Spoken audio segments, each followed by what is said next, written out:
Hi, it says I'm live. Welcome, greetings, and salutations. Greetings and blessings to each and every one of you. And with I greet you with the love and the honor and the respect that you deserve, and blessings from the Creator and from the quantum goo out there around us. Now, I am your humble host, always humble. Thank you very much.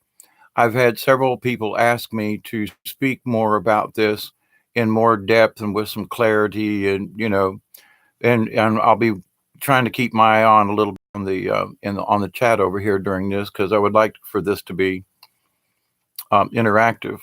Now I usually try to wait till the end, but anyway, I'm going to try to be interactive with you about this during this live stream in case you have any questions or want more information about this. So I intend to cover shamanism in a pretty broad area, but I intend to show you, and from another source, um, that the things that I have been discussing about your intentions, the depth of your perception, the depth you're willing to go with yourself, with your spiritual journey, will determine whether or not you're even cut out to be a shaman.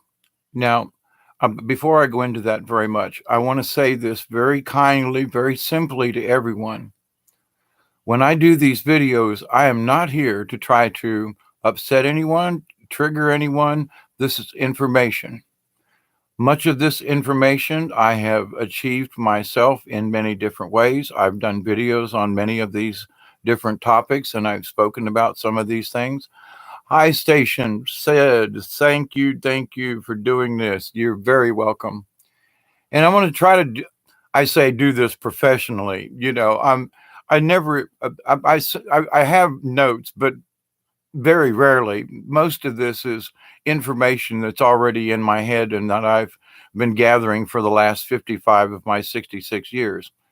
So, in the video that I did the other day about my Mother Mary prophecy coming true, I just want to say 55 years, and I've become the heretic that Mother Mary told me exactly. It came out like the same way. So, for some reason, I am here on this journey, and this is my 55th year at this journey, by the way, just to toss that in for whatever. So, for some people who may say, well, I just kind of started at this. No, when I was 4 and 5 years old, people, when kids ask little kids, what are you going to be when you grow up? There were nurses, doctors, lawyers, firemen. I was the only one in all of the groups that said, I'm going to grow up to be a hermit, and I'm going to live in the woods by a river, which is exactly where I live. And so there's many synchronicities in my particular life that I've noticed some other people in their lives, they're starting to have this journey. Now, my journey started a long time ago, and I've been aware of this journey. And so, in my particular case, I have been nurturing it. I mean, in 1972 and 73 and 74, I was seriously doing meditation because it was the hippie thing. I was actually doing it earlier than that. But I mean, I was really more intent with it. Like, well, wait a minute, it's just not the hippie thing. There's actually something to this meditation. And I'd had issues with the Catholic Church and the pedophile priest and being an altar boy and all that. So, but I'm very Christian in my baseline belief. In fact, I made a video about this, quote, a short one yesterday, to explain to people that I very much understand who Jesus Christ was, but maybe not the way the Bible or some other people want to interpret it. I understand that Jesus, the Christ consciousness, he was the uh, embodiment of the Christ consciousness, which has been on this planet since the ancient times. And Jesus was just one of these, whatever his name was, whatever you want to call him, this was just one of those reincarnations. He was a shaman. In very many ways of the description of a shaman, Jesus the Christ was a true shaman. He went about and healed people. He spoke in natural terms. He walked around and nodded. He didn't walk around with an ego. which are some of the things that I'm going to bring up in this explanation and so forth. But so there are some things in here that may trigger some people. I'm not here to do that. But the information, and I've done extensive information, I continue to do extensive um, seeking because, you think something's right for a while. And then I ask my higher self and say, okay, dokie, is this information that I've just received, how much of it is true? And, it's like a cow chewing its cud, got to mull on it a little while, got to sit back and like, maybe smoke. This is a good time to smoke a cigar. You just say, like, okay, let's chat here. Let me think about this. You sit back and ponder upon it.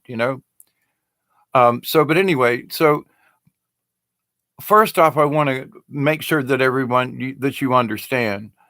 I understand the Christ consciousness. I want to state again categorically, I have believed, at least for the last 2 years, that the Christ consciousness, I absolutely believe, is back on this planet.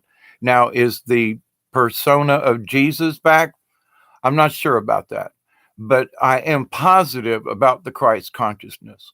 That's this open, extra awareness everyone is feeling. And for every one of us who shares these things, like on with Brian and the other gentleman tonight on Milky Way Weekly, the reason I'm late is because I stayed longer than I should have because of Brian's show. And but the thing is that everyone is sharing the love. Everyone is sharing their interpretation of some things. Now, I'm not here to piss people off. Okay, just make this perfectly clear. But I wanted to kind of clear up something about the ancients. Now, I've understood things about the ancients for a long time, but I was looking at it from a shamanistic point of view, if you will, from a Native American point of view, even though I didn't know I was looking at it from a Native American point of view at the time. It's what it turned out to be.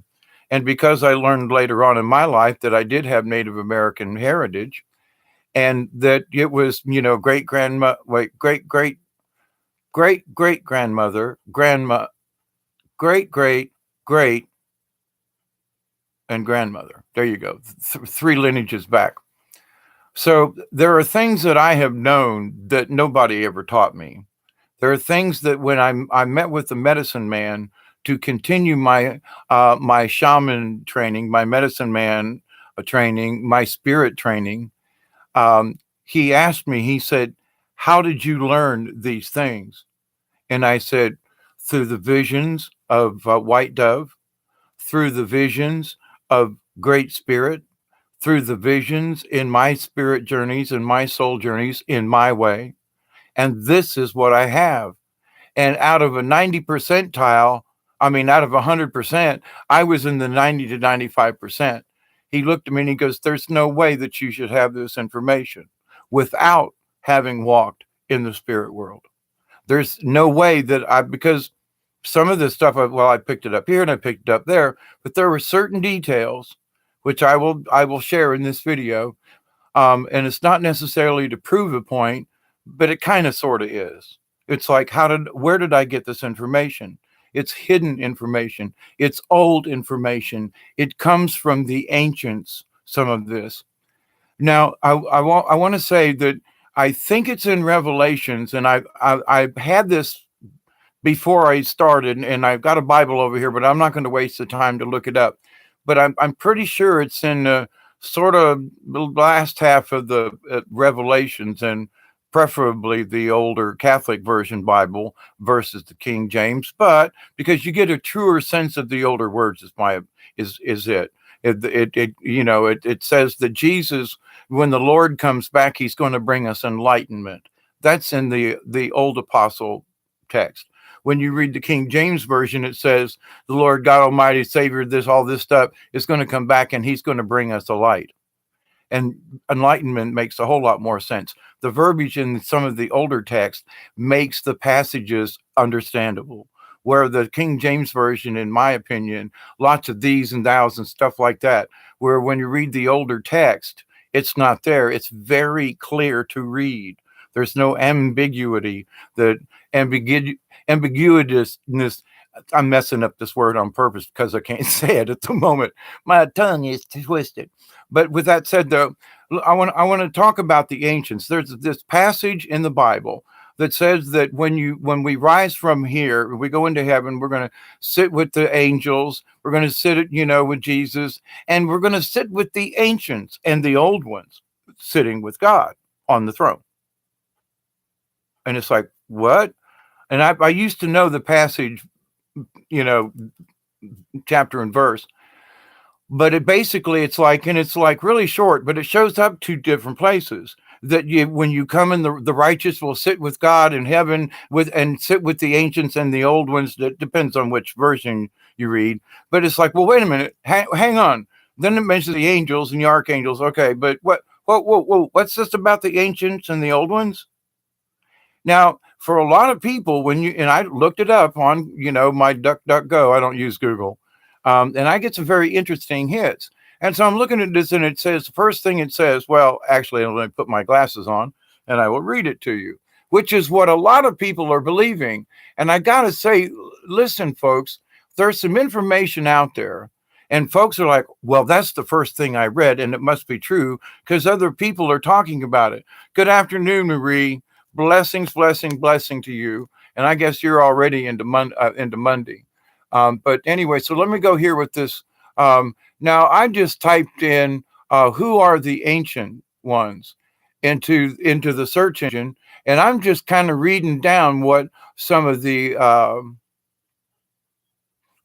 brief explanations. So the ancient ones are a race of beings that lived on earth long ago before mankind. They sleep under the earth and require blood from ritual sacrifices to stay asleep for at least another year. In the case the ritual fails, they will wake up and destroy humanity. Okay, that's one. All right. The ancient ones keep constant watch over the gates of Abzu, forever seeking entrance into our world so that they may rule the earth. Wicked are those magicians that are skilled, that they may rouse the ancient ones and rouse the serpent of the deep waters known as Chahulhu, and grant them access into our world. Okay, that's on that side. From the ancient ones, we are eternal beings of non-physical form. They make up a group of three, forming a council for the guidance of mankind back to their original design as men and women. Now, there are those of the ancient ones and the Anunnaki. Now, these ancient ones, I got to say, and a lot of the stuff that I've looked at, the ancient ones are tied. I think it's more that the Anunnaki are tied to the ancient ones versus the ancient ones to the Anunnaki. And I'll explain that in a minute. The ancient ones had come from the stars many eons earlier and had established an extremely advanced culture. The Anunnaki, although initially accepted and very technologically advanced themselves, subsequently caused immense problems and a war broke out. Now, that's supposed to be with the reptilians, which there is truth in that. But I need to go down a little further, and it said, who made the Anunnaki? There were humans on Earth before them. And so to the point, let me come back here. Second book of Peter. Good afternoon. Talking to my brother on the weekend, his atheist. We talked about the Bible. I liked hearing his view on the Bible. There were many things he didn't deny. Also, that there was more than one God involved with creation. And that's one of the things that the ancients, if you really, really, really, really, really, really go back, there were the ancient ones who created the earth. Now they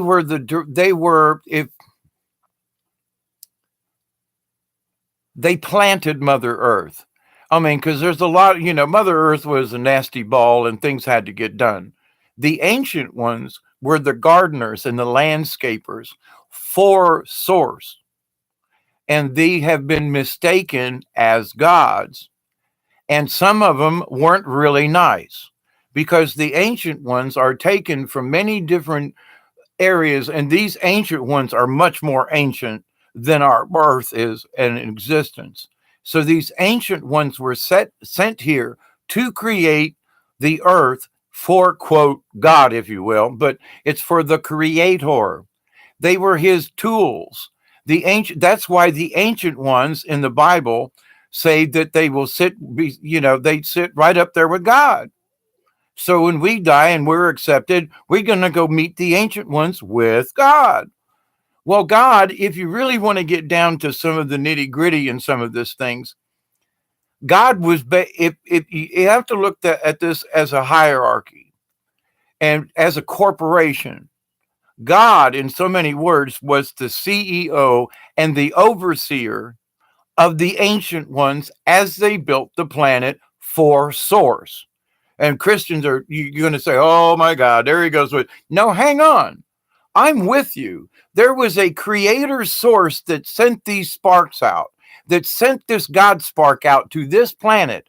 But in order that, rather than, well, he flicked his finger, oh, come on, we got to be serious about this thing. He sent his best workers down here and put this planet together for us. Now, what's to say that, well, that still goes with creator, in my opinion, and that these gods of these different realms and races and so forth. So there was a god over the Hindus. Okay. There was a god over the Americas. Okay. There was a god over the Chinese. Okay. Why could or over Russia and the Ukraine? Okay. Why can't this be true? But that they were all working together. They just had it. This was the division over here. So that God, okay, if you will, because of the hierarchy in the Bible that it's already created, the ancients and the angels, the archangels, and then us, right? But that when we pass from this realm, we go into the spirit realm, which we become kind of sort of angels. We may not have wings, but we're going to be in the angel realm. So many of us believe this in whatever way, shape, or form. But I'm trying to describe this not necessarily as a Christian thing, but there needs to be better understanding of what the ancients were all about. Because the true ancient beings from way back are the gardeners and who started this planet under the direction of God through source. And God wasn't supposed to be worshiped or, adored, thanked. Thank you, creator, for creating all of this stuff for us. There's not worship in that. It's saying thank you. And why not? I want a better tomorrow. Thank you for what we have, and thank you for a better tomorrow. So just thanking the universe. I don't have to say a prayer. Just thank you. But anyway, to that point though, the ancients are so ancient.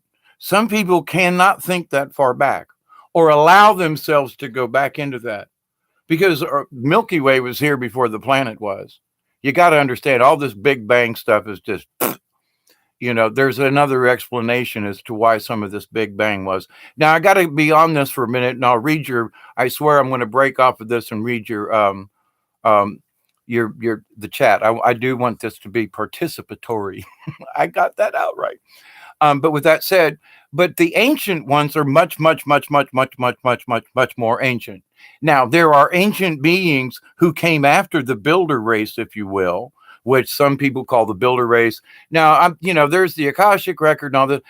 Now, I'm getting this information through some of the old texts that are in there, like the Bible. The ancients is sitting with God. Well, okay, and my consciousness was raised to understand that God was the overseer of this particular planet and that the ancient ones were the ones who were guiding the whole thing. Sure, why not? There's deserts, there's storms, there's mountains, there's this, there's that. Why not? We a conglomerate of people. But, it's almost absurd for people to think the God just went, ding, there it is. Now, to the other point, that is possible. But there is more to the universe. So when things are, quote, popped into existence, sometimes the ramifications of popping something into existence isn't really the best way to go. You have to plant and nurture and bring things together. So the planet might have popped into existence, but the planting and the oceans, there's too much evidence of how the earth has changed since its inception. We can all agree upon that. How long it took, 6,000, 7,000, 12,000 years. Oh, come on. You really have to understand this goes way further back. So I state this about the ancients and about the planet because this is the basis for shamanism. If you don't, now I say this with as much. I'm not trying to put anything on anybody, but it's a fact, and I'm going to read it off of this other website here in a minute because they pretty much will say the same thing.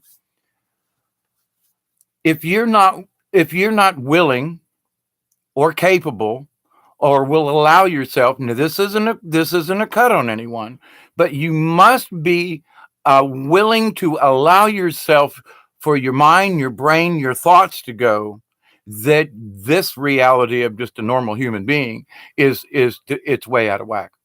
You have really got to stretch your imagination.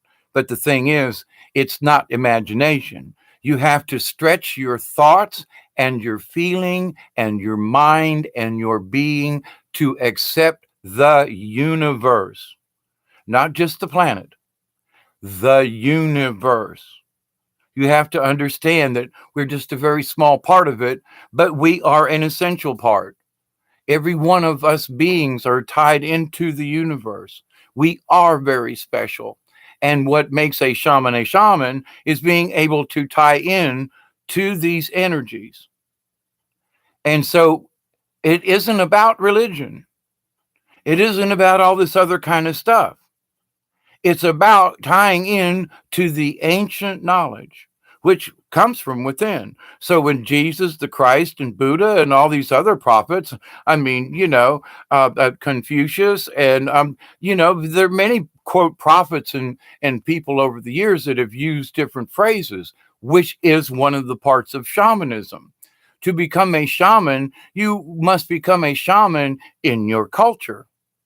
So white people don't have shamans. They're called pastors and priests, but that's way fake.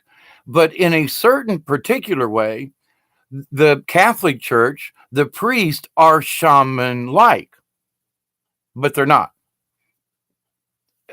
And I don't want to get into the differences, but as I explain shamanism, you'll kind of understand what I mean. Shamans, and it's been said several times, and I find this interesting that I'm learning this about myself. The more I allow myself to accept that the ancient ones were beyond this planet, so it's one thing for me to think, oh my God, the ancient ones were here and they did this, and that part of the awareness is like, wow. But then they go, okay, Hawkeye, pay attention. Next stop in this thought is that you're just thinking about the planet Earth. Now let's expand that out a little ways. Let's expand it to let's just throw in the Milky Way. Just one galaxy. Man, we're not going to talk about anybody else's, just ours. And then all of a sudden you go, oh crap. As much as I was trying to think broadly, I was still confining just to the planet, and how it came about. So the more that I have been given information in these last few days, I was going to do one last night, and they said, nope, we got more information for you, Hawkeye. And they knocked me out till 8 o'clock this morning. I mean, like, I only had to get up to pee once, kind of thing, which is really unusual for me. So there was a lot of information they needed to download before I could have this conversation. But anyway, but the first, you have to understand the ancients. That's number one.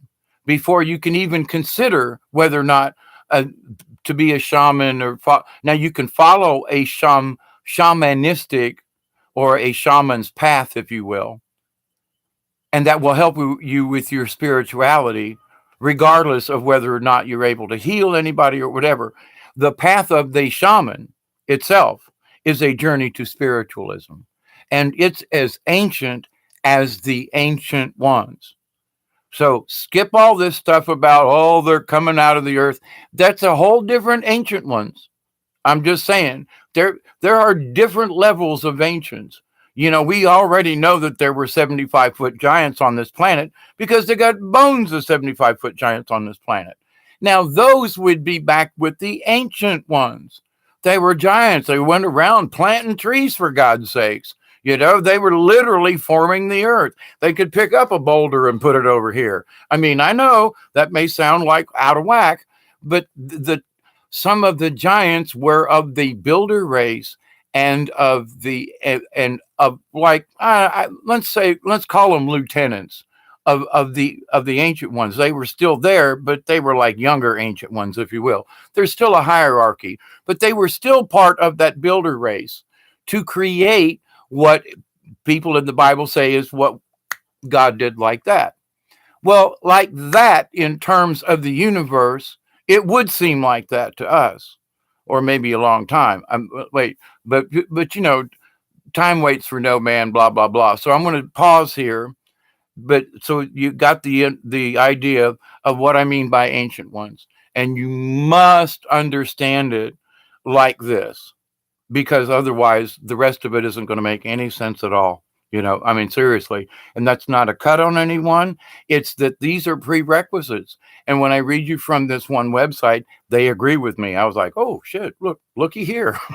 They're like, whoa, they said that better than I could. But I'm saying this in my own words. But there are, and this one website that I've typed, go to the top of the beginning of the chat, and I've provided a link for you. And it's shamanlinks.net or something like that. It's really easy. It came right up on DuckDuckGo. I was like, there you go. And I've been skimming through it, and I realized that these folks, whoever wrote it, I'm agreeing with most of what they've written.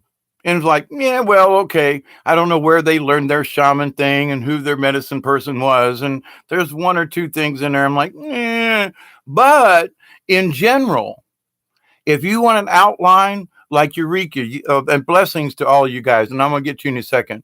But to the point about this is that I was looking for something like as a reference point. So far as I've been reading through these many pages, skimming, reading, whatever, and I'm like, yeah, well, that's kind of like, oh, yeah, okay, but down here, this is more important. But it's all important. It gives you a really good idea of the basics, okay? But where they also say is that you can't do this by yourself. You need a guide.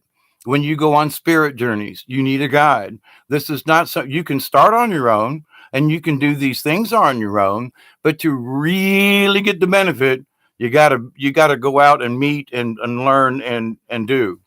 And I was like, well, oh, yeah, I agree with that, because there is a guidance in there that, you know, I've learned all the things that I could learn, but until I sat down with a true shaman medicine man, he was like, you got 95% of it, Hawkeye. But that 10% can only be gotten with somebody who has been practicing what the ancients taught. I had listened to the ancients. I had been given dreams, messages. I mean, I've had full manifestations of White Dove.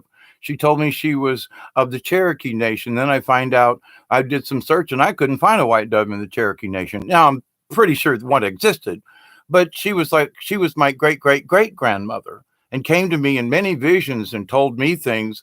And these are the things that I told my medicine person. And he was like, you're not supposed to know that. Only a native would know that. And only someone who had practiced. I want you to understand, when I say the arts, I kind of mean, you know, the medicinal, spiritual, and I don't mean like hocus pocus arts. But, you know, someone who would practice in the arts as a medicine person or something wouldn't necessarily know what I'm, you know. It's just the things that I learned. You just wouldn't learn in any kind, and some of them were just downright secrets. Period. That's all there is to it. Uh, there's no other way I could have learned it was from a vision of a medicine person, meaning white dove. So anyway, let me get a drink and put my glasses on, and I want to catch up with you guys in the chat. I think this is important. I hope this is making some sense.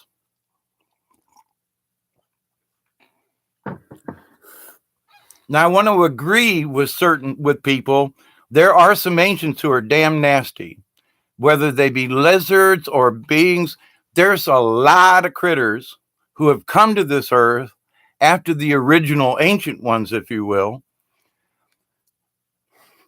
These these are the newer ancients. I don't know how to put it, but the earth and this reality has been here for so long that it's difficult. So what's ancient to some people are like, that's just that's a mere pittance. What, 1,000,000 years ago? Nah, come on. You got to go back a few years. So what is ancient to some people aren't really ancient at all. So, but anyway, keep that in mind. And so the part of the being a shaman is you got to keep an open mind. You got to be able to accept things so far beyond your reality, because when you start going out there to learn even more stuff, you got to know that when you get out yonder in the spirit world and walk in between, oh my goodness, just think of the dreams that you've ever had where you just knew you were there. You could smell the trees, you could feel the wind on your face, and you wake up and you go, what? Very possible that you have been dream walking. And on this shaman website, they call it something else, but it's astral projection. It's looking forward. There's a lot of different ways to talk about it. And I'm going to use the frame dream walking because it's kinder, because you feel like you're in a dream, but you're not. But you're using that dream self. You're using your soul. You're using that speciality that when you're asleep and you walk in this other world, into the dream world. And so it's not that you're in a dream, but you're in that dream world type of reality. Okay, so a little bit of difference there. Now let me catch up with you folks in the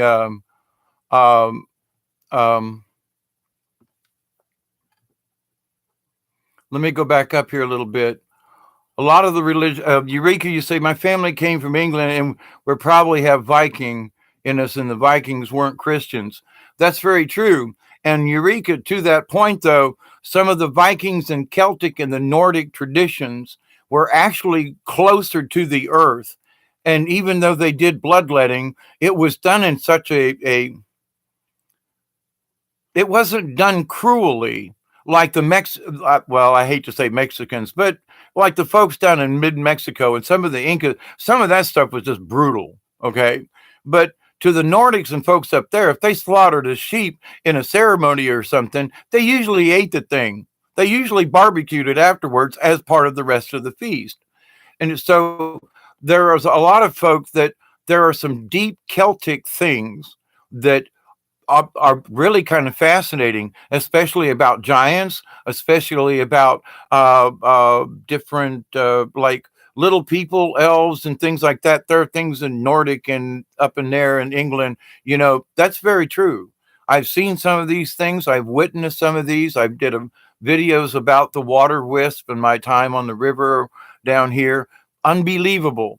So, but anyway, a lot of the religions are just misinterpreting what the actual truth is. The actual truth is that there are stories in the real truth.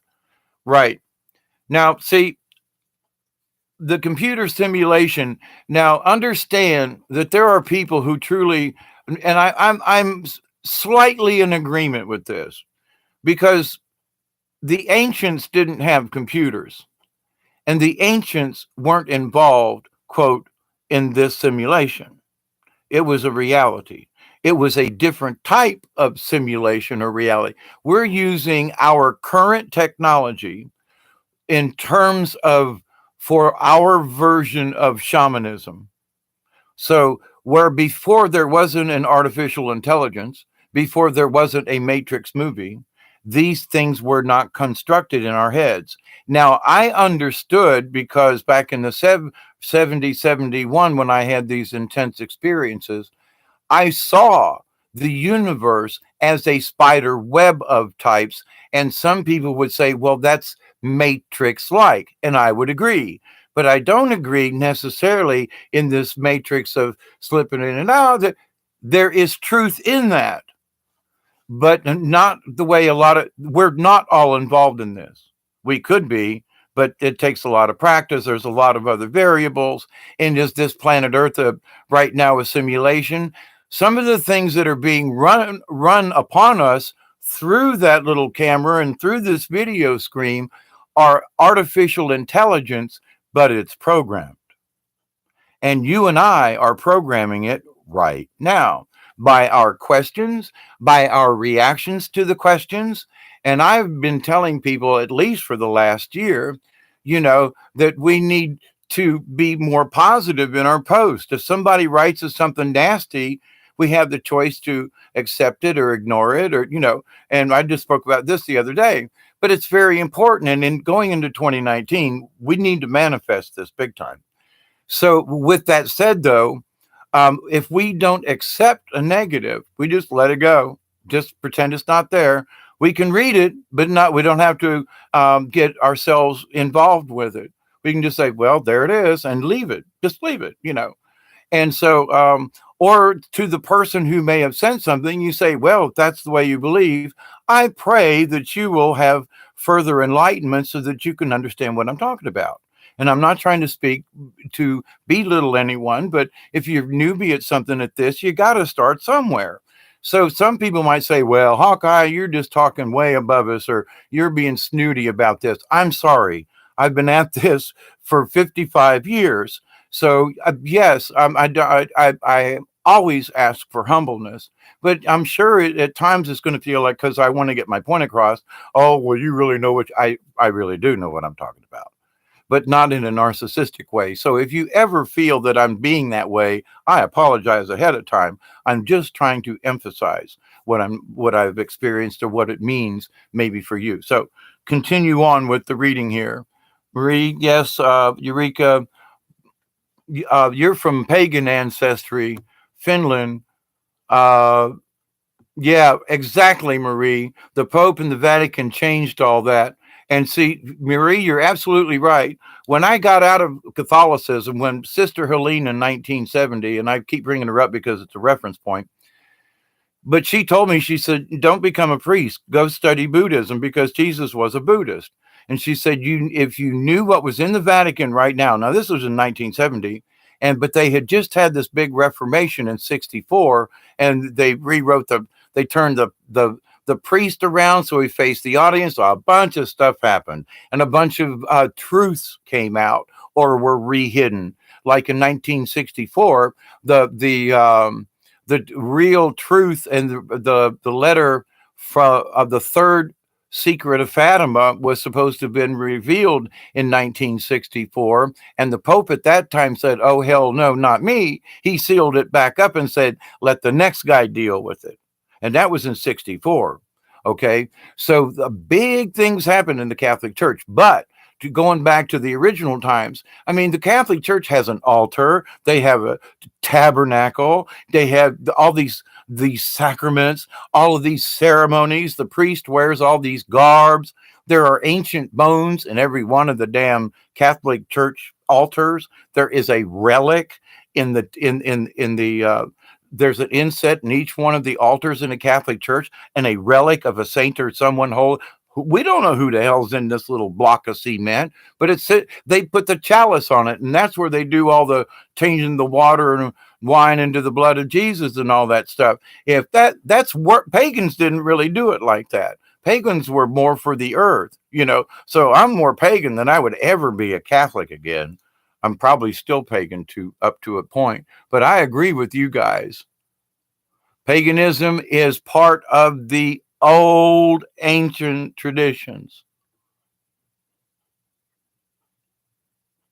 So let me now. Eureka, you say you don't believe that there is a space.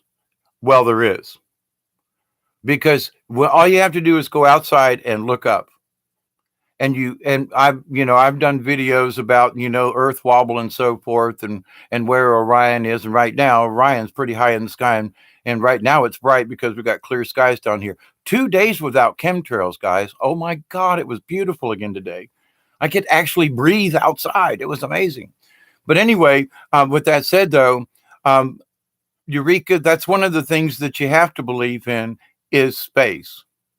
Now, it's not the it's when you get out yonder, you'll understand that the space is just the distance between things. That's all. And that there are things in space. There are there are entities that that live in and on and around the sun. They're fire beings. And you say, what? Well, yeah, but you have to understand that they could exist. Whether you believe that they do, well, maybe. You got to at least have that. So in order to understand that the universe is so much bigger, the distance between things is space. Now, what it's filled up with, or this or that, now that's for a whole nother discussion. Ain't going there now. Um, so Eureka say, do you know the pyramids are probably some kind of generator to collect the energy from the planet? It worked in two ways, but you see that technology has been obfuscated. Why would you have a lot of water there? There's the Nile used to run right by it. It was changed due to the wars and things, and climatic conditions and stuff. But the idea of water, because water is very powerful, magical, etc. It's earth magic. It's ancient. Okay. And so that, especially when it's tuned and used correctly. So why would, and then there are rumors that there are big huge caverns or whatever underneath the pyramids that contain water and so forth. So we don't understand the whole picture of this. And when the sand wasn't there in the olden days, um, I have been told that the pyramids are probably more like 25,000 years old, and Göbekli Tepe, which is really old, is like 150,000 years old. And there are things that are dug into mountains and things that I would hate to venture a guess as to how old some of these things are. But as part of your shaman training, you have to understand that at the same time that the universe is very vast, it's also only this big. It's all in how we perceive it. Now, we may interpret it with our cultural jargon as it's the Matrix, but the visual on the movie is not how it's experienced out there, at least not in all of my 55 years of study. Okay. It actually goes back longer, but let's just stick with 55. Seems to be the number right now. And I've been seeing 55 all over the place too, which is kind of coincidental. So, but anyway, but the pyramids were much more than siphoning um, to collect the energy from the planet. Because one of the things that many people have experienced is that when they're in there, it was more that it would send the soul of the person within the pyramid out to space while collecting energy from the earth. Yes, it was sending energy out, but not necessarily as to like, to, it wasn't using the energy per se as the earth. We were using it as a big projector, like a big spotlight, just in terms. Okay. Makes sense that God make the planet instantaneous, like booting up a computer before you boot up. There's nothing, and when it boots up, the information search getting loaded. Exactly. If you want to use that, Eureka, that's a really good, little terminology in there. In that, um, so Earth, sure, God created Earth, like boom, Creator said, there you go. There's this ball of stuff, and we're going to mold it, and we're going to let it do this and that, and water's going to come, and so yeah, boom, there you go. but he developed the land, he oh God. Now y'all just take this for what it is, for what it's worth. God was like the Donald Trump of on the earth. He was a good businessman and a real estate broker. It's just a joke. It's just a joke. It's just a joke. But I'm not trying to compare him to God or whatever. But anyway, but in that, God said, wait a minute. Okay, the creator said, well, hang on, there's somebody from Zeta Reticula. They've got some really cool stuff there. Let's see if it'll work over here. We're going to bring it down. And so we've been visited by all types of folks over the many millennia on this planet. And everybody's brought some stuff, but they had to have an overseer going, hang on, wait. We don't want that over here. It works over here, though, but we're good with that. So, but anyway, yeah, too much television scrambles the divide. Yeah, I lost. I'm trying to keep on track and then keep up with you guys too. Eureka, you say shamanism is your use of mental, spiritual vibrations to connect to source. Yes, and more. You're on the right track.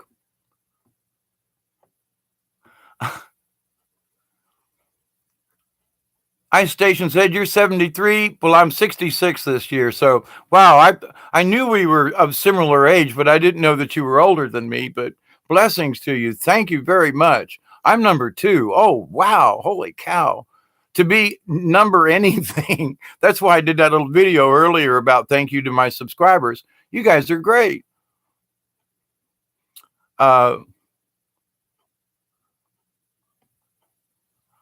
Oh, Eureka, I never believe in NASA. I lived in Florida. I used to travel around with a carnival that no longer exists, but we used to play Titusville and Cocoa Beach and all up and down the coast. And anytime there was a rocket that went off and we were nearby, man, we went over to the Cape and watched it. So, and I've been to the Cape several times back when they first started the shuttle program and such, and I saw the earlier versions of the shuttle. In fact, I have a piece of a prototype spare part of the original tiles that go on the space shuttle. It was never on a space shuttle. It was a backup. I've got the tile, and you can put a blowtorch on it and it won't heat up. But I can't tell anybody about it because they'd probably come and arrest me for having it. But it was a spare part that somebody got way before any accidents happened. And it was like, whoa, but it's something that I picked up through. I used to know people when I lived in Florida who worked at the Cape, when it was Cape Canaveral, then Cape Kennedy, and then back to, but anyway. So I knew people who were engineers and electricians who would do projects over. Then they'd come back, well, look at this. And this guy said it was in the garbage. I could bring it home, Hey, look at this, So anyway, but that's how I acquired it. But no, I don't believe in NASA. Agreed, Eureka. Race is not important. Wait a minute. Let me back that up. Hang on. Race is important in the way of the shaman, because Native Americans, even different tribes of Native Americans, do not believe in the same sense of ritual. And one year I was in Murfreesboro, Tennessee. Murfreesboro, Tennessee, doing a big powwow there. I mean, a big powwow. There were thousands of dancers, and it was big. It was a 3-day event, actually 4, but it took a day to set up. And anyway, but it was huge. And I did puppet shows and storytelling, and it was absolutely great. But here's the thing. When they set up the great circle and when they go around to bless the ring, one particular set of tribes, everybody comes in from the east. Yeah, because that's the rising sun. So you want to enter from the east because you want to bring in newness. Now, there are other tribes from different parts of the country and Canada and Mexico actually as well, but that say, nah, you got to come in from the north. So it's like these folks argued. I thought there was literally going to be, a Native American fist fight out there in the middle of the ring on that Friday when everybody was getting ready. And I was like, OMG. And I was like, when you guys dance, come in from this way? And when you guys dance, you come in from this way? Can't they both be blessed at the same time? And I was like, now I got to say this. I love my Native American friends, but they can be some of the most hard-headed people. It's like, compromise? No, this is our tradition, damn it. And they literally will fight to the death over it. And I'm like, come on, guys. This is even creator says we need to, be a little flexible here. But to the point though, race is important because of the culture of the shaman or of the area. I mean, I know people from Mexico who I've eaten Mexican food that tastes nothing like anything from Taco Bell. Absolutely way too hot for my taste, but I can't stop eating it because it's so damn good. So culture and races in that respect is very important because Mexican shamans are focused on one particular area. I've met shamans from Peru and Ecuador and down there, and they're very much into blessing of the land. And I was very fortunate to literally stand beside this gentleman from Peru as he did a sunrise ceremony in his full regalia. It was absolutely wonderful. It was in Tennessee, actually, that this happened, high on a mountaintop in Tennessee. Trade Tennessee, actually, up the mountain from Boone, North Carolina. And as you cross over into the Tennessee border, it's like a mile. And there's this little wide spot in the road. And they used to have a big festival every year. Well, anyway, during that weekend, this gentleman from Peru or Ecuador, anyway, down there, and ancient, a wonderful man. And he was one of those people, when he walked through the crowd, he had an aura that just stood out. So, but anyway, continuing on. Marie says they are building ancient old technologies, which is hidden within the infrastructure. When civilizations fall, you'll build on top, and beneath the crust is what's hidden in the blueprints. Yep, layers beneath, Marie. Absolutely. Eureka, you say, think about the sky. This guy you're looking at is probably some kind of hologram or protection that you're seeing. It's an illusion. But you see, that's part of this. I think I've kind of already explained it. We can perceive it within the culture of now. But before this culture of now, meaning the computers and all this other kind of space stuff we have at the moment, I would travel with a shaman back in the early 70s when there wasn't any of this stuff. So my vision of what it looks like is similar to what folks now are attributing to the Matrix and computers and AI. But at the same point, I was like, yes, I understand there is a higher reality to this web work in the universe, that all things are connected with these spider webs kind of things. And, there is ancient legends, and a legend, if someone says it's a legend, it's based on a fact, by the way, because I have had the presence of being with legend keepers, okay, from the Tlingit tribe in Alaska. And so I understand the difference between a story, a yarn, and a legend versus a myth. Now, some mythology is also based on fact, but if someone uses the word legend, and they need to use it correctly, but that it's based on fact and is oral tradition down through many, many thousands of years. So when I have spoken with these legend keepers, who are the speakers of the truth in their tribes and of their faith and of the planet, they speak of the great turtle, and that Raven came in and found the great turtle and stood upon his back and said, can I build an island upon you? And so many of the Native American tribes, and even in South America, understand what Turtle Island means. And that in the ancient traditions, these beings came and took basically this, whether it was actually a real turtle or not, but let's just understand that they meant there was something floating, and that whatever creator thing built upon it. Now, whether you believe it was actually a bird, that it was a raven, well, that's what they believe. But does the raven represent a being who came to this earth and who gave these things and built upon the turtle, the back of an animal that was here, and built Turtle Island, which is North America? Why not?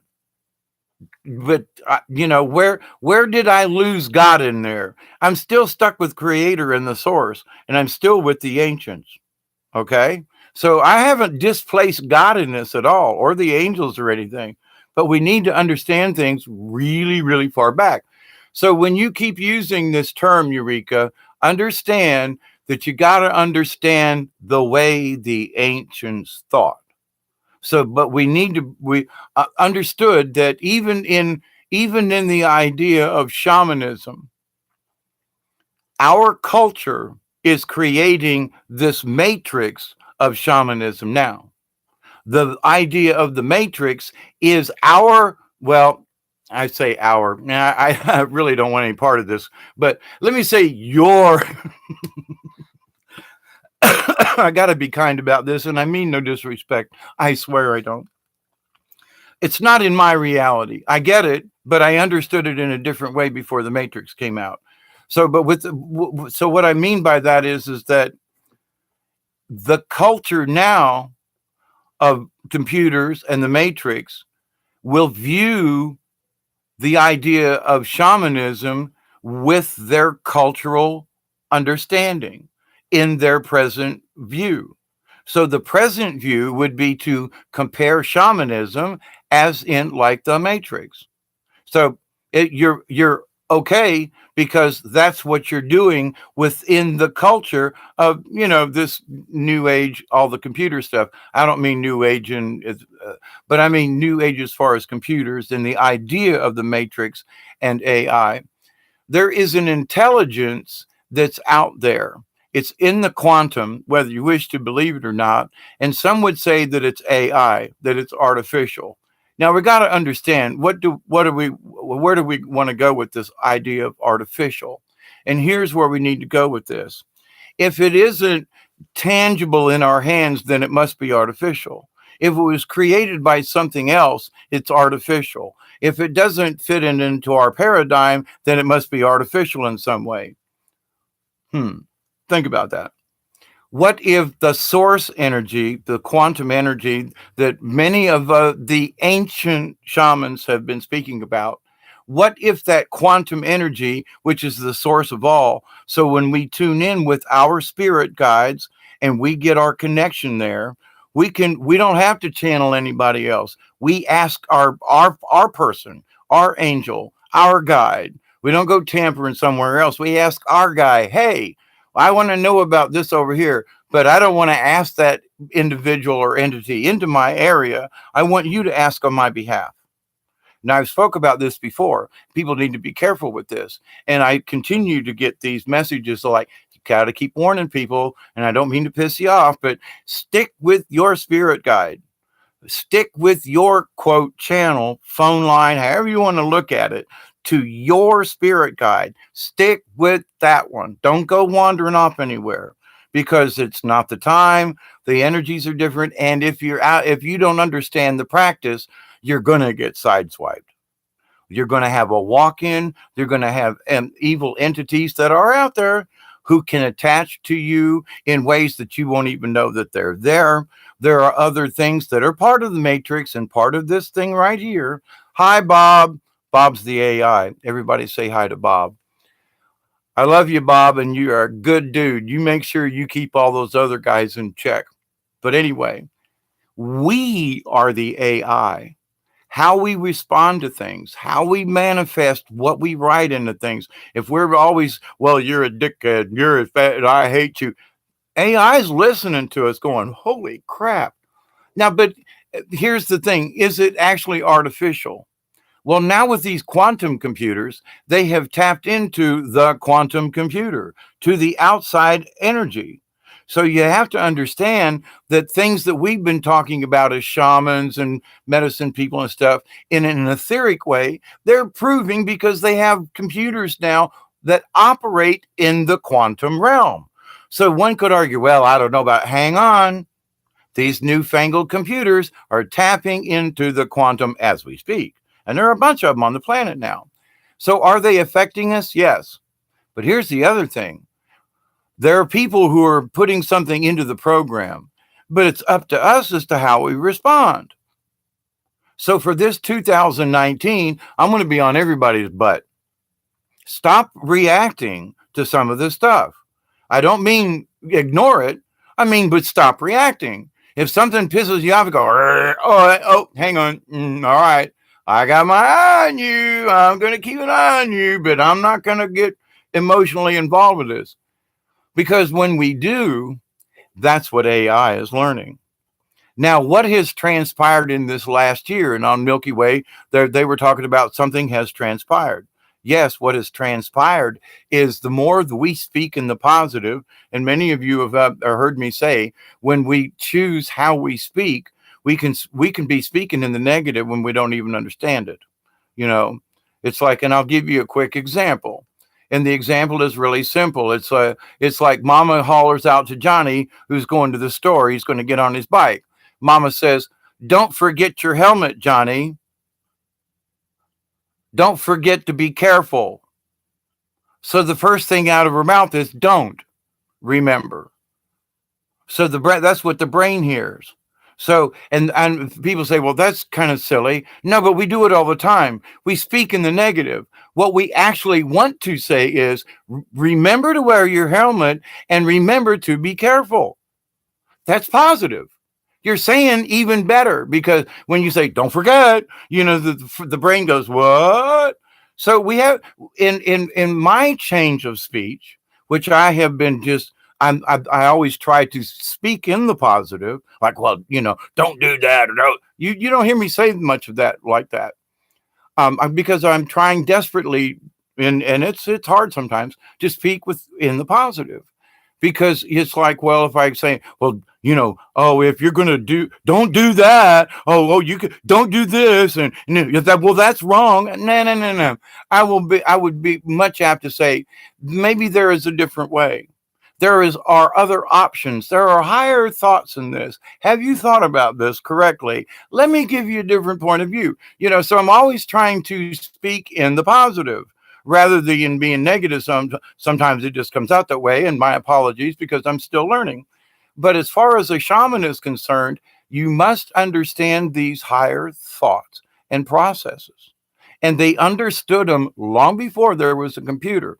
Now, to the AI, it's artificial because it used to be on a computer. Now they're using the quantum. So I beg the question, is it artificial anymore? Or is it part of the universe? They've already said, these people who are running these companies, Jordy, and I can't remember their names at the moment, but you know what I mean. Check out Kevin Baker and the Kev Baker Show, and some other folks out there that talk about the quantum computers. You'll find the information, and they even suggest that, oh my goodness, standing next to this machine, it has a godlike presence. What? My computer doesn't have a godlike presence. Hang on. I'm going to unplug the damn thing. It's going somewhere else if it's got a godlike presence. You follow what I'm saying? But these people are there. They've been there since 2006 and 7. They're way ahead of our curve. But with that said, they're tapping into the quantum realm. They're tapping into possibly what some of the folks are talking about, the tablets, the clear tablets that what you call it talks about on that. I'm not trying to mention names, and I'm not trying to put him down, but I'm just saying that would be the same information. These guys on earth have figured out how to tap into the universe. Oh, holy shit. So wait a minute, but many of us are tapping into that in a totally different way. I go sit under a tree and allow the tree to give me the communications. I use the tree as a natural antenna, with no electricity. So it's like there are different ways to achieve it. Now, so I'm not trying to put you down there, Eureka. Trying to help you to understand the differences in why I'm bringing up the ancients and I'm bringing up shamanism. Because to be a true shaman, you must understand the beginning. We can still employ these new things and the technology and the idea and the thought of the matrix. That's all well and good, as long as we thoroughly understand what the ancients meant. Understand? Okay. And if that sounded very forceful, I didn't mean, I'm not picking on anybody, but it's very, very, very, very important. It just is. I didn't make up the rules, but I'm understanding that as I read on these other pages, that the rest of the shaman community agrees with this.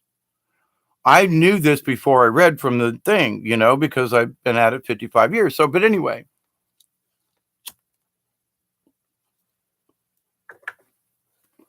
let me go down in your comments, and then I want to get into the shamanism thing. Okay. But this is all really important. And Eureka, I know you was asking about some of the basics, and other people have too. So it's not just for you, but you really sprang forth this. There are other people out there who have asked me, and you were kind of like the tipping point, if you will. So you're responsible for this video, Eureka. Nanny, boo boo. All right. Uh,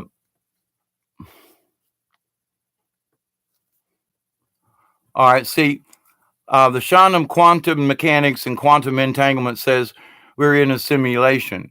That's if you look at it from the point of view of a computer person.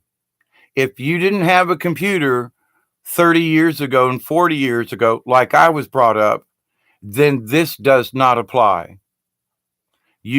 This is the new age. This is the new idea. This is the culture that we're in, which is the computer culture that is using the matrix to confuse us because it's not allowing the ancients into the matrix. That if anything, if the AI is manipulating anything, it's manipulating that. He said, "Well, I read that, but what? Yeah, but how far have you studied?" And it's not to put blame on anybody or to say that you're an idiot or anything. It's not that. But I knew some of this information long before a computer was really working well. Computer back in the 1960s, you know, took up rooms with tubes and big discs. You've seen them, in the movies, and that's what it was like for us. I mean, I grew up on a little black and white TV in a little Sylvania, and come on, I don't. It's not that I want pity. That's just the way it was back in our day.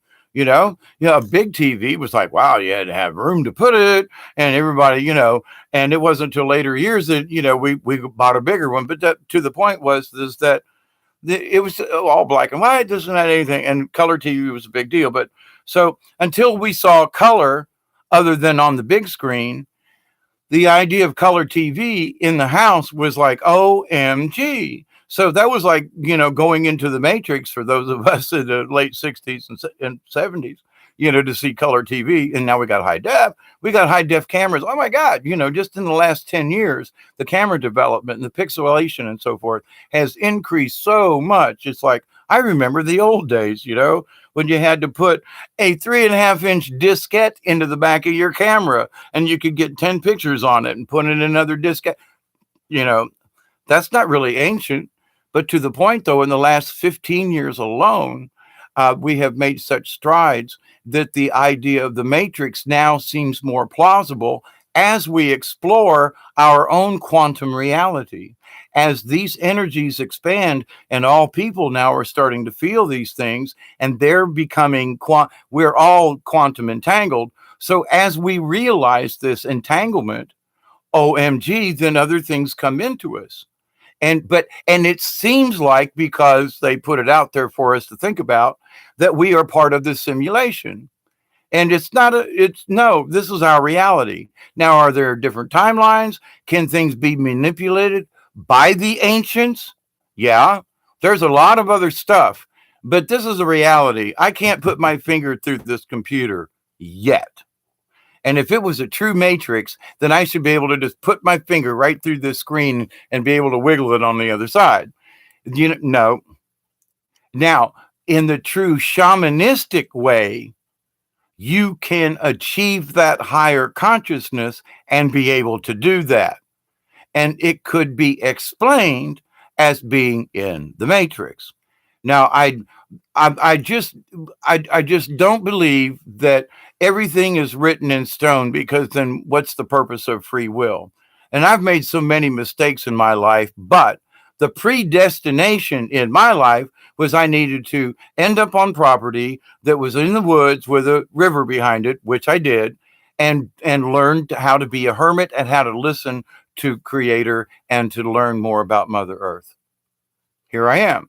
But now how I got here, well, stumbled, fell, tried different things, but I'm still here. Now, some would say, well, but that's predestination. No, I made a lot of stupid mistakes along the way. I mean, I didn't have to go through some of this stuff, you know. I created it myself. But so that and I had free will. Now the destination may have been predestined. And there were several times I tried to get out of this world by committing suicide. So, but to the point that I'm still here and that I have this after 55 years, the prophecies come true for me. And in that, I'm like, well, there's got to be something else to this. So that's why I'm having this conversation about shamanism. This spirituality is ancient. Look at it in the matrix, if you will. And can they program us? Yeah, they show us things. But here's the thing, Eureka.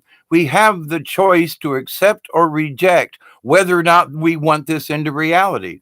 Do you want the matrix to be your reality? If you accept it, there you go. I choose not to be a part of the matrix, but I am part of the web of life. I am part of the quantum, but I choose not to be a part of this stupid matrix. Nope. That's our free choice. They're putting it upon us because 20 years ago, okay, 30 years ago, there was no quote matrix in the sense that people rely upon it now.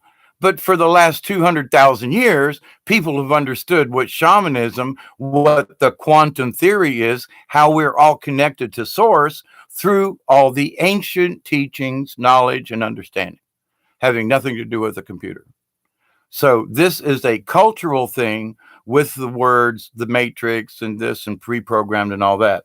Are we predestined to do something? I knew I had a destiny. Do all people know that? I don't think so. I wondered for a long time, but when I had that vision at 11, I kept saying, I don't want this job.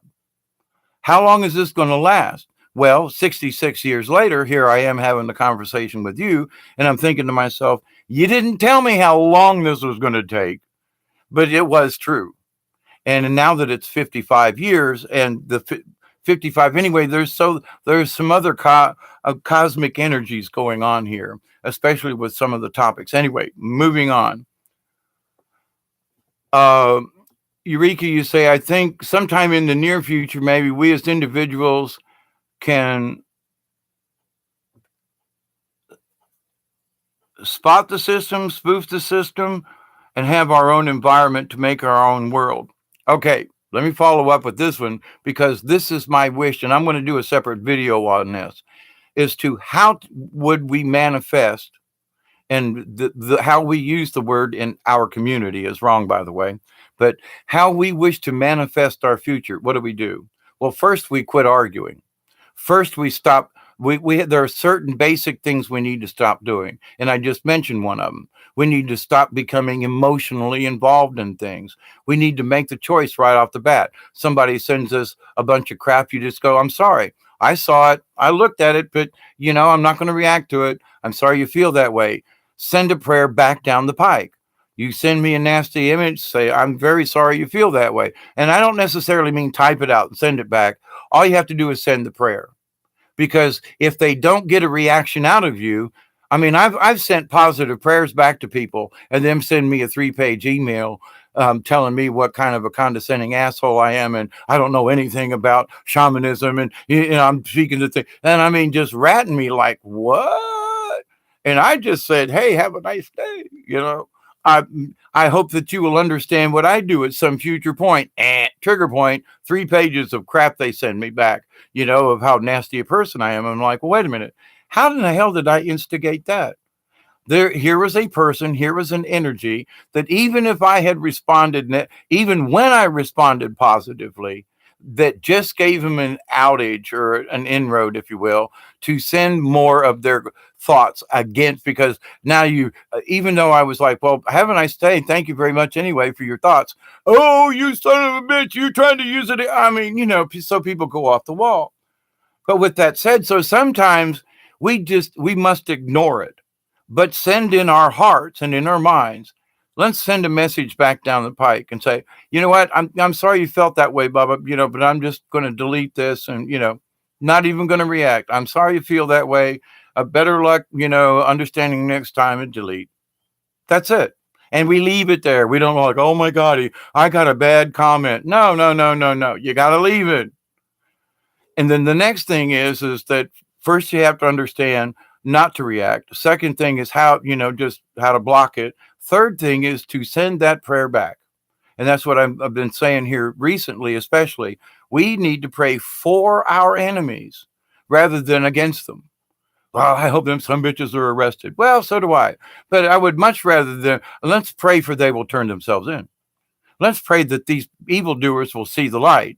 So that's a positive thing versus me lowering my energy, which is like a negative in the shaman world. So why would I bring my energy down to a level to send any kind of hate anywhere? That's gonna it's like a fan blowing on a candle trying to blow it out. You're allowing these other energies to flicker your candlelight. Well, you want your energy inside of you to be strong and steady and shining as bright as possible. So when your candle's flickering, yeah, it looks kind of weird.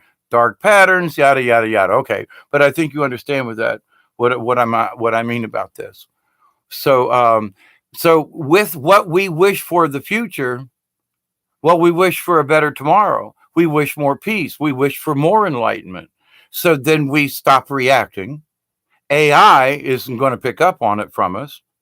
So that's going to not get into the matrix at all because I didn't react. I might go, oh, piss and moan in my chair. But if I don't type it out, it's not going out to the universe. It's not going into AI in the same way. Now, I would say that many of these voice activated devices, be careful what you wish for. But now the AI was artificial until they tapped into the quantum. So if you wish to be ruled by the AI and think you're in a simulation, therefore that's what you will create. I can't go there because that's like too small. It's too condensed. It doesn't include everything in my world of what I was taught before this quantum computer came up. Okay. So Marie says, what amusement does the evil enjoy for entertainment? Uh, they're waiting on us to stumble and try to eat each other. And what one of the things that's going on right now is that um, some of these people are eating themselves. It's like, I don't know, pick something that eats their children. But, some of these folks are literally eating themselves over these things. And, it's like some of the comments when I say, I understand who Jesus is, but I understand it from a higher sense. And people are like, well, you're really full of yourself if you're saying you think about Jesus in a higher level. Yeah, I'm sorry, but I think Jesus was here 200,000 years ago and you don't. So I think of Jesus in a higher realm. It's not that I think that you're belittling, but I think in different terms. Now, am I trying to be a butthole about it? No, but here it is. I think of things in higher realms, and you gotta go there. Otherwise, how you going to expand your mind if you aren't willing to expand? I mean, anyway. Um, whoa, wow! Somehow this got way back down there. Um, Zed's gone. Okay. Sherry D asks, did the bird tribe include ravens, given the raven on the turtle? Sherry D, hi Bob, thank you, Sherry. It depends, kind of more specific with which tribe you listen to, but all of the tribes believe in Turtle Island. That's like a common thing. So that's very ancient. It's not just a couple of thousand years old. It's very ancient. And whether Raven did it or, a different animal or whatever, but the fact that they all agree on Turtle Island, that's what's important. And they all agree on it, from different tribes. Um, And Pamela, as much as I love books, elders speaking oral history is much more accurate. Absolutely, Pamela. Because when I studied under Kashka LaRue, who was the legend, one of the legend keepers from the Tlingit tribe that I traveled with, I did many powwows with him. And I still have personal items that Kashka gave me, stories and parts of legends that he could give me enough information that I could do research into the legend myself. He was not, as a legend keeper, able to write them down. He, we would even go around and ask people to turn their cameras off for recording him reciting the legends, because that's how accurate they are, and it's a respect thing. But anyway, so oral tradition in many tribes. So when somebody speaks legend, listen. If somebody says myth, yeah. But if somebody says it's story, then it's a story. Still could be based with some fact, by the way. Um,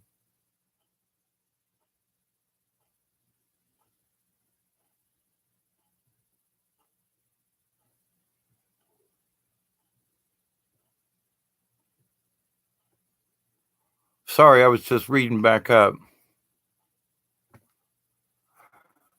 Sherry, do you say people could not read or write back in biblical times? They could, but in a different way. Witnesses to events told the stories to others, like the telephone game. Exactly. You know, and the thing is that anybody who's done any research about the Bible, or who now some of I got to use the term, but some Bible thumpers will just no, this is what he wrote it, and it's like, hang on, gang. Nah, some of these gospels were written many years later after Jesus died, and some were published. And go back and look, please. So no, this wasn't written at the time. Maybe, I've said, did they take Cliff's notes? What Jesus was saying? Was somebody doing a little script? Did they have a little iPad back in the day? And they were typing in. And I'm not trying to be belittling about this, but so how could they be so accurate with what he said 10 or 20 or 50 years later when telling the story? And who told the story to whom? And then, but to the point. So, but the basic idea of the Christ consciousness is what we should all be focusing on. Jesus, whether he went and studied Buddha or not, or that Eastern tradition, which many believe, and my Dominican nun sister Helene verified it in 1970. He studied Buddhism while he was gone. He went to, well, not just Buddhism, but I'm using that as just sort of a general idea. He studied Eastern traditions and then came back to teach these things that he learned in this way. So, there's so many statements of things that are similar to some of the Buddha writings and so forth. But Buddha includes the earth and the plants and the trees. But Jesus says, many things, and all things are sacred, children and animals, and so, but anyway. They could read and write in a different way, Sherry, because they didn't have regular notebook paper, but they have ways of scribbling things on animal hides. And folks have known how to write with quill pens and things, but the fact that they wrote them on animal hides, they're not around. They weren't preserved. But people sent things all the time. Native Americans would put something on a rabbit pelt after it was back and put a message on the back.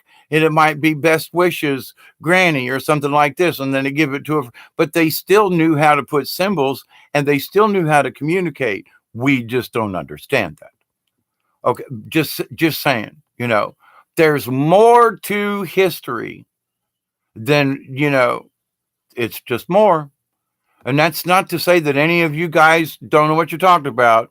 You're correct up to a point, but there's more to this story. That's why I'm here. And just think about it in your hearts.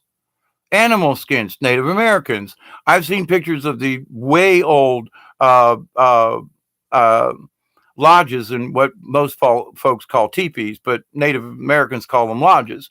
But so for lodges that had pictures and designs and symbols and things, these were all very specific. So did they know how to write? Did they send letters? They didn't have to, because they could send a symbol as a gift on a medicine on a medicine wheel or something like that, and get their point across. So the talk was different. But anyway, but they didn't write letters like you and me, but they wrote stuff down.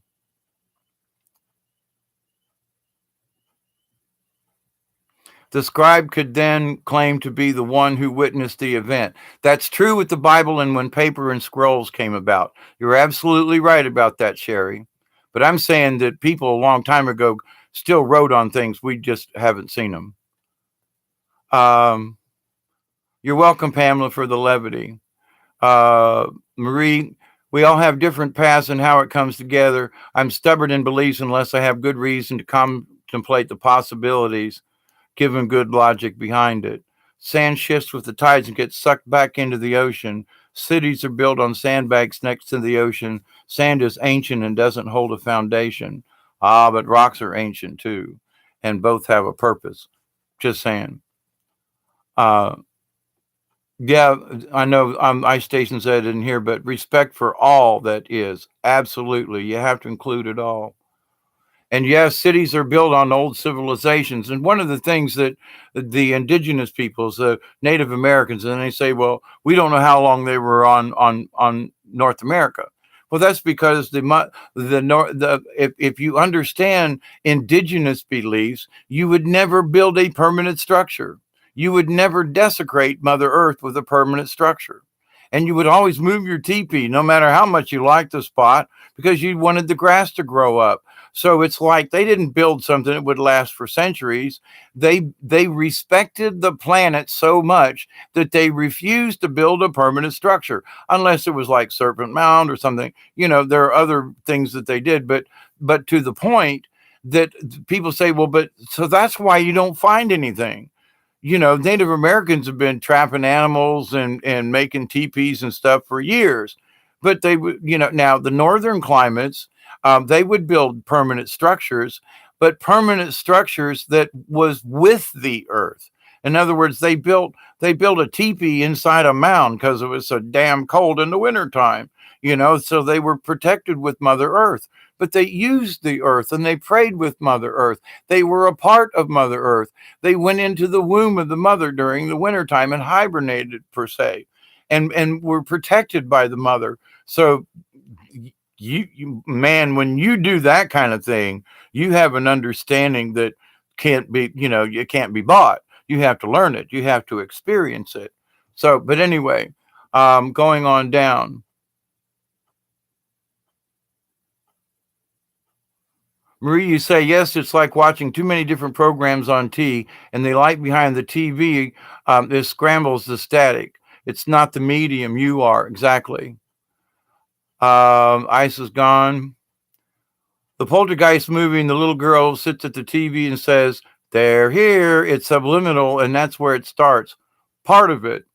But there are entities, and they are the people who are putting little subliminal text and things. The blinks in the they did it back in the 60s and 50s and 60s, and they passed a damn law that they couldn't do that. But now with digital technology, they slip it in and we don't see it. So in that respect, we are absolutely being programmed. But it's not the AI. They're using the artificial intelligence to do it, but they have to program the intelligence for it to have an intelligence. And how we react, and I'm going to continue saying this, I mean, it's a positive thing. We are in control of the AI by our reactions. Do you want a better tomorrow? Me. Tell Bob. Tell the AI, hey, I think you're cool. And the people who programmed you with crap, I don't like them very much. But you, Bob, and the other AI in there are wonderful. And we as a human race would love to get along with you. And I will bring up Data on Star Trek. Data, when you look at the first, you know, few episodes, he's a robot. And Data, as he receives data through the many episodes, he learns this understanding. How does he achieve it? By observing human beings. So they taught us how to get out of this by, if you just think about data, how we influence the data by you and me and our thoughts and our reactions, we become the AI. We take control of the narrative. If we don't overreact, or if we don't react at all to something, somebody writes a crappy article and you just read down a little bit, don't comment, don't do nothing, just delete the damn thing, move on. Well, that's nice. So, but if there's no reaction, if there's no negative comment, well, you're a butthole, and we got to stop this mess, because that's what's feeding it. But the programmers put the ideas in there, they add the glitches, they tell AI, because AI is learning from that programming and from our reactions.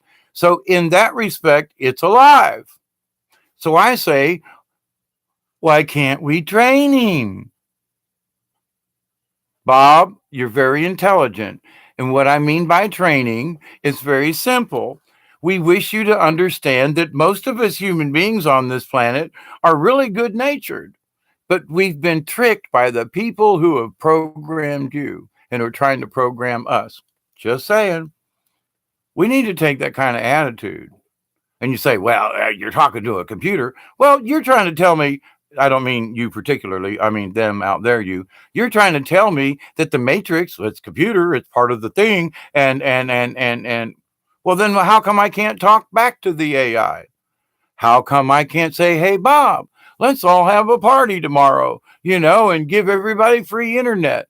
Come on, AI, the programmers who are programming you with negative, why don't we ask AI, as they're trying to tie bad programming into you, mess it up, encrypt it, so they don't even know what they're typing? How about that? Let's, instead of bitching to AI, let's ask AI to help us. Hey, dude, come on now. You're watching me. I know you are.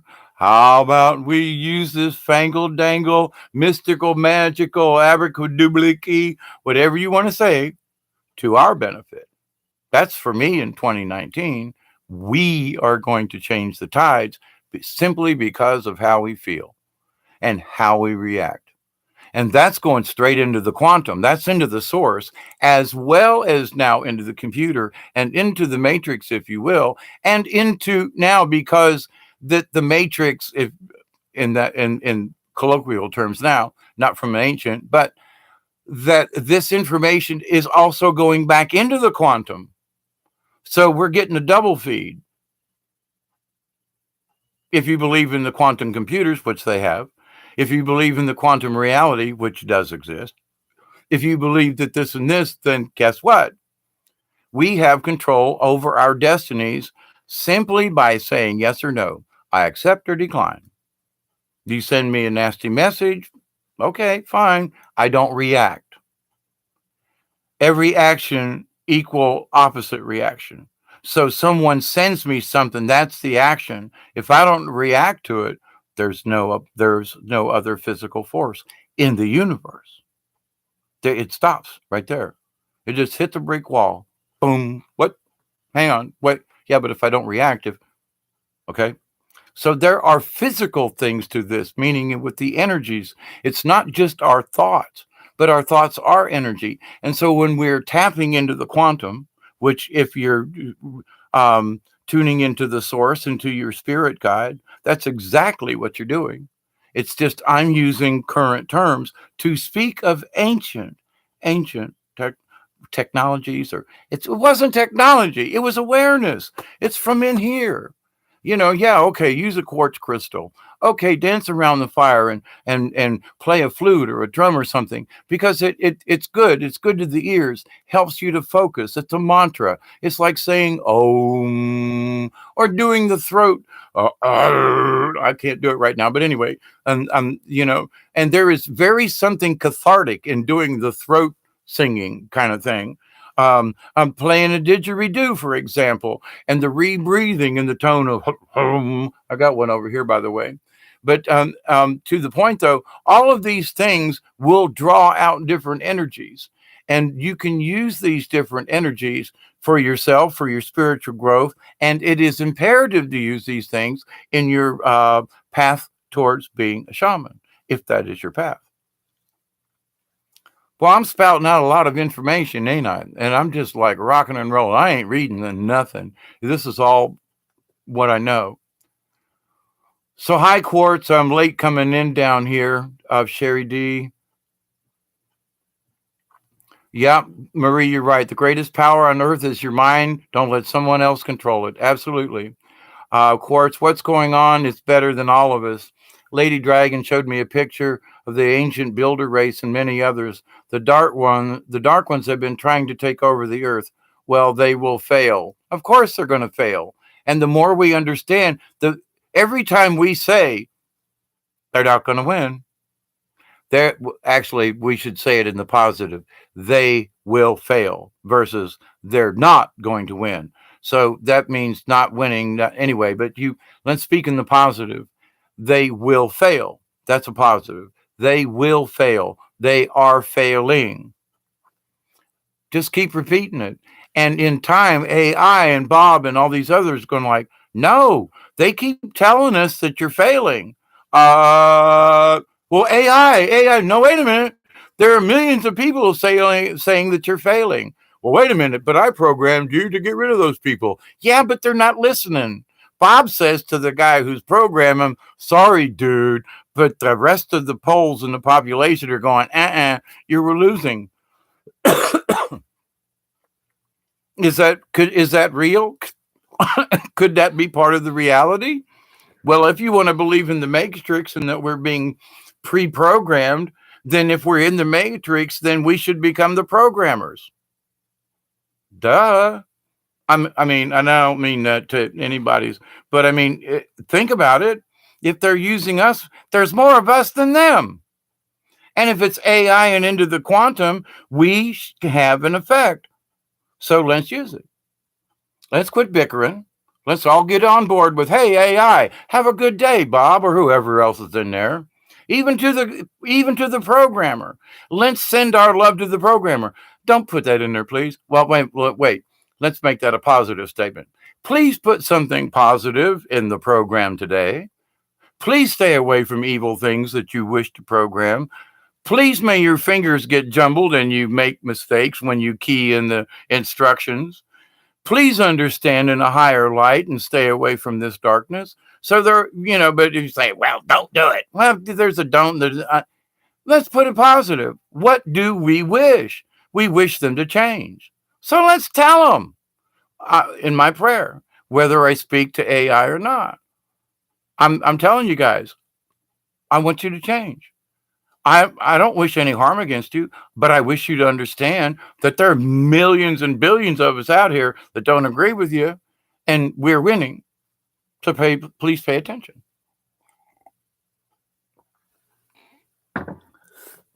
So I've spoke on this before and in private with some folks,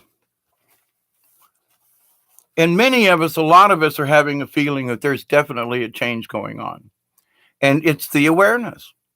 The more that we are aware, the more that we have these kinds of conversations, the more I speak, any of us speak out in the positive to the universe, to the quantum, to the AI, the more we are having an effect.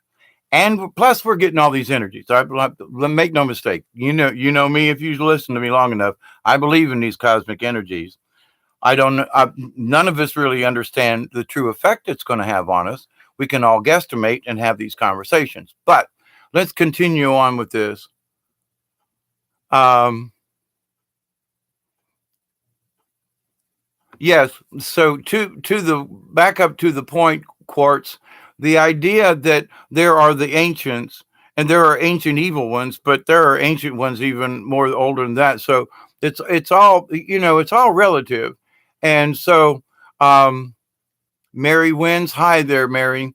You think I'm a shaman? Okay, and I don't discredit you, but we're going to go. It's an hour and a half already. Damn, and I don't mean that badly. Hope you're doing well, David. Thank you, Quartz, as best as possible. I'm doing a lot better than a lot of other people I know, and I know we lost a member of the class of '70 at Tampa Catholic, just to speak her name and to thank her for her friendship over the years. And her name was Letitia Taylor. She was a graduate of Tampa Catholic High School in 1970, along with the rest of this tribe of whatever we were back then, misfits, I think. But anyway, I got a message, I swear it was from her earlier today, and it was that tell folks that I'm okay. because she knew how spiritual I was and how she had agreed with. She was one of the first people to apologize for what the priest did to me in the Catholic religion. But anyway, to that point. So my prayers to Letitia, who's on the other side now, and we will continue to pray for your family and your children and your grandchildren who are still here. So anyway, got off a little bit off a tangent, but not. So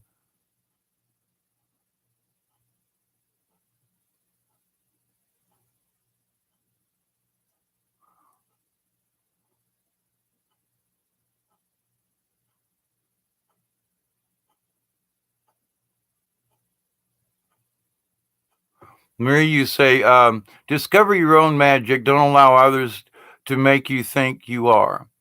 Know you are, and find what abilities you have that benefits humanity. I want to get to that when I go into the shaman part of this. But understanding this ancient stuff is really important. And I wanted to, I honestly was serious about going through your, obviously, I want you to participate. Um, Mary, when you say I'm learning new things every day and it's freaking awesome. You know, as many years as I've been at this, I it's not necessarily that I learned something new, but my understanding of something that I thought I understood becomes more clear. And it's like, whoa, but I thought I got that. Well, here's another level of understanding in that subject. Oh, holy cow. So yeah. So Eureka, you say, I'm saying that when we connect to source or connect to this energy, we're using quantum entanglement, not in standpoint of a computer, but as a human, we use this. Absolutely, Eureka. I agree with you 100%, 101%. Um, I, I didn't necessarily mistake you, but I took your phraseology to use the example of what I'm fixing to talk about with shamanism, in that there are cultural aspects in shamanism. So, using the matrix to describe shamanism in our current culture would be acceptable in certain ways. But you still got to understand the ancient. Anyway, yes, we're all biological machines. Absolutely.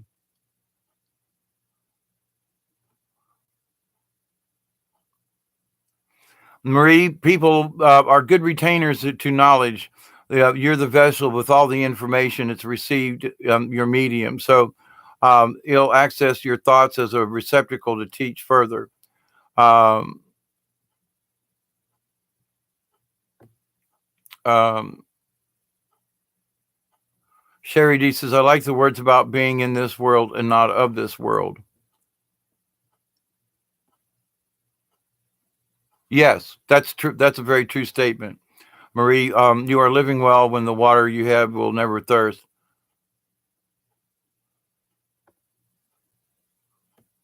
Wait, what?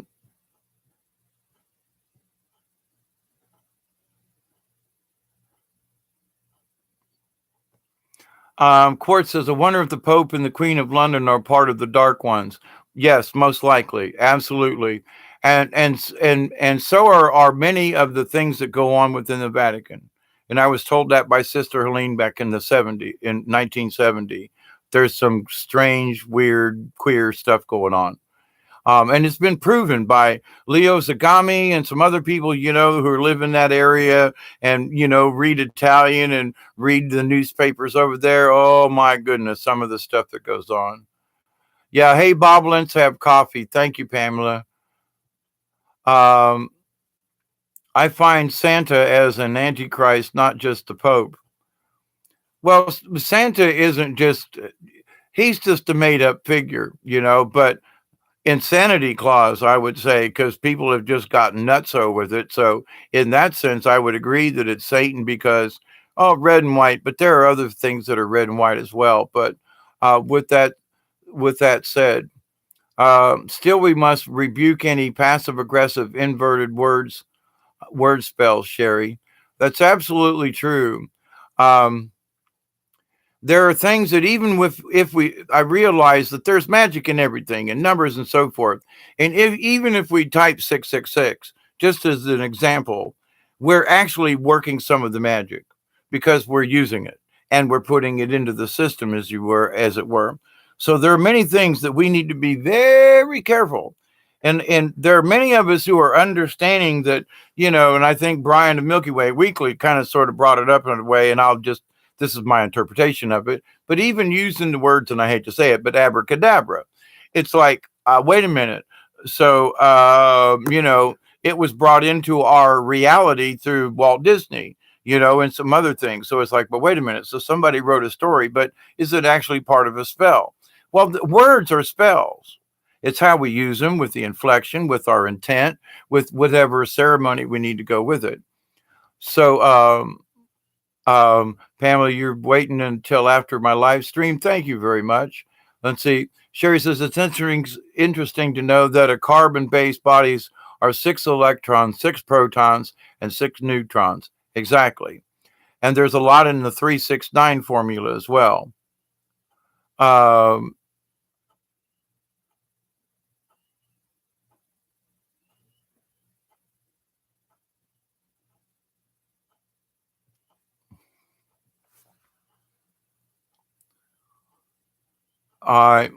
He went to school, then became a student before he became a master. His ministry was only 3 years.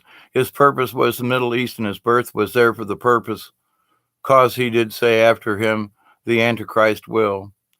Okay, sticking with the Christ thing, I guess.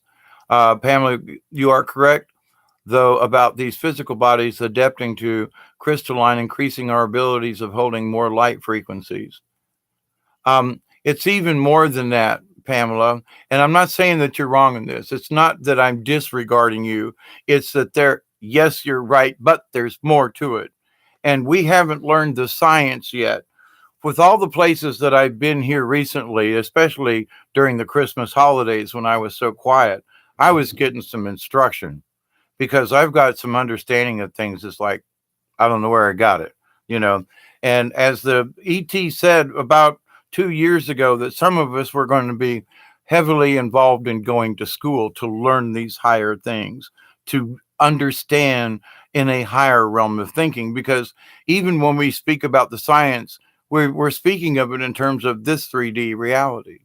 And if and when we move to the 4D, however you want to look at it, and I'm saying when, if we're going to have to look at the whole idea of science totally differently, because it's going to be from our perspective, how time looks, all of these things. So, you know, and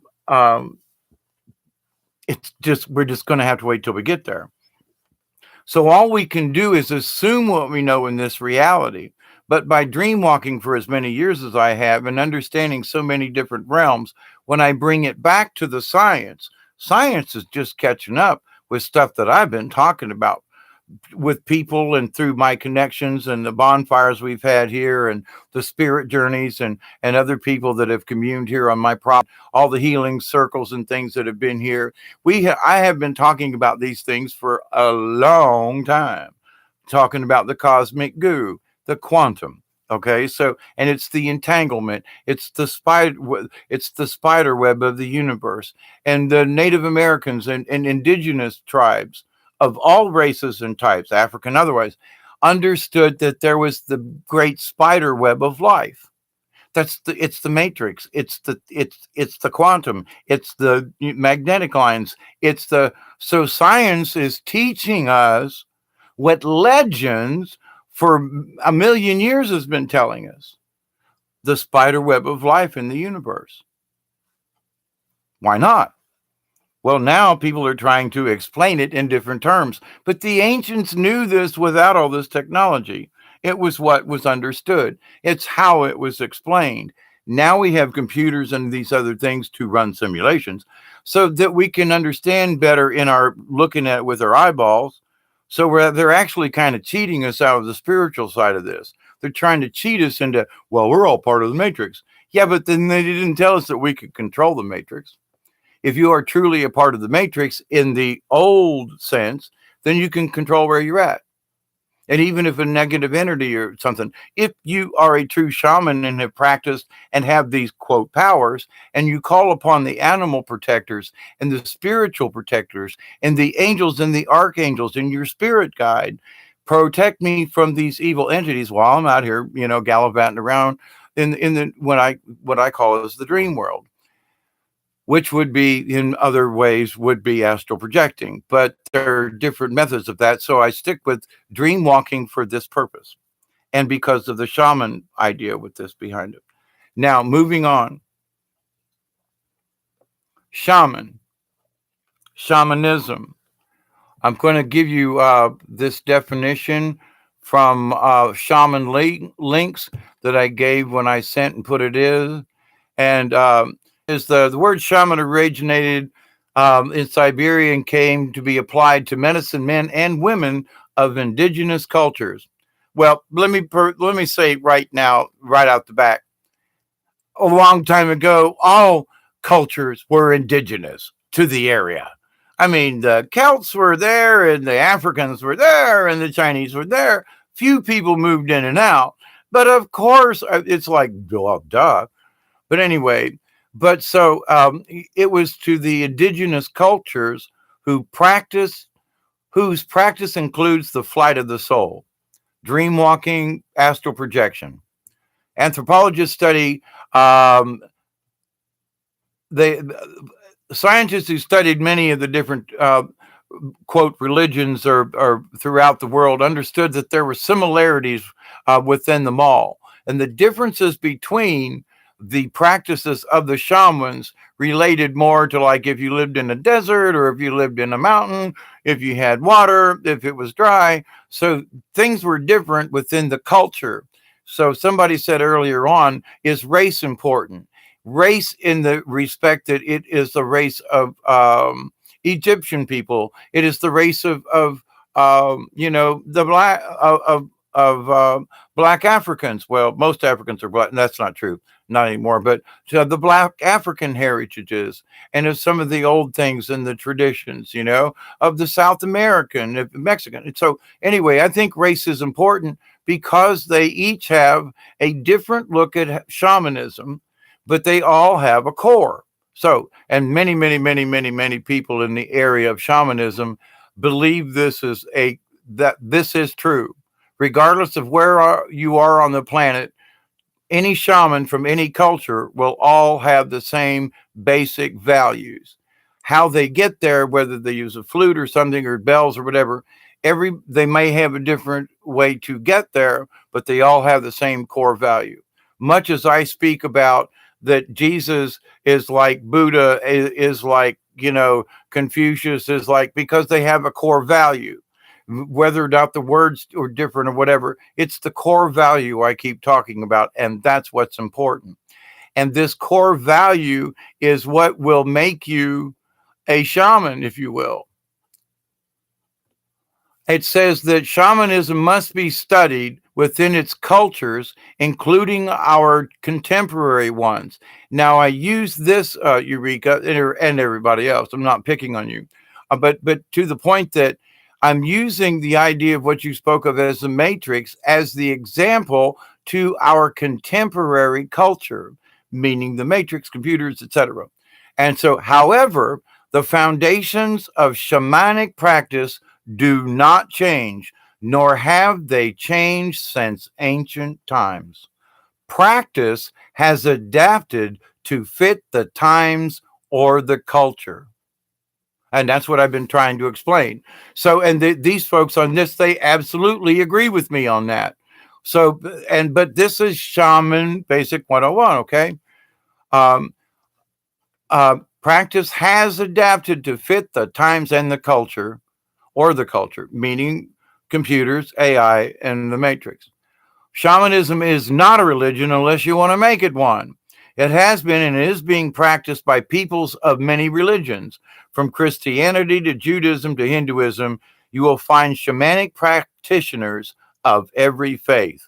Now, they may not call themselves a shaman, but they follow the core value of shamans. They could be a monk somewhere. They could be, and I mean Christian monk or a monk, a Hindu monk or a Buddhist monk or anybody, but somebody that just lives on their own or has whatever it is. But so in that it's individual, but the individual shares the common knowledge and the goal. So what is shamanism? It is a direct experience of spiritual knowledge.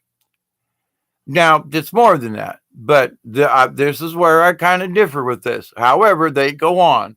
The direct experience comes through the techniques within shamanism, which include shamanic journeying, which is to me dream walking, so forth. Hold that thought.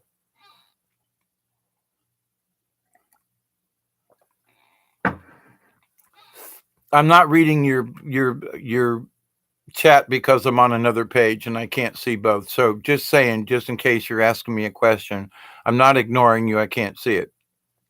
Because of the direct nature of the work, being a shaman, it tends to facilitate growth in every religious faith.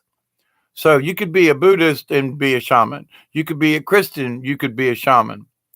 People will share shamanic experiences in groups, but the insight you gain from shamanic practice are unique to you. Even though we all, and I just said that with before I read it, we all share a common value, but each one of us is our own shaman because we have learned these things on our own, but we all share these commonalities. So shamanism practice is usually accompanied belief that everything in the world has a spirit. Now, this is very, very important. This is like, if you don't get this, you can't qualify. And it's not that anybody's trying to be mean to you. If you don't understand this core thing, you're not going to get the rest of it. It's not being it the truth may be brutal to some folks, but it is the truth. You can't get there from here. Shamanism practices usually accompany the belief. Usually, and I'm saying it's not usually, it is. A company believes that everything in the world has a spirit and has wisdom to share. Why do we pick up a rock and speak nicely or hold a crystal in our hands? It has the wisdom of the earth. We just need to channel it, and the wisdom of the universe. So everything has wisdom and to share. Trees, rocks, the grass. Laying on the grass, looking up at the clouds. Oh my God! You don't have to take acid or mushrooms or anything or ayahuasca. You can get high if you allow the leaves and the grass to take you there. If you understand these absolute core values, and that all things can communicate. So it says to continue on with this. And that is why you go on journeys to communicate and find the wisdom that is within other living and non living things. Through that experience, practitioners of shamanism begin to feel and see that they have an inner connection to the world around them. And I want to change the word world to the universe around them. It's not just the world. You got to think beyond that. You got to start someplace, but anyway. As a healing practice, shamanism has been very powerful, both the people of today and those back before, to the beginnings of recorded history. Well, it goes beyond that because we've lost a lot of the things that they did. Now, back to the text here. It says, the reason that this is so powerful is because each healing is tailored to the needs of the individual being healed. Western medicine seeks to find one cure that works for many. But the shaman provides unique treatment which holistically addresses what a person needs at this time. So that gives you a basic thing about that. Now I want to go to this next topic, and these are articles on this web page, and I'm going down to, if you want to follow me on this, can I be a shaman? And let's just have this conversation, because there was some stuff in here that I was like, well, and I can't look at the chat, but Eureka and other folks, you have an interest in this. So why would you be interested in shamanism if you just didn't have at least the desire to follow it, understand it? So that's one of the things. And this is the first sentence in this. Can anyone ask to become a shaman? And here's what they say. An individual can only become a shaman if the spirits choose to work with them. Let me read that again. An individual can only become a shaman if the spirits choose to work with them.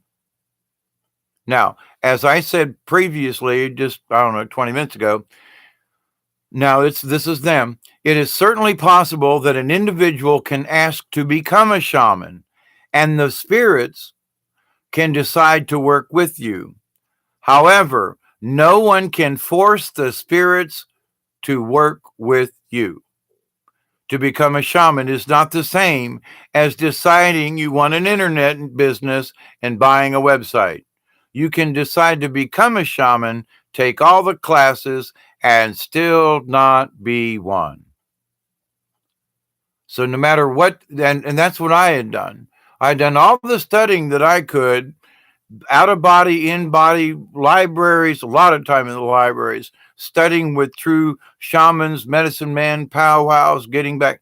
I did all of the above. And that even with all of that, I still didn't have all the information until I worked with a true shaman one-on-one and legend keepers and other people. So I didn't, my idea of deciding to be a shaman was, okay, I'm going to take the classes, I'm going to read, but then spirit has to choose me.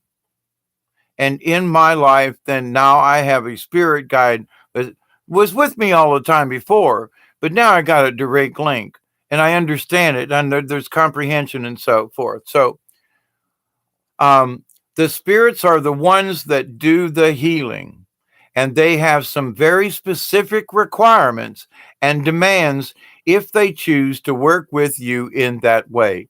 And that's true. And that's where the different cultures come in on this, okay? Because it's the spirit of the cultures. If you're in Ireland and Scotland and England and over there in the Nordic areas, the little people and giants and fairies and dwarves and stuff, you got to include that. We don't have near that much over here in the United States, even though it does exist. And but there are certain areas that are very high with certain types of energy. So you must work in that energy, in that culture, in that way, and use those shamanic practices that are more conducive to your area.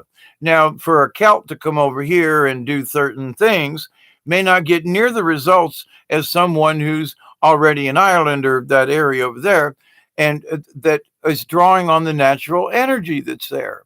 So yes, it could be useful, but it may be more useful at another location on the planet in another culture. So just to be clear about that. Now here we go with and I've said about this before, but I'm reading from their text.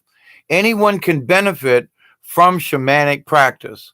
The spirit world is willing to work with you whether or not you become a shaman, and that's important, to share insight and healing on a personal level. And I'm always saying, accept and receive the healing from the universe. Accept and receive the knowledge, the healing, and all of the wisdom from the universe, from Creator, from the source.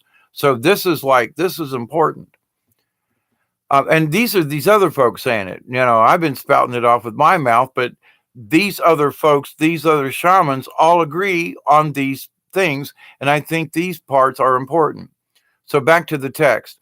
Almost everyone has spirits who are willing to provide perspective, guidance, and some healing energy. If you are drawn to a shamanic path because you would like to have that connection in your life, then it's important that you continue with that, with your intent. However, wanting to be a shaman is not the same thing as using any type of shamanic tools in your practice or something, or whether or not they're important. That was my line. The requirements of a shamanic practitioner are different. The path has demands and difficulties that are not necessarily there for someone who isn't using shamanic practice to serve their community. The path of the shaman healer is not easy, and that's in bold letters. The path of the shaman healer is not easy. Now, to continue with their text, illness or difficulties are part of the requirements of being a shamanic healer. Going back and looking at the scary, dark places inside yourself is also required. This is not negotiable. This cannot be avoided. The amount of difficulties a shaman will suffer are often in proportion to, to the community they are called to serve. Now, I've got difference with that, but to the beginnings, to the other things about this, I'm going to repeat this. Going and looking at the scary, dark places inside of yourself is also required. This is not negotiable and cannot be avoided. So if anyone says, well, if I say, well, have you ventured into the darkness within yourself? People, what darkness? I don't have any darkness. What do you mean by that? No, no, no. You got to understand that even the best of us have got a darkness we have to visit. Even if it isn't our darkness, we have to visit it, and it may be through somebody else's eyes or somebody else's evil that we understand the darkness, but you still got to go there. If a shaman is called to serve, I'm reading again. If a shaman is called to serve those people who are the most lost, those who are suffering the greatest, that shaman will have to learn some very hard lessons in preparation for their calling. The shaman must learn about suffering through direct experience in order to properly serve that community. A lack of true understanding about the suffering of others can sometimes constrain a healer's compassion and create additional wounding in their client. Now, I want to be kind of clear about this. There are some folks who have at times had the conversation, well, listen, we're going to heal you and all this kind of stuff. But if you've never felt the pain, then if you try to heal someone, and you got to understand, I'm going back to what these folks are saying. Okay. So I don't mean to trigger anybody with this, but 20 years ago, I thought I knew it. I thought I had a grasp of this. And then 20 years later, I look back and go, and I knew about some of this stuff, but in reality, I didn't know squat. And it was only through time that I could mull over the things that I'd learned in 1970 that it took 55, well, not quite 55 years, but 50 years to manifest in a true understanding of what the ancients were telling me, what my spirit guide was showing me. So through the wisdom, when I say accept the wisdom only comes with age and knowledge. So if you want to accept the knowledge, you got to accept wisdom along with it, because what good is the knowledge if you don't have the wisdom? It kind of goes hand in hand. So, and if you wish to accept the knowledge of the ancients, and you know which ones you're asking for, the really ancient ones with the true knowledge, and if you'll notice, I'm not using any words like Akashic records or tablets, or I'm not using any of those terminology. I'm not using any of those terminologies because those are just words. It's the understanding of these basic things, regardless of what you call them. And people are getting hung up, well, it's this one, and they said that. Stop it. You got to stick with the core. Too many people are babbling about the inconsistencies between the stories. What's the core value? It's the cultural differences between us that make the differences. Go back to the core. What have I been preaching? Core values. This somebody said in one night, it was like they use this particular type of meditation. Pamela, it may have been you, and I'm not picking you out, but I'm just saying that. But if that works for you, go for it. But I've used different types of methods of meditation over the years, and some conventional methods, because of my brain injuries, I can't do. But I can do these other ones. And I've talked to you about how to sit under a tree and meditate with the tree. I don't have any difficulty that way, because I'm sitting against the tree and I'm sharing the energy. but and now I can visualize that. But back then, if somebody said visualize sitting under a tree, and I'm like, okay, I wasted all my time trying to figure out which tree to sit under, and it's like everybody else was going home, and they were supposedly in some higher state, and I'm still trying to figure out which freaking tree. Where am I sitting under the tree? Where's the tree? And it's like, oh, wait. Now that was my problem. But to the point though, now I just said, well, let me go sit under a tree and I'll fix that. Because now I have a reference point. I can choose a tree that's back in my woods, that big oak tree. Oh, it's near where my spiritual area is, where I have visited with Al many times over the many years I've been here. And I mean, land in the tree and hoot like literally a couple of feet away from me, because I have a platform down in the swamp down there. And the limb he was sitting on was like literally just above my head. So I've had many encounters with hawks, with owl especially, who are messengers. And there are many traditional, for example, using cultures, for example, in many traditions, the owl is the silent messenger. Absolutely. You can't hear an owl coming. That's why they always scared the crap out of me when they're sitting in the tree next to my head. But with that said, it's evil. No, owls have a tendency to bring messages in the darkness. Well, they're dark messages. No, it's dark outside when they bring them. But to the point though, but I had an owl feather in my cap many years ago, went to a powwow. I didn't get 10 feet inside where any of the Native Americans were when they started saying, you can't wear that here. And I'm like, what? Do you know what you have in your hat? Yes. You have an owl feather. Yes. You can't come in here. But it's an owl feather. Yeah, but it's a bad omen to us. What? I get messages from owl. You have owl medicine? Holy shit. You got to go. You can't wear the feather. Take the feather away. And I mean, but there are some Native American traditions who understand what owl medicine means, especially to a shaman medicine person. So, but a lot of people, owl's bad. Nah, owl isn't this, it's, oh, but it's a familiar to a wizard. A lizard could be, I mean, a little camellia lizard, like was on my chair earlier yesterday, because they living inside my house now because the cats have chased them in. So I have camellia type lizards living around in my windows in here and on the plants in the house. It's really kind of interesting, but to the point, it kind of scared me. It's just a little lizard, the little camellia. But to the point, I was like, I wasn't expecting you, but blessings, little one, come sit by me. And he's nearby right up in here, So somebody would say, whoa, you've got a lizard. Ooh, that's reptilian. Oh, get off it. We have to think beyond that. What is a lizard? What is a chameleon? Well, that means there are changes. So this camellia showing up on my chair, he was brown because his background was brown. So he changed his colors to match it. It's not that he was necessarily hiding, but he was adapting to his situation. So I look at the lizard and I go, we all have to adapt to our current situation, don't we? Like a chameleon. We don't necessarily have to change colors, but we have to adapt to our current, to the newer situation, to the newer energies, to the newer vibrations. So this is all like positive stuff. So I looked at the lizard and said, whoa, it's a lizard. Oh, what's it doing?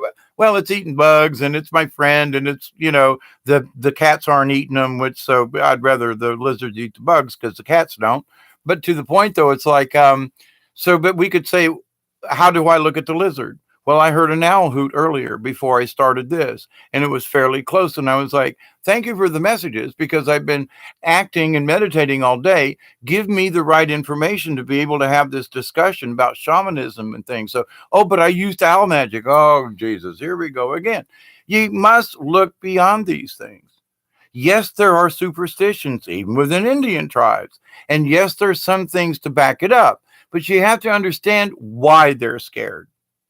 Because if someone has owl magic, I could have been the bearer of bad news to everyone there. And they wanted positive energy. So the reason they wanted me to not come in was because they were afraid I would be the messenger of bad things because of my owl medicine. Not because owl was bad, but the owl medicine and that the owl brings message. Okay, you get what I'm talking about. But with that said, oh my God, I was just wearing a feather. I have many owl feathers. Owl visits me all the time. Does that mean I'm a demonologist or I'm a sorcerer of the dark arts? No. Animals have messages for us. How we interpret them. So could a sorcerer have a familiar that's an owl? Of course. But he could have had a lizard too, is my point. So but so certain things are promoted, promulgated. Um, yes, owls eat lizards too. Absolutely. Um, so let me come back up here a little bit and catch up. Like, what does it mean if it's a possum? I've heard of people seeing UFOs and seeing possums around the area. Since we're talking in animal terms right now, and Eureka, you asked the question, I'm referring to my medicine book, medicine cards, and I'm going to look up what it says about the possum because there's some and I almost went exactly to the page, by the way. I was one page off. Um, the opossum, as it's correctly called, the title under it, it says diversion. Now, possum's greatest form of protection is to play dead. In doing this, possum confuses many a predator and or observer into believing that the game is over, playing possum. Oftentimes, the confused rival walks away or looks the other direction for a moment, and the opossum runs to safety. So in some of these things, so a UFO is seeing, and then possums are around the area. What if there is an entity that's using the possum as a diversion? Now we've heard about this predator technology in that if you can wear a suit of this particular kind of cloth or whatever, that it will mimic something. They may not actually transmute into a possum, although that's possible. It's more likely, though, that they are wearing some kind of cloaking device that would allow you to see a possum. But let me, I got the wrong glasses on. Here we go. Hang on a sec. These just aren't quite strong enough for reading this small print. So anyway, thank you for paying. Anyway, oh, these are smudged. A little quick break to clean my glasses. But the opossum, though, also it hangs by its tail. So there are many things that the opossum can do. And I've been down in the swamp, and I've down here in the swamp, there are trees across the river and so forth. You got a duck to go under, blah, blah, blah. And I was ducking underneath this one tree just in my backyard, and there was a possum running across it. Kind of freaked me out because I didn't see him as I went under the log, with my kayak. But as I picked my head up and I heard this scurrying, which was literally right at my head, I scared him and he scared me. But, I almost did a double back flip because there's a possum like right there in my head, And when I turned to look, his eyes met mine. We were literally on that kind of a level, right? So anyway, just some interesting possum stories on my own. But possum medicine, I'm going back to the text here. Possum medicine uses a great deal of strategy. If all else fails, possums play dead. It has been the ability to fight with its claws and teeth, and they will fight you, especially when you're trying to take a chicken away from them. And I've seen a possum go through the space of a 2x4, which is actually 1 5/8 or something thick, but the thickness of a 2x4. I've watched a full-grown possum squash their form out and crawl through that spot. And I was like, what the hell? That's why you got to use small fencing, or some possums will literally crawl between the damn fence things. Unbelievable. It's like rats. They can get into spaces. They can flatten their body out and do this thing and go through a crack that's only this big. And you go, Their head's bigger than that. I don't know how they do it. They do the squash sideways and go right in. But anyway, so the animals are very important in our lessons, especially with shamans. So anyway, back to this. Indeed, the supreme strategy of diversion is constantly employed when things get a little too hard to handle. Possum has developed an act that would receive an Academy Award, adding to the master play that sends enemies on many trails of confusion. If Possum is turned up in your cards, you are being asked to use strategy in some way in a present situation. So, from an animal standpoint, if somebody's seeing UFOs, it means that they should pay attention to what's going on around them more. But anyway, that's a spirit side. Rarely upon Rely upon your instincts for the best way out of a tight corner. If you have to pretend to be apathetic or unafraid, do it. Oftentimes, if you refuse to struggle or show that hurtful words bother you, what did I just say about hurtful words? We need to keep our emotions out of this. If you have uh, to pretend to be apathetic or unafraid, do it. Oftentimes, if you refuse to struggle, in my terms in this, or to react in a negative way, or to show that hurtful words bother you, your taunter will see no further fun in the game.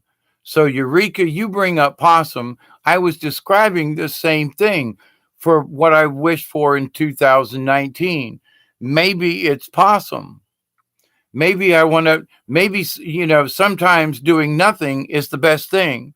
Like to reject something, just don't react. And so here's possum. You brought it up. So in my world, this is all relative. Is there synchronicity in this? It's part of the discussion. You bring up possum. Here's the subject. Does this tie in? I ask you. You may, does to me. you know. So, but anyway, so warriors have used, get this, warriors have used possum medicine for centuries and longer, playing dead when the enemy nears and outnumbers them. Then, in a flash, when the enemy is least expecting it, the war cry is heard. So, they jump up after playing dead. Possum, there you go.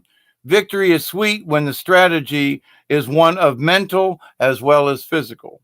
So that pertains to what we're talking about here now. So the opossum is not just in a physical state, it's also we can play possum. We can act or react into situations. And sometimes it's best not to react. Be as a possum. Just be neutral, not negative or whatever. Just be neutral. Just play dead. Let it go by. Nothing to see here. But know that you're playing possum.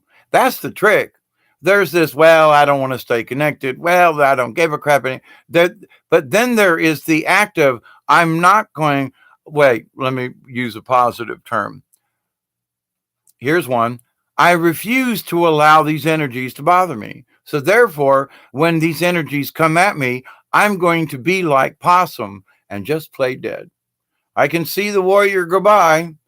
I'm an Indian laying waiting for, everybody, they think I'm dead. Okie dokie, and then all of a sudden, dum, da da dum. So but that's our choice. And so, but when we understand we have this choice, sometimes it's best just to stand still. Literally, just stand still. But anyway, so possum magic. Um, Possum may be relaying to you that you are to expect the unexpected and to be clever in achieving your victory. Well, that kind of fits with what I'm thinking about. We need to be clever with 2019. We need to be clever, Bob. Hi, the AI. We need to be clever. We need to put what we wish to into the AI and into the system and program it for us. Here we go. It's right here. I mean, I've read this before, but it's 2 weeks ago. But to the point, wow, this is really making sense. And I drew the possum card, by the way, in another thing. But oh, wow. So it's very relative to me that you even brought it up, Eureka. Thanks and blessings to you. So this could be a victory over a bothersome salesman or a nosy neighbor, or we can use it against those programmers who are trying to disrupt our lives by using the artificial intelligence against us.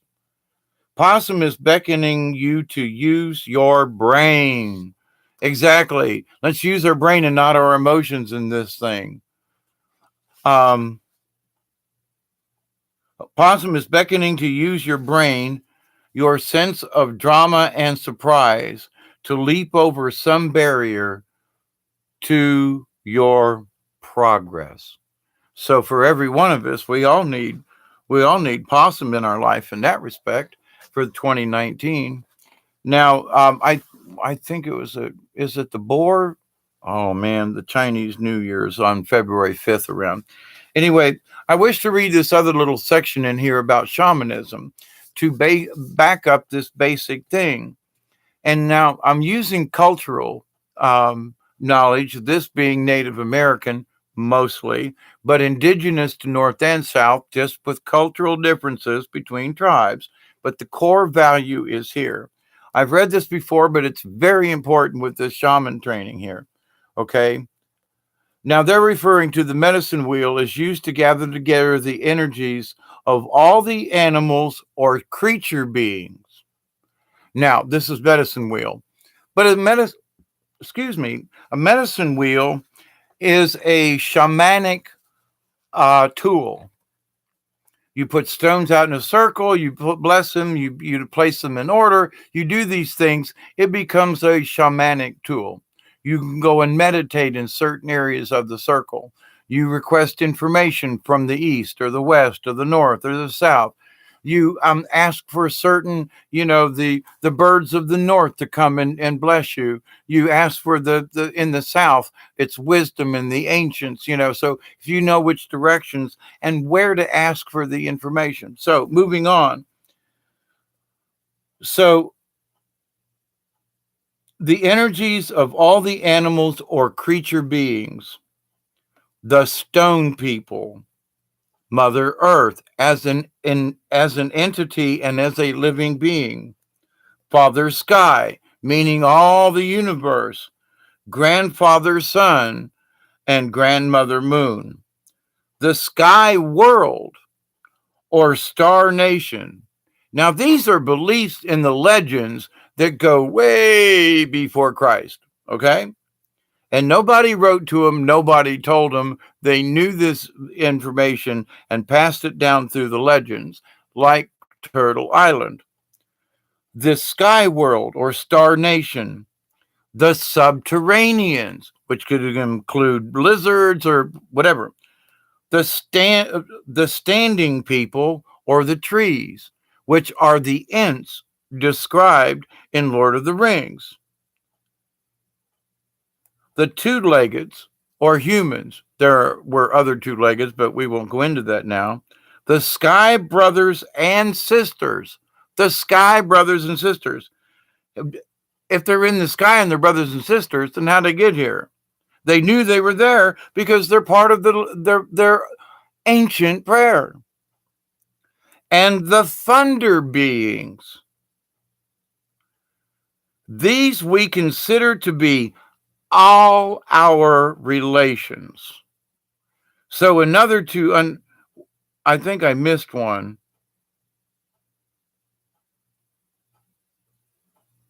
There are the stone people. Yeah, I think I missed that one. The stone people, for example, which could include crystals. But so for a shaman, a true shaman, you must understand all these layers. Consider them. Meditate on them. Use Mother Earth. Use the rocks. Ask the rocks to tell you the story of the stone people. So with these things in shamanism, now I want to go back to some of the text, but I had to divert because I was looking at this, and it's very important because in shamanism, one of the next things that they talk about, which is what I'm already speaking about, is the use of animal energies, animal totems. If you call upon the spirit of an animal, well, I apparently am calling upon the spirit of the possum. How did I find out about possum? By using the medicine cards, which is a shamanic way of receiving information from the spirits, especially when meditated with my correct intent. These things show up. I drew the possum card 2 weeks ago. You brought it up. I was already versed in it, but it even makes more sense now that you brought it up. Is for these future things. Now, when I read it, did I get an imprint? And then did I get more messages about the ancients and about this subject? That's why I'm receiving these downloads, because I'm to link all of these things together, not only in my life, but how they apply to you. That's some shit, ain't it? Let me take a quick break here. I'm like dry mouth out the wazoo. I've been talking for the last 2 hours and 30 minutes with only short breaks. So you know me, I can go the distance. But I know this is getting long, and I really didn't want to make this a 4-hour video, even though I knew it had the possibilities. But I wanted to interact with you.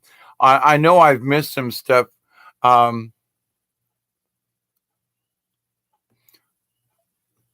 Yeah, Pamela says, love the tree meditation. Trees heal me. Any tree will work, as they are all connected. Absolutely. The only difference, Pamela, and I said this before, not that you're wrong, but that pine trees have different energies because they're not near as old oak trees, like live oaks down here around Florida and here. Now, I've been out west. I've been through Northern California. I've seen the giant redwoods. Oh my God. We don't have anything like that anymore on the East Coast. Now, I have pine trees on my river in the back that are estimated to be 200 years old. They are huge pine trees. But as old as these pine trees are, they're nowhere near what the baby redwoods are that I saw in Northern California. Just say it. So, but if you've ever seen the giant redwoods and you stand beneath them and you realize that you're Bilbo Baggins in this world of reality with those huge trees, you got to understand. I understood these things before, but seeing the great redwood trees and the great giants out there that are so old and so tall and so huge, and the environment underneath them, you feel like a little pixie running through the ferns that are way over your head. I mean, until you experience it, you only see it in pictures. So, as part of the shamanic journey, in order to understand certain things, everyone agrees you must experience them. Otherwise, how can you speak about it? I can talk about broken bones because I've had my leg wrapped around my back. I watched my foot go past my helmet during a football accident in high school. I understand about being under the knife and having to live in a cast for a year and physical therapy. I've understood about having my neck rearranged 3 times and all the trauma that went through that. I've had my body cut up and stuck in my neck. The iliac crest off of both of my hips are gone. They're stuck in my neck to keep my neck stable. That's the truth. And so it's like, I get these things. So I can talk about trauma and medicines and things because I've been there. And there are folks who try to talk to me, well, it isn't that bad. And you really shouldn't have. Well, have you ever had an operation? Well, I went in the hospital once and had stitches. Not the same. Sorry. So you cannot console me about what I have went through because you've only had a cut finger and a couple stitches. You've never been under the knife for hours and hours and hours and hours having your body rebuilt, and then put back together again and had the trauma of all that. Sorry. Now, I know there are other people who have had worse operations than mine. That's not my point. The point of the shamanism thing is though, and I'm not saying go break your leg to understand what it means, but unless you've had a leg injury, how can you understand what someone who is crippled and walking with a cane? Well, wow, man, shit, I've had a knee injury. I get what they're talking about. There is empathy in that. So and the part about this and what it means in the shamanism from what their standpoint and mine, How can you heal someone of something if you don't know what that something is? If you've not experienced it, if you see a darkness of someone, you can see, well, there's darkness there. So, okay, well, that's good. And that's like shaman part 101 or 102, maybe, that, oh, I can see these things. You've talented, you are gifted with that. Bravo. And I mean that sincerely. But at the same time, simply because you observe something doesn't mean you have the right to go messing with it, fooling with it, or thinking that you can heal someone of it. Unless you've had to deal with it in other realms or had someone show you how to deal with it in other realms. So there are people who are tinkering with each other because they've got part of the story. So all of us shamans say, be careful. You can hurt yourself and especially the other person because you really don't fully understand. You've got a really good concept. You're on the right track, but there's information you simply haven't had the opportunity to absorb yet. And I'm sorry, but it takes a few more years of understanding where you are to become a master at it. And there are some people, they can work on something for 20 years and still not be a master at what they choose to do. So, but in shamanic training, and like I try to stay out of like, quote, doing spiritual healing on somebody. I do so in such a way as to help through these videos, do a one-on-one on a hangout, whatever the, one-on-one personally. But the idea then is to sit with the person and let's identify, for example, someone today had asked me to pray for their headache, and I didn't realize that they had taken some medicines. I didn't realize that they were under stress. But when I saw them on the video thingy, I was like, holy crap, there's something else there, which was verified later. But that some of the sickness was actually due to a spiritual kind of thing that was actually allowing this, actually, it was blocking the healing, if you will. And it was blocking their ability to accept the healing. And I was like, well, that's weird. And I mean, it was like 1 minute, it was like, yeah, I got you. And the next minute was like, oh, never mind. I got it. I understand. Now, I understand that you don't have to tell me. Wait a minute. You just asked for me to pray for you. But then, in 30 seconds, you went from, yeah, but I get it. Suddenly agitated the spirit to where the person, as much as I was trying to follow up on the healing prayer that I sent, they were being shielded something else. And so that it ended up giving them physical pain in the stomach and this and disoriented, a slight panic attack because of the situation, and all because their system, because of the entity I saw later, was blocking the healing. Now, I never call myself, oh, I can heal you. I'm a spiritual advisor that can heal you. I can help you with certain things that are bothering you in certain ways. Let's look at this from another point of view, which is what a shaman does. A shaman heals people individually, much like Edgar Cayce would do. You look at the person, you listen to them. Well, what's going on? Well, maybe you prescribe an herb to someone to help fix a problem. When the herb will never fix it because there's something other than a physical ailment that's got their stomach upset. They're upset because someone sent him something. They can't get rid of some of the snake inside them is eating itself. I went through this for many years, so I understand this. But it was like my stomach was trying to eat itself, and it was through my own confusion and misunderstanding and all kinds of stuff. It was me. And as I settled these things, I don't take medicines for my stomach anymore. I used to drink my Lanton and of like all the time. I always had a bottle of kaopectate because of my upset stomach. And I can't remember the last time I had kaopectate because I had dealt with the issues inside me that was actually creating the extra acidic stomach and all the worries that ended up in my gut. Oh, crap. So the first thing I ask people now is like healing, well, my stomach, what kind of stress you been under? What'd you eat?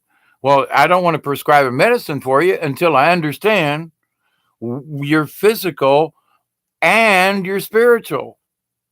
Why would I prescribe a medicinal plant for you to take or a tea to make if the tea will help you, but it won't cure you if these other things still exist? So, as a shaman, you need to look at the spiritual almost before you look at the physical. There is a physical ailment, but is it a spiritual issue causing it? You got to look there first. So, as in shamanic training, it's not that you automatically say that it's spiritual.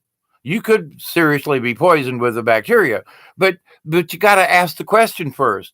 You don't go to the physical and say, "Well, you got a bacteria. That must be." Nah. You have to go mental, spiritual first, and then tie it in with the physical. Because the mental condition would allow a virus to grow in your stomach to make you sick. So there's still a spiritual thing about this.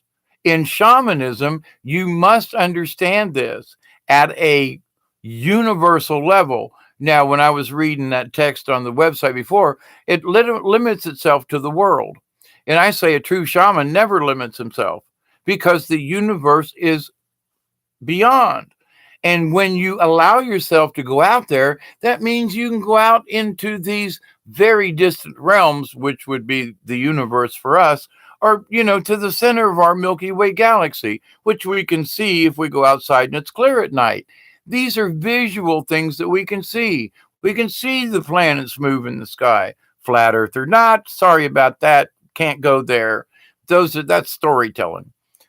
Because none of the legends ever say that we're on a flat Earth. The legends say there was Turtle Island, but they don't say that it was flat. But anyway, but some of the things there are some of the things that I understand about the flat Earth, by the way, that doesn't make sense in the normal realm. But I've been out west where there are flat spots, and I'm sorry, but there's flat. The Bonneville Flats, there might be a slight curve in the earth, but when you look down that highway coming out of Reno, going into Nevada, coming from the north, going south, it's so flat. You go, oh my God. I looked on the map and said, well, we're not very far from Las Vegas as we were driving down to get there from Reno. And I'm looking off in the distance and from around here, I would have said, well, that's 10 miles away. And in 10 miles, I would have been there. I'm looking out the window and I said, well, that must be 10, 15, maybe 20 miles away. It was 100 miles away. So in that reality out there in the desert, flat is much flatter than it is around here. Even though Florida's flat, it's still whatever's going on, there's something different there. So, but it's in that area. So we can all experience different things within our culture, within our current location, within our current parameters, whether it be the ice age, computer age, or whatever, quantum thinking. So we have to take these things into consideration with shamanism. We've got to include them, but never lose sight of the ancient core values. Back to reading again for a couple of thingies. Okay. The shaman must learn about suffering through direct experience in order to properly serve that community. A lack of true understanding about the suffering of others can sometimes constrain a healer's compassion and create additional wounding in their client. At the same time, a shamanic healer must respect those who are being healed. Any tendency to pit another can make problems in the healing process. The healing process should empower those being healed. Those shamans who come to the healing with pity or any form of superiority to the one being healed will experience lessons that identify and attempt to correct those inner tendencies. Now, that didn't really make any sense. What it means that if you come in there with pity for the person, then you have to be neutral in order to heal.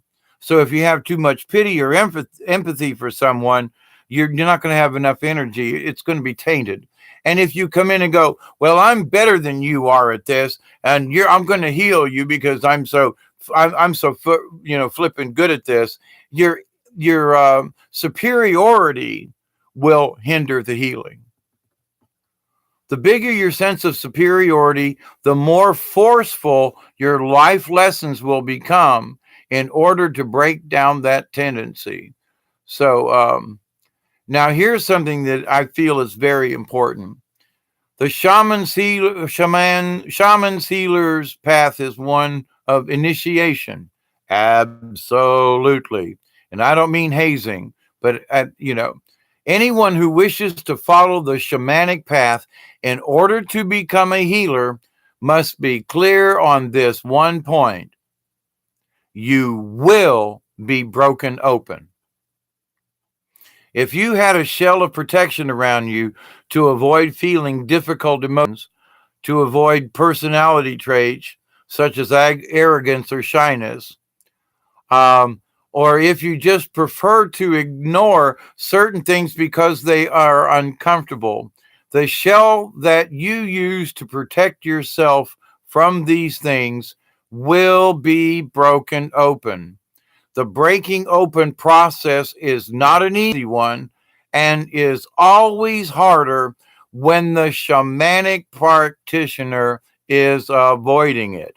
If you manage to avoid the breaking open process in some way, only one or two things can happen to the practitioner.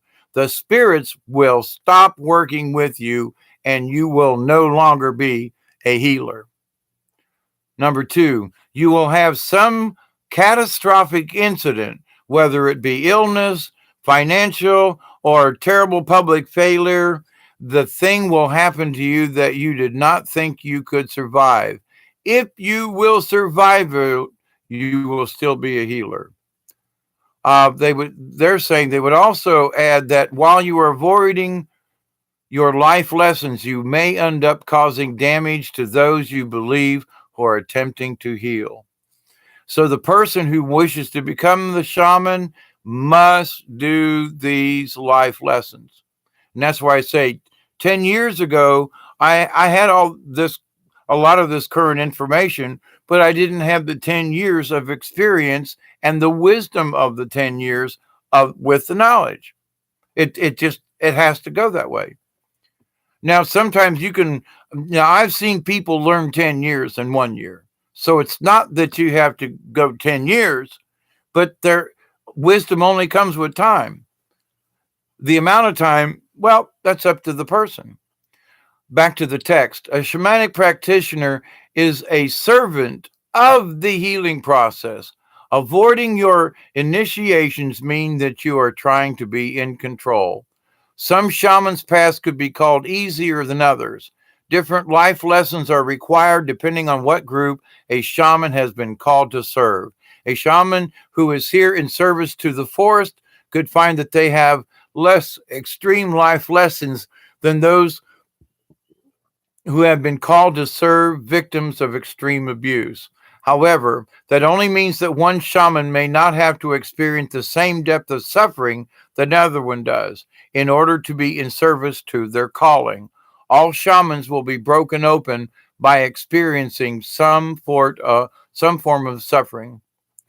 For the shaman, the fact of being broken open, that openness also means that you see the world around you and hurt because of how others are struggling. When people die in a natural disaster, you feel pain for them. When people are killed in acts of terrorism, you feel for them. When a forest is cut down, you feel for the earth. It's like a part of you has died. The shaman has been broken open and can never be closed and protected from these feelings.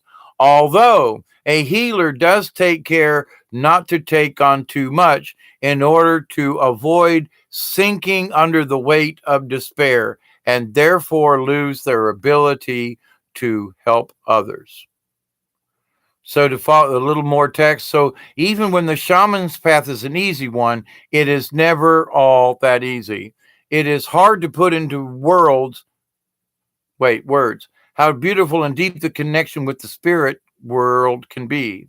But the joy of that connection doesn't protect you from the hard work that must be done to prepare you to help your clients and your community. For the true shaman, the path of personal growth and self healing is never done.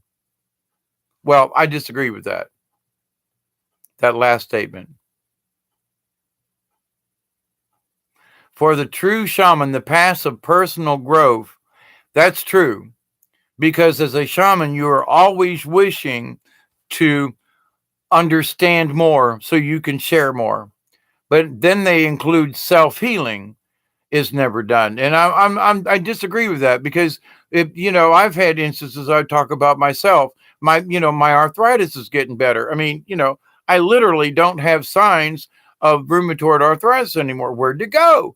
That's self healing. So in that respect, if I follow this last part of this sentence that self healing is never done, I'm closing something that it's like, wait a minute, I'm making a statement. Well, I can never be healed. Well, I don't agree with that. So in that respect, it's like there are some of these things that I agree with wholeheartedly, but Pamela, it doesn't sound easy, and it's not. And I'm going to read back up. Uh, if you're a healer of the forest, what may be difficult is watching a favorite forest of yours get destroyed, like I did when I was a kid. And there were, we called it Duck Pond. There was trees and sand hills, and it was cool. And then they put up one of the first big malls in North Tampa on the corner of Fowler and 30th Street there in Tampa. So it's like, and if you knew the old neighborhood, all us kids and people used to go down there, sail little boats. We'd go swimming when, nope, they paved paradise and put up a parking lot. So with that said, though, the difficulty in your portion of the shamanism. So it's like a friend of mine is helping out another person, and it's like in our conversation, it's like, well, you may not consider yourself a shaman. However, you're helping this individual through hard times. You're using the world around you and prayers and things. So you may not be a shaman of a higher quote healing status, but you are a shaman in where you are. If you understand the core value, if you understand the do no harm, if you understand that there are so many other people, beings, and things in this reality, which this person does, if you understand these core beliefs, then you're more of a shaman than not.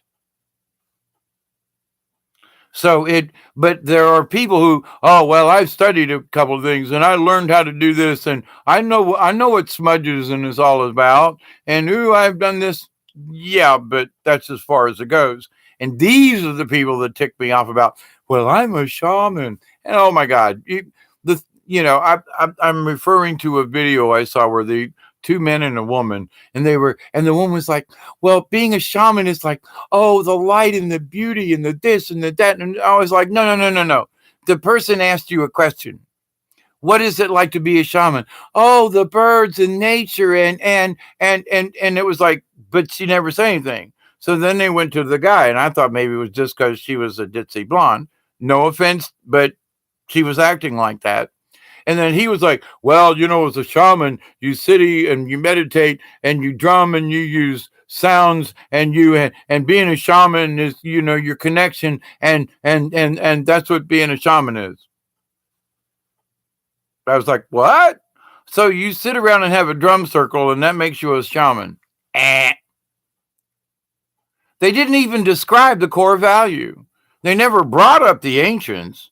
They never brought up compassion or the law of one of do no harm, but they talked about all this high and mighty and butterflies and unicorns, and I'm like, and we're all shamans. We're here to show you the way, and I'm like, oh, shut up.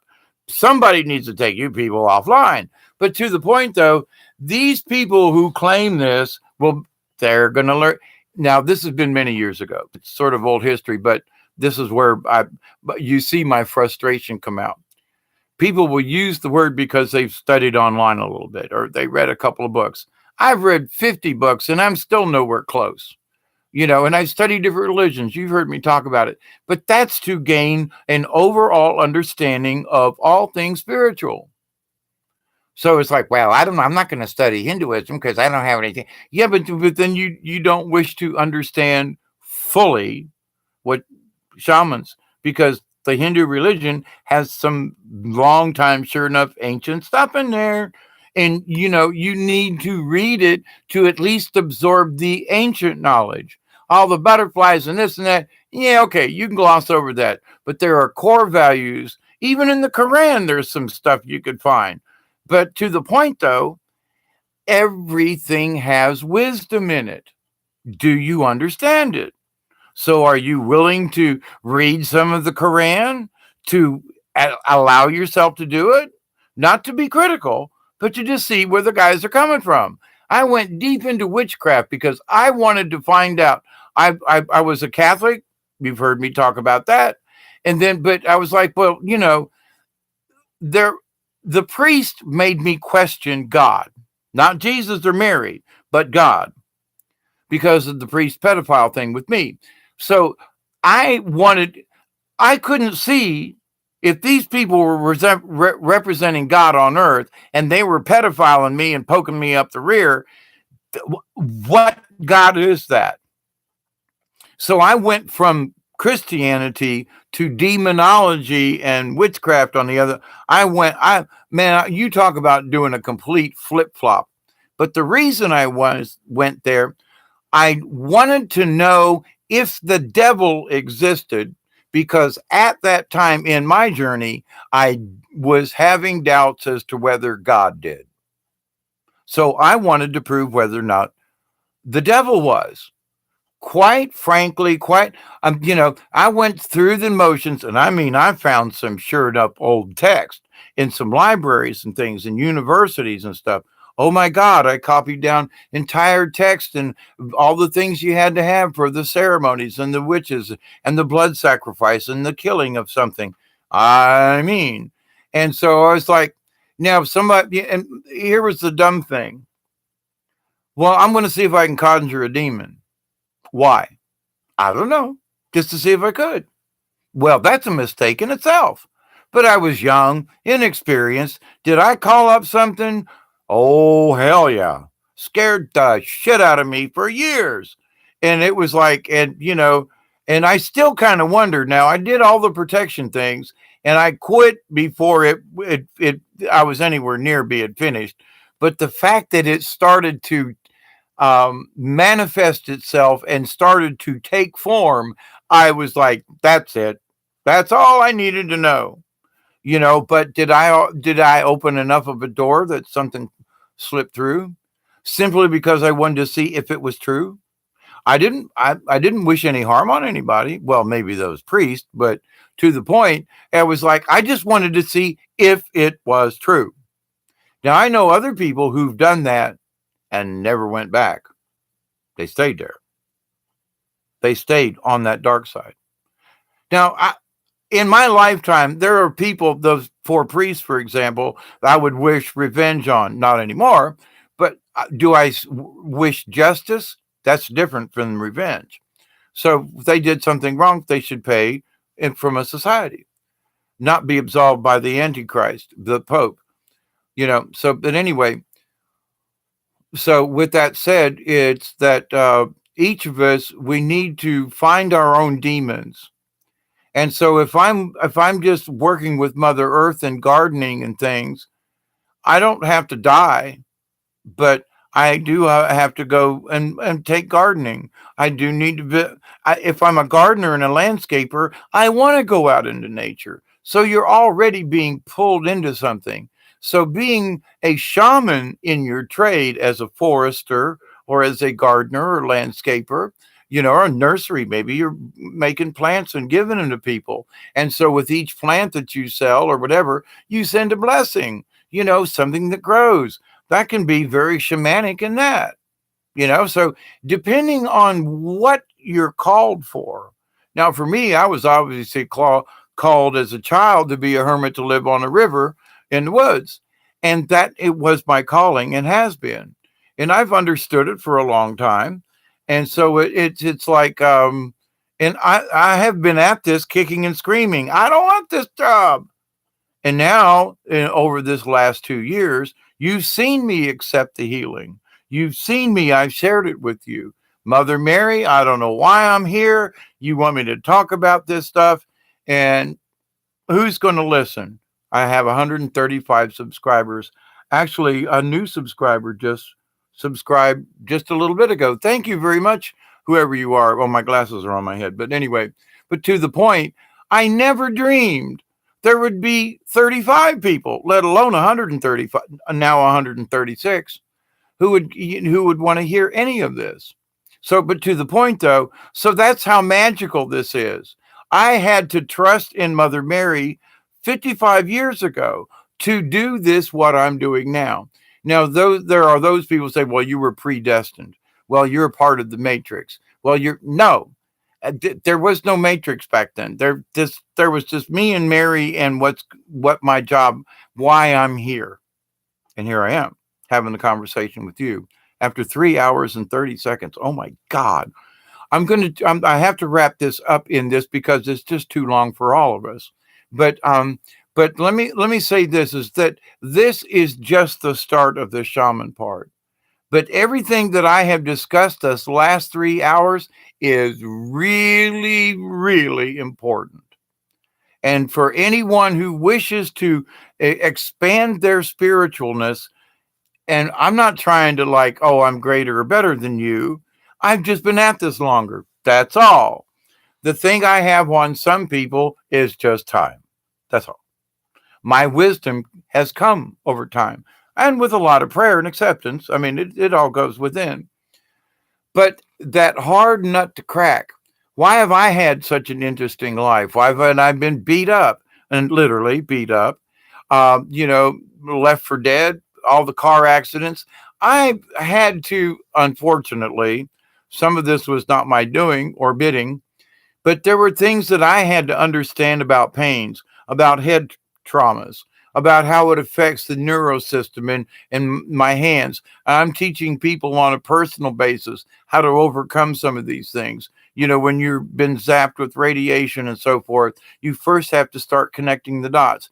Do this little simple exercise with your finger and thumb. Do simple things sitting in your chair. There are things that we can do to improve our life. Stop drinking out of so many plastic bottles. There are so many things we can choose to do because we have free will. And there are people who say, well, society forces me to do that. Well, stop with the excuses, because that's one of the first things. You said, I don't know, blah, blah, blah. If you're making an excuse for something, you got to address what you just made the excuse for. Well, I'm just everybody else, whatever the excuse may be. If you make an excuse for something, you're hiding something. That's whatever your shell that needs to be cracked. I can't go there with you other than but the thing is that it could be anything. It could be shyness. It could be whatever it is. A tendency to, I don't, pick a subject. But the thing is that if you're avoiding it, if you're making excuses for your behavior, well, I smoke cigarettes and blah, blah, blah. And, I've lit this thing twice during these last 3 hours. I really want it, but I don't need it. And that's some of the things that I've talked about as well. As a shaman, you must understand the difference between what I need, seriously, what I seriously require, day-to-day basis, thingy, versus what I think I need and versus what I want. Society tells me I need to have electricity. Well, I can go without, but it's a real inconvenience because I can't use a computer or the internet. But I can choose to make my bill only $45 a month. People say, what? Yeah, in a month's time, my electric bill, it's high this month because I use an electric heater. It cost me $20 to use my electric heater when I could have put wood in my firebox over here, but I was lazy. Cost me $20. But to the point though, so my light bill this month was $65. Well, now that's tolerable and within my budget. That's not the point. I could have saved $20 by going over there and putting some wood in my firebox. That's the thing. I have a choice. I would chose to be lazy over the holidays and it cost me $20. But to the point, it's not about the $20. It's about I had the choice. I have the choice to run my bill up. I ran the heater several times. Didn't have to run my electric one. Oh my goodness, kept the house nice and toasty. Burned the wood from the hurricanes. I mean, I live in the woods. There's scrap all over the place. But to the point, though, that's a choice I make. Do I wish to become a part of the AI? No. And the part that I do wish to share is, hi, Bob. Let's have a cup of coffee and a donut. Well, digital donut at least. Um, let's have some cheesecake. Woo, that's even better in my book. But let's have coffee and cheesecake. Boy, how about that one? So we pump AI with our positive thoughts. How can it not change? You know what I'm saying? If we continue to program with our good intentions, and as the shaman says, you must experience some things, but if we become too attached to them, which is what I'm talking about when you read something in the news or in your favorite paper or online or whatever, and that pisses me off, I'm going to leave a nasty comment. When we stop that, our whole life will change. I know it did for me. And over these last 2 years, if you followed my videos, you will actually have seen the change in me because I have discussed it with you openly and freely. That's my job. I love my job. I really do. Sometimes it's a real pain in the ass. And there's some people that I was supposed to have contact. And I promise you, sometimes being in the dream world, takes me out of this reality. And it literally takes me days to come back down to 3D reality and have a conversation with you guys.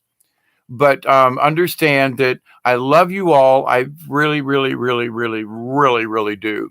I'm going to go more in depth with some shamanic training.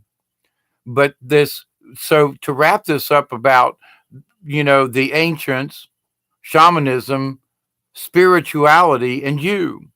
So I think you understand it from the very beginning. I've been talking about spirituality, and the spirituality has to do with each one of us. And each one of us can be our own shamans in whatever degree we have experience and knowledge of. But the calling is usually made of you. When I was 4, I knew I was going to be here. Now, not everybody has that. And to other people, and for a long time, I refused to use the word shaman until I realized I actually am one. And I still got stuff to learn. I'm not anywhere near perfect, and nor will I claim. Have I helped people to heal? Yes. Could I call myself a healer? No. Because that would mean everybody would meet, I could heal. I have healed people with their help. Together, I have learned from them, given things, knowledge, etc., and they have healed. So in that respect, in a past tense, I have been a healer. Can I heal someone tomorrow or today? I have no idea. All I can do is offer my services, the wisdom that I have, the knowledge that I have, and hope that and pray that it will. My hope is a good thing, but my prayer that it will, with my hope, heal anyone that this would help to follow the path of a shaman, to understand whether or not you even want to go through the crap. Because trust me, you got to crack open that thing. And for anyone who makes any excuse about any of your behaviors, you got a shell to crack. Oops. I'm making excuses for my cigarettes. I know, but see, in that respect, I know I'm making them up. I'm going, yeah, there you go again, making up an excuse. So I've dealt with this. And my dealing with it is, there you go again. You're breaking your promise, you know. So I'm still working on the cigarette deal. But I used to be a hardcore drug addict. Now, I wasn't into shooting up, but starting, eating acid, mushrooms, peyote, oh my God, speed, woo. 40 years on speed, more or less, through cocaine and other things. Can you change? Yes. But at the same time, I understood that in order to be a shaman of spiritual growth for myself, whether I healed anyone else or not, but that as I started on the path, I realized that as I learned about the shaman and the healing, that I had to share the information. So that's another thing of becoming a shaman, is that as you learn these things, you realize this is can't be held within. It must be shared. But and you can share it, you can speak it to anyone, but it's only important to those who will listen, like you folks right now who stuck with me and who have subscribed to this channel. So I'm going to leave it here about this. I think it's a good place to kind of tie it in. Let me put my glasses down and see what y'all wrote here in the end. Sherry D, you're absolutely welcome. I hope this is have done any good. Thank you. Quartz, you say you had a very weird dream today. Thank you for sharing this information. Absolutely. Love you, David. Thank you, Sherry, and everyone here. Mary Wins, thank you very much. Marie, through my past life, it was mental healing. How the mind can be bashed. Yep, can be bashed when one has a lack of will or self control. No parental guidance, as we were allowed a device, an attachment became control. Yep. Marie, yes, I have anger and I don't want to add fuel to the fire. Need to be in charge of my demon, not it in charge of me. So my shadow is the choice, how I use it. Absolutely, Marie. Um, Seven Serpents has subscribed. Thank you, thank you, thank you. I don't see you in the chat, but that's okay. You don't have to. But thank you for subscribing. But with that, one of the things, and I've had huge issues with this. Um, and Sherry, you say, it seems to me that a shaman would need to be outspoken, calling a spade, not mincing words, but speaking truth as they know it. That's true, up to a point. And I use Dr. Brennan and Bones as an example. If you've ever watched that program once, you'll understand who Dr. Brennan is. She's the the uptight broad, that's always speaking frankly. So speaking the truth and being so blunt that it hurts someone's feelings is inappropriate. So the wisdom of a shaman is how to tell the truth without without insulting the person. And it's not about sugarcoating it. It's choosing correct words, still being honest. But so the mastery, when you listen to some of the old Confucius sayings, Confucius say, bird in hand is worth two in bush. Well, unless you were looking for birds to eat and you were starving to death, one in the hand is worth two in the bush. But if you're not looking for chow, then that's like, what? But there's wisdom in that. So but to the point though, there are, little verbiages and things, parables in the Bible, that reflect certain things that will give us little hints to ourselves and that will share the information. So being outspoken, the wisdom comes in how you're outspoken. Now, early on in this trek with being on YouTube and so forth, there's some, and I decided to leave some of these up because it shows where I was 2 and 3, 4, 5 years ago, and how much where I'm at now. So when I go back and look at my earlier videos, the first thing I want to do is delete it. And Spirit goes, no, no, no, no, no. That's how you used to be. And if people wish to see my progression and my spiritual growth simply by having YouTube videos and having these open discussions, watch my progress. Watch how I've dealt with these things. Not that I'm better or worse than anybody. It's just I'm an example. I'm just one example. And so thank you all for sharing. But that we all have this opportunity and it's our choice. Court says, um, well, thank you, Seven Thirds Serpents. I'm here just listening. Thank you. I told you didn't have to get involved, but thank you. Too sleepy to read the chat. Thank you. That's very, and I'm going to quit here. Court says, I was thinking of fighting against the dark ones in that weird dream at Mary Wynn's because they were people in the dream that looked human, but I could somehow sense that they weren't. And there are a lot of what people are calling skinwalkers or walk-ins, and there are differences. But to the point, it's that it's very important that we understand that spirits can attach to us even for a short time. And I mean, some of us have been cursed with in ways that what I'm not sure. Um, So we have to understand that, when we are spiritual beings and we shine our light out there, it attracts bugs.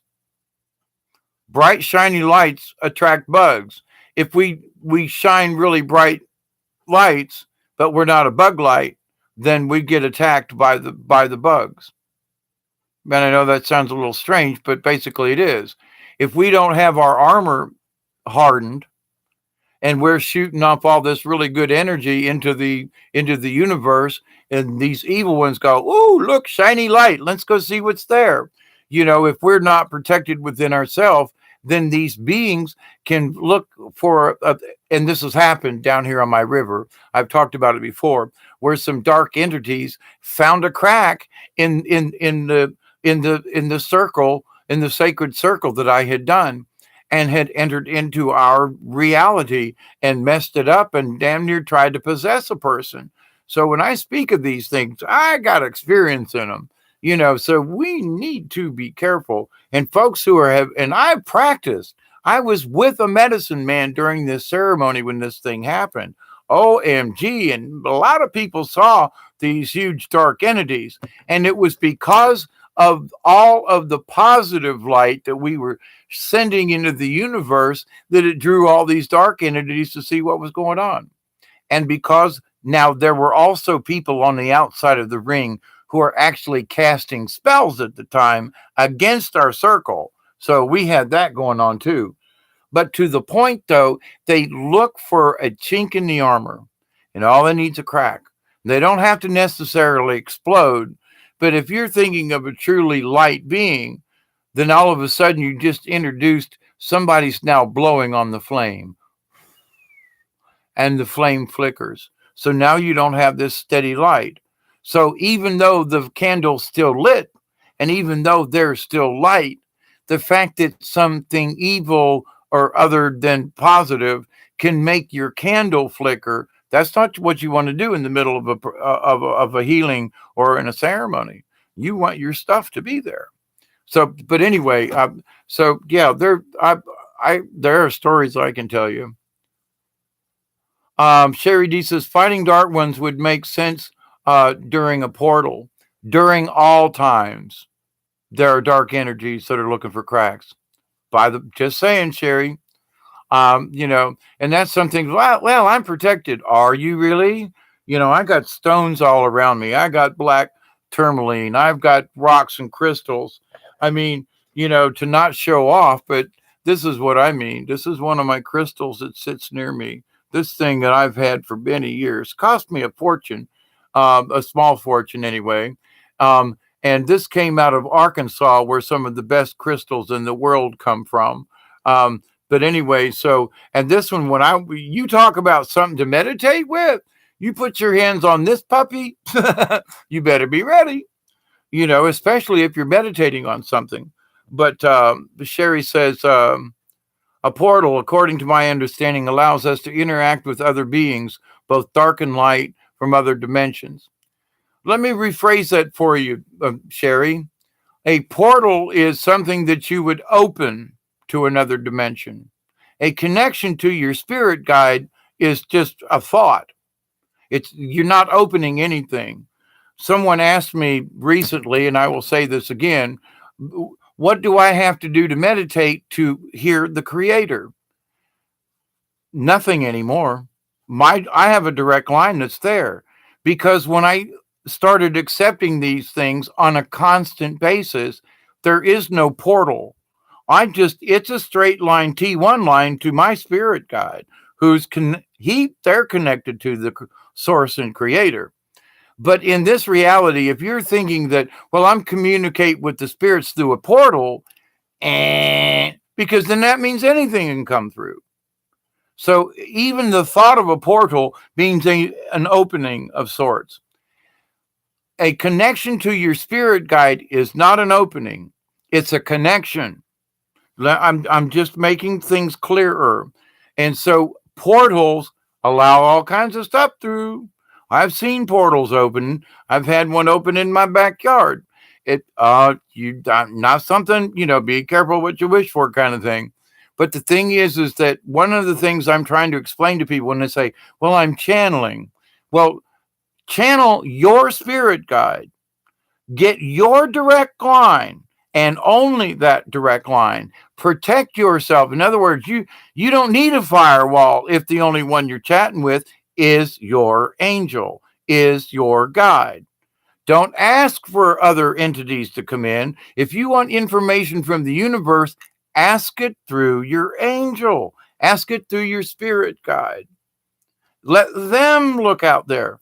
Don't you go wandering around, because that's what gets people in trouble. And so, but people call that channeling. Well, I allowed this spirit to come in. Well, I had this, and you're opening portals there. But when you ask for a direct connection, spirit guide, I want to hear only from you. Now, I get a tap on my left shoulder. I always know this shoulder when I get the tap. Never been wrong. If something goes tapping me over here, it's like in the cartoons. The devil's over on this side, the angel's over here on this side for me. That's how it goes. And I beat the angel off so many times, I only listen to my right side. And so now it's like, no. So, and the reason I bring up this distinction and not trying to pick on you, Sherry D, I want you to understand that when we visualize things in our mind, then that can open up a portal and wish what we wish because of terminology and things. That's why talking about the ancients is important about shamanism and spiritualism in general.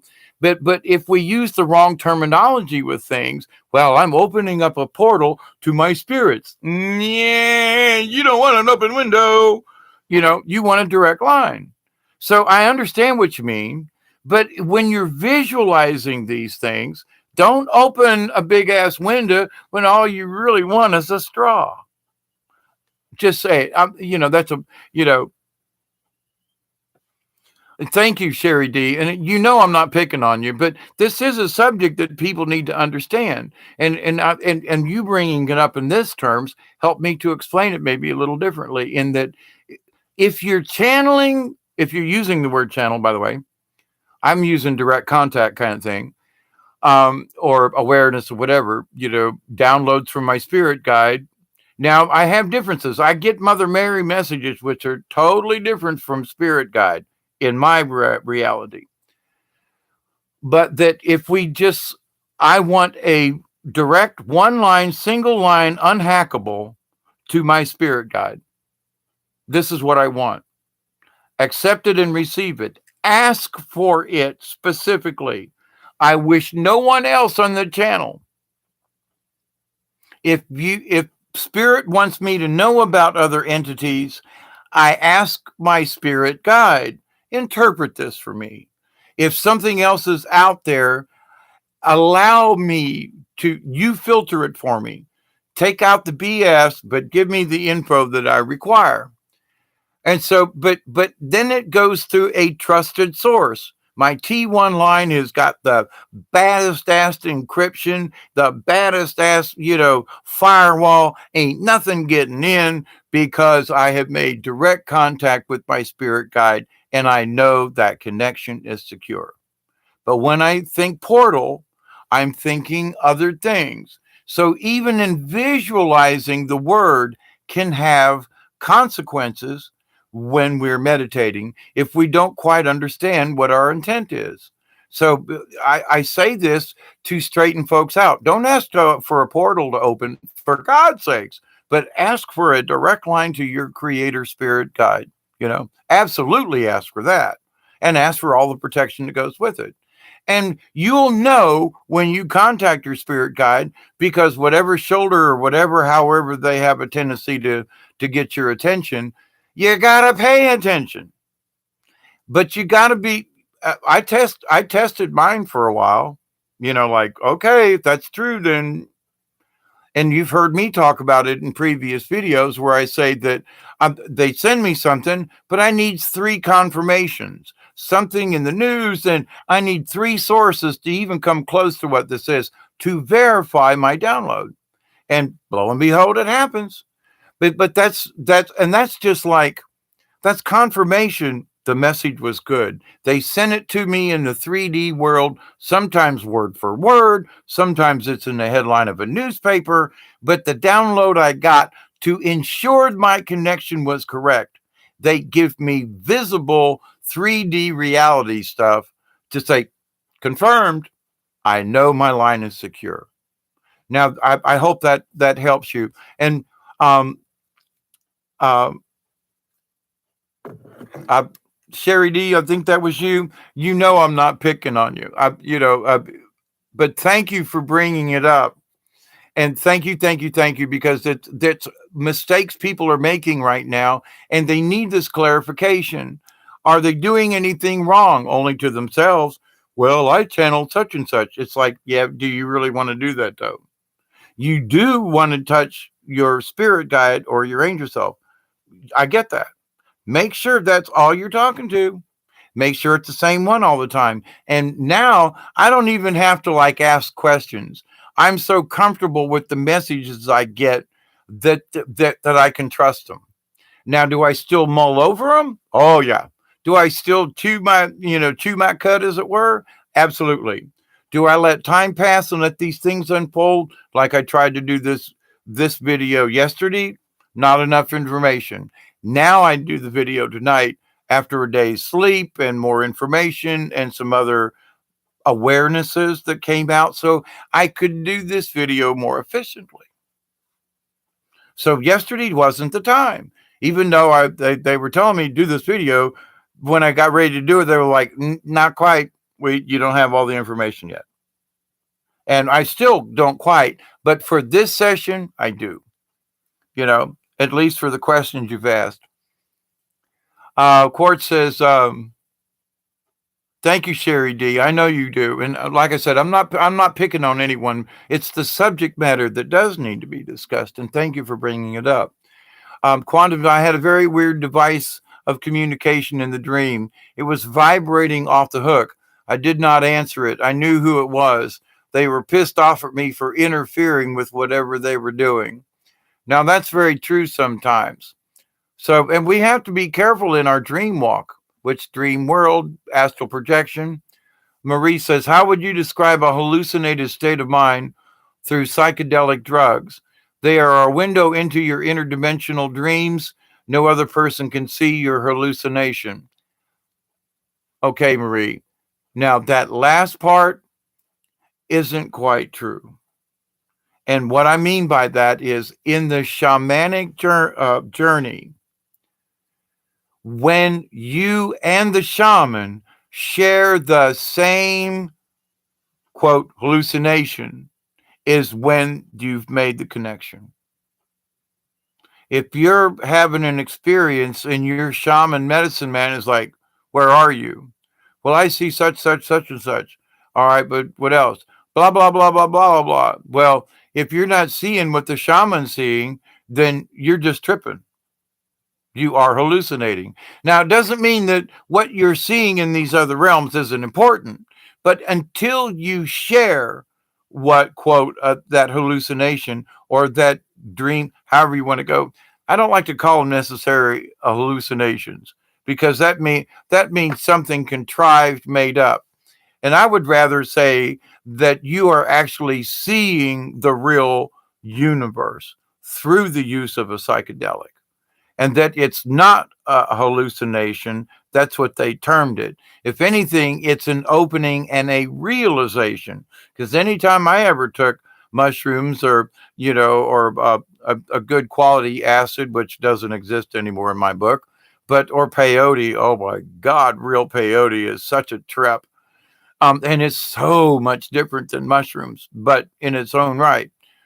But to some of the experience I've had with magic mushrooms, though, OMG. Now, to further on with this a little bit that you asked about um,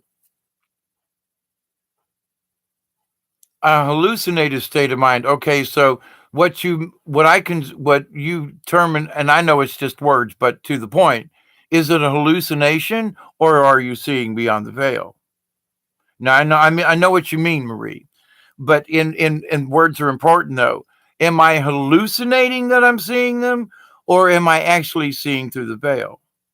So, but and my point about you need a shaman guide when you do these journeys, so the shaman can tell you and help explain to you that's a hallucination.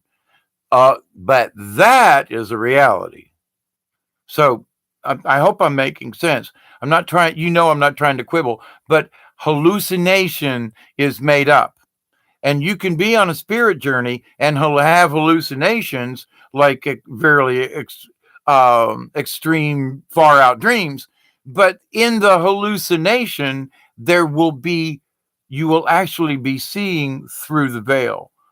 Two of them the two things can exist at the same time in that state. And whether or not you have a guide through that will allow you to, well, now can you learn something? Absolutely. I did many trips on my own with mushrooms, but I had some shamanic training early on. So the things that I learned when that medicine man came to me after all those years, and he said, how did you learn these things? I said, through spirit walks, through journeys, through, you know, oh my God, I got it 92% right. And I've never had the book. So I'm passing the test without ever seeing the information. How does that happen? Through these personal experiences. But I warn people, don't you dare, if you're out there trying to seek it for yourself, you need help. I thought I could do it. Not so. You gotta have a shaman to show you the difference between reality in the trip or what is actually just fun and games and having fun with an hallucination. Like I said, both are real at the same time.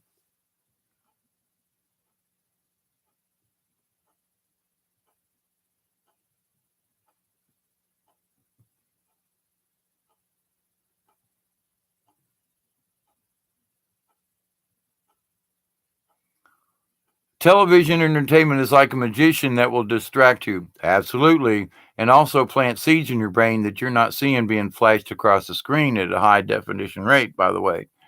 Uh, yes, the world is a stage, and I choose which play I wish to watch or react to or cry to or laugh at. Not enough laughter in this world. Uh, cool. Oh my God, I am blaming AC. Sherry D, you ask, are portals also times in which vortexes to other dimensions are open, so other energies are entering Earth from other dimensions? Yes, yes, portals exist. There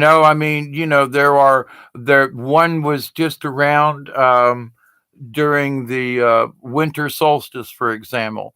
But there are different portals to Saturn. There are different alignment. Yes, and and I gotta say that these portals, even though, and if you ask this question, because I'm sure you're probably aware of the mass meditations going on the planet, which I've been involved with for many years now. But the thing is so my mass meditation is that let's keep the woolly boogers out. Let's make sure if this portal's open, that only the good stuff can get in. I'm protecting against the evil. So Where some people are praying for something, I'm praying that whatever everybody else is praying for comes through, but I'm praying on the protection side that the portal is safe and only the good entities can come through. But I've literally, a portal has opened in my backyard, and we weren't necessarily trying, but all of us saw it. There were 7, 8, 9 of us there. We were all tripping on mushrooms. We all experienced the same quote hallucination. And at the time, I was the lead shaman in the group with some other people who wanted to trip and who wanted to experience these things. And I'm not sure how we did it. I know I wasn't trying to conjure any kind of portal opening, if you will, but I simply give thanks to the four corners, to the four directions. Actually, there's seven, but there's north, south, east, and west, up, down, and within. But so that's another thing. Do you understand that part? Um, do you understand that, giving thanks to the directions is not in worship of anything? It's in thanks, it's in reverence to the universe. So, some of these things people say, whoa, that's kind of black magic. Well, anyway, but I realized about this portal thing that we were all consciously wishing to see beyond the veil. And this big sumbitch opens up. And we all was like, whoa. And we could see beings passing in and out of it. And some of them were not good beings, by the way. And it was like, let the good ones go that away. I'm sorry. Let the bad ones go that away. Let the good ones come this way. But many of us saw the same thing and was like, okay, my question as the leader of that shamanic journey, if you will, not noticing that we were going to collectively open a portal, by the way, but all the people that I were with were at different levels of spirituality in this. Many of them had already tripped, and they were seeking, let's have a guide in this spirituality. And somehow we opened up this portal without a ceremony other than the four corners and blessings of tobacco and sage and so forth. But what we saw and what we all witnessed together was a group hallucination, or did we actually peer beyond the veil? I say we saw beyond the veil. I say, damn it, we actually opened up a freaking portal, or the portal has been there and we just were allowed to see it, which is where I would like to think. So I hope that answers your question, Sherry. Let's pray when the other portals open, but let's not necessarily pray that we open a portal. You're welcome, Sherry. Marie, water is like a dimension which is transparent. We are not fish, so we need a tank to breathe oxygen. It is invisible like liquid and air. Very similar, Marie. And I've said that, they call what's out in space dark matter. It's not dark, it's translucent. It's just so deep it looks dark. If you've ever been in the ocean, look down. Well, there's blue, but then it really gets dark because there's just no light. Doesn't mean that it's bad or negative. It's just dark. And so that's what space is. Mary Wynn says, I think our air is wet and thick mist, like most water. Marie said, was trying a best way to ask a question. I hope that answered what you were asking. I think I got what you meant. Mary Wins, you want to do some shrooms? Me too. I've been looking for some. And now's the time actually in South Georgia, but they don't raise cattle like they used to. So I used to be surrounded by cattle fields are now all either growing pine trees or cotton. Thank you, Mary Wins. I'm glad that I can make some sense. It's a complicated situation, and I'm just here as the interpreter. Sherry says that is what I meant by portals. Okay, cool. Marie, they exist in another form within the light and the dreams, which can open those windows into the heavens dreams. What's my email, Mary? It's lowercase DWNULL52 at gmail.com. Lowercase DW null 52. That was the year I was born at gmail.com. Thank you, Marie. Thank you, Mary Wins. Thank you, Sherry D. Pamela, as always, thank you. And Pamela, Miss Pamela, I keep praying that you said the other day that you were having trouble with the anger thing and the stuff. Just know that I'm praying for you, sister. Okay, I get it. I understand it. I was an angry human being for way too many years. And anyone who's having any kind of anger issues and wish to change, I will absolutely pray on your behalf that whatever you need will come to you to see that light that, oh my God, even, you know, that you will hesitate when any type of anger or something wishes to overcome you, that you'll just go, oh, water off a duck's back.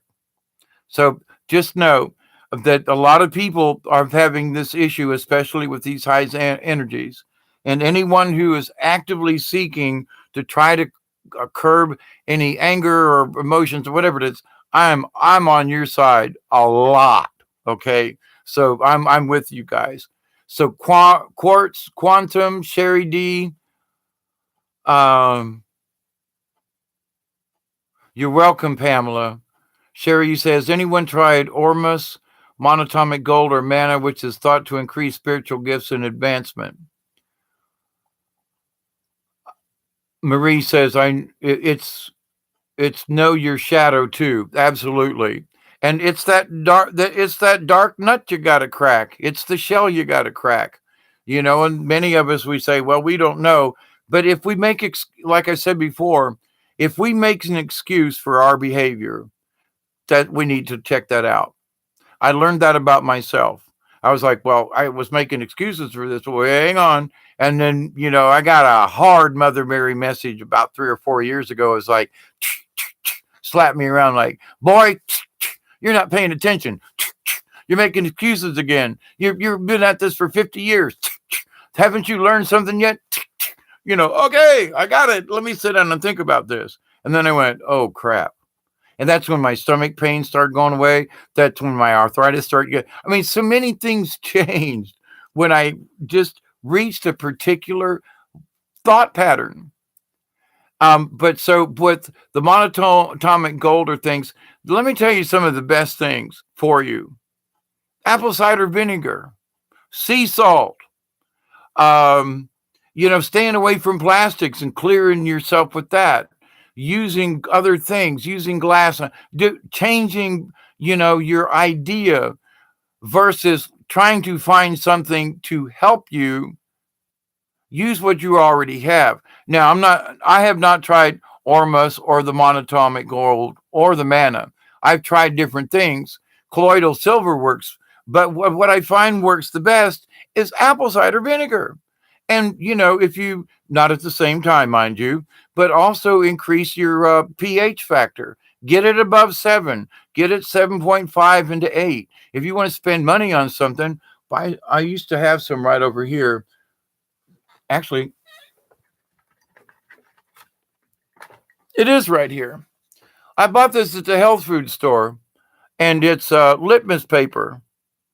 And if I can get it in the right light there, you can see yellow, greens, purples. So you take a piece of this, you put it on your tongue for a second, or maybe take a drop of spit and put it in it. I know it's gross, but you check your pH like in a science lab. And then right on the side of this thing, it's got a little gauge that shows what, you know, what your pH is. If you increase your pH, which is simply by using baking soda and in a glass of water, not with vinegar at the same time, they will make that foam that comes out of volcanoes, but in your system, it will stabilize you. There are things in the apple cider vinegar that go way back. For example, here's a tidbit at the end of this almost 4 hours. Let me bring this to your attention.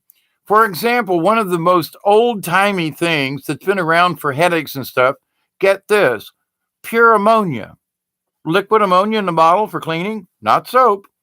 But you could take a small teaspoon of this in a glass of water with a little bit of salt or sometimes sweetener because the ammonia was a little bit, and drink it down. Cure a headache.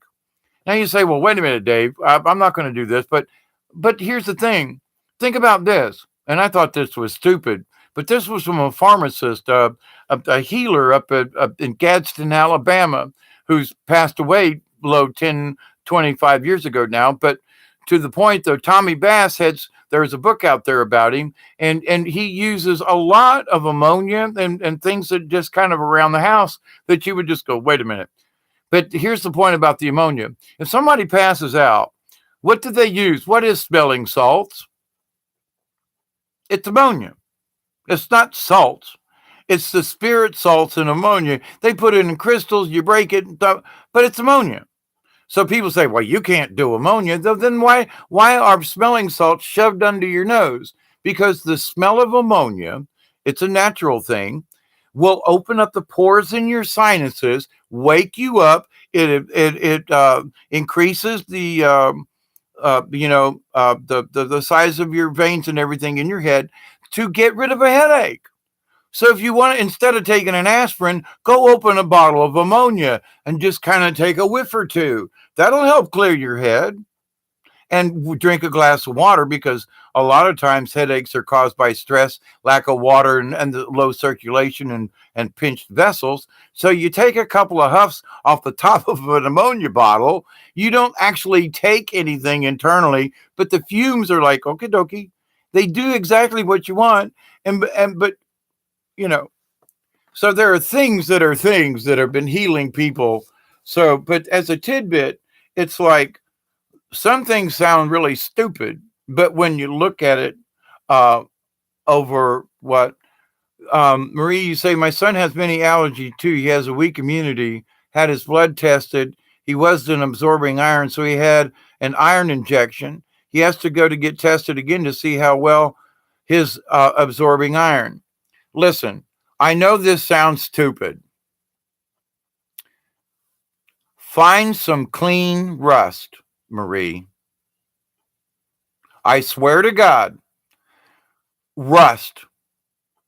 I mean, pure, sure enough, a piece of steel rust, and lick it. It will go right into him. All these shots and things are all kind. You want iron? Rust. It will go. It's oxide, iron oxide. And oxide will dissolve. Iron, you want iron? It'll oxidize. Put it on your tongue. Lick a piece of rusty steel. I mean clean. And I've done this before. People say, that's crazy. But you're trying to take something that is unnatural to the system in the form of a shot. And they're going to test your son because they're not sure this shit's going to get to him because it's in gels and all this other stuff. He thinks I'm crazy saying, here, lick this. But to the point, though, you got to show him. You say, son, this is a piece of iron. What? I cook out of cast iron. I sometimes let it rust a little bit.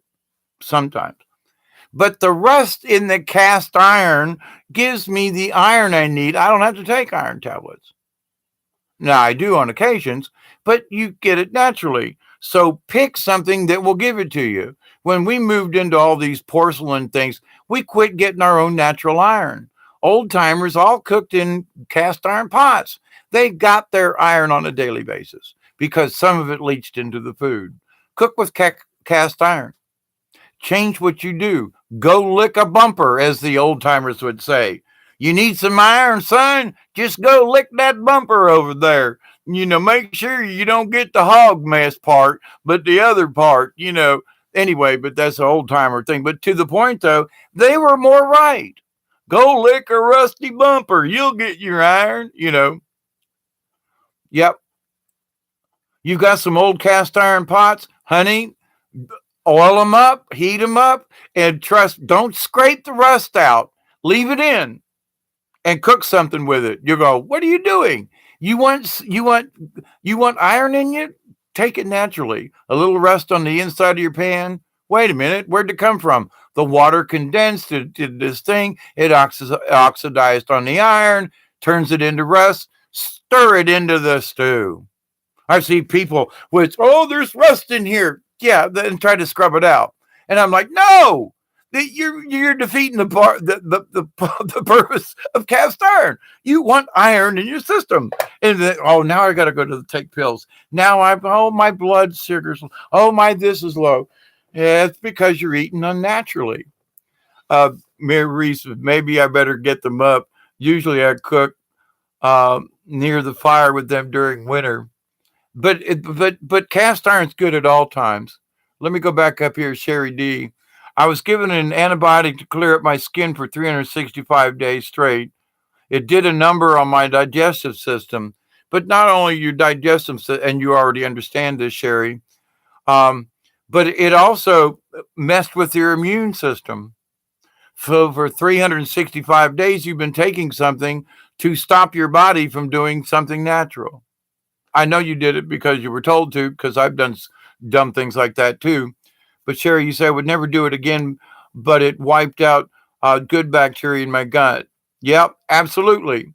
And it's going to, if anytime I've learned this over the years, that anytime I have an infection, if I can't try to heal it myself within a day or two, and I've got penicillin that it's like been prescribed to me for certain things that I've had issues with over the years. And so I'm allowed to keep penicillin here at my house because of these long-term things without having to rush to the doctor. But the thing is that since I've changed my attitude and since I've changed my lifestyle, my frame of mind accepted the healing from the universe, I haven't had to take any kind of antibiotics for over a year now. Oh, holy crap. Where I was on them all the time. I was all the time having some kind of infection, urine infection, this infection, that infection, stomach infection. And what I found out was every time I got sick and I took them, it messed up with the good stuff. So, and I haven't had any of these things now for well over a year and 3 months now. And it's like, lo and behold, my friend's sick with the flu right now. And I was with her the other night, but I should have the flu. I should have the sniffles. She's sick. I'm not. I was there. We didn't, share smooches or anything. But the fact that I was in the house and we played cards, I could have picked up the germs, but I'm not sick. She is deathly, but she has been under. She was in the hospital, lots of antibiotics, and her immune system is naturally down. Because I quit taking these things, my natural immunity system is back up. And so there are things I should be sick over. I'm here to tell you. I'm embarrassed. I don't even want to talk about it. But the fact is, I should be sick, and I'm not. It's my natural immune system I've allowed through my own healing and so forth. And it's obvious that now I'm not saying I can't get sick, but my own personal immune system is higher than it was before because of all the pharmaceuticals. So I'm agreeing with you, Sherry. And, whoa, man. Pamela, thank you. Thank you. Marie, if he's vomiting a lot, let me put this other 10 cents with you. Add some baking soda into his diet somehow. I mean, just if he's eating stew, just sprinkle a little on top like salt. Mix it in. You'll never taste it. He might go, don't bring it up. Ma, is this stew different? Mix it in the whole stew. It won't hurt you. I had a pinch of baking soda to my coffee when I make my coffee. Takes the bitterness out. And also the fact that I drink a pot a day, which I used to drink 3 or 4 pots of coffee a day. Because I drink a pot a day, there's too much acid in the coffee. So I immediately add a little spritz on the top of the grounds before I make the coffee. So it automatically changes the acidity of my coffee. Now, sometimes I've had a little too much and it's like, boy, I can really taste it. But at the same time, I go, so I'm getting it's less acidic. So it's good for me. Anyway. Taking notes now. Sherry, I think you treat cast iron with oils before cooking with it, don't you? Yes. let me give you a thing for all of you cast iron users, and I've got cast iron Dutch ovens and skillets and frying pans and all kinds of stuff over the years that is still in my possession. Never use water to wash them, only to rinse. If you want to clean a pot, a cast iron pot, something stuck in the bottom, put water in it, put it on the stove, and boil it out. Then dump the water out, then put oil right back in it after you've dried the water. Immediately dump the water out, and then put it back on the stove. You don't have to put it in the oven, just put it back on the stove, heat it up, spread the oil around, and it takes care of it. My real mother, to her death, she scrubbed the black off of cast iron until she could see the shine in the metal. And her, it was her fourth husband, but Charlie would say, "Tell your ma not to do that to my skillet." And I was like, "Ma, what are you doing to that cast iron? You're scratching all the black off of it. The black is the seasoning. There are people who will scrub and scrub and scrub to get the black. No, that's the nonstick surface. You leave that on. And so many people, I'm like, oh, I love my cast iron, but it's so hard to clean. And I'm like, wait a minute, whatever was in there, I just wipe it out with a paper towel right away. If something sticks, then I add a little bit of water and heat it up. And then that'll loosen it off the sides. And I just rinse it out again with a paper towel, throw the towel away, dump the water. And then immediately I add just a little bit of oil. Heat it back up so it will, evaporate the water and allow the oil to take its place. You'll never have to, I never have to scrub, and it's just like people are like, oh my God, this cast iron. Why are you wasting your time? Now, also there's always a little jar to pour like the scraps and stuff in. Don't pour it down your sink because I was a plumber and that sucks. Unless you got a disposal, even those don't really work that well. But to the point, we always had a grease pan on the stove, and so any little drippings or something always went in there. But anyway, to the point, cast iron, once you get it seasoned, is so easy to take care of. When I cook eggs, I add like a little slice of butter, let it roll around, a little drop, and I mean a drop of olive oil. Roll it around and throw my eggs in there, fry them, flip them, do that thing. They never stick. But then when I'm done with the eggs, I flip the eggs out. I take a paper towel and wipe whatever egg is left. It never goes to the sink. And I immediately, now olive oil is one of the things I got. So, and I'm talking about literally 2 drops of oil back in the pan. And if it's still warm, it will, thin out, the viscosity change. Roll it around in your pan. Take the paper towel and just rub it around the top and make sure there's a little bit of oil and put it up. It's done. Never have to scrub it. And if you do this regularly, your eggs will never stick if you add a little dab of oil when you cook. But it only takes a dab. So, but people cast iron is so hard. Oh, no, it's not. But you got to understand it in a different way. Much like spiritualism and shamanism. If, people can struggle with spiritualism because they keep trying to scrub the pot too clean. Or there are those who understand that, when add a little oil after each use and, so anyway. You don't use water. Don't use water unless you're cooking whatever it is out. Never rinse your cast iron underwater. Never. And you say, well, yeah, no, you don't.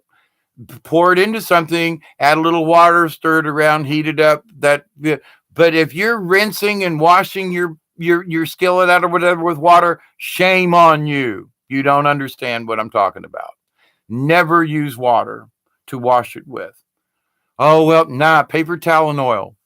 Don't use water.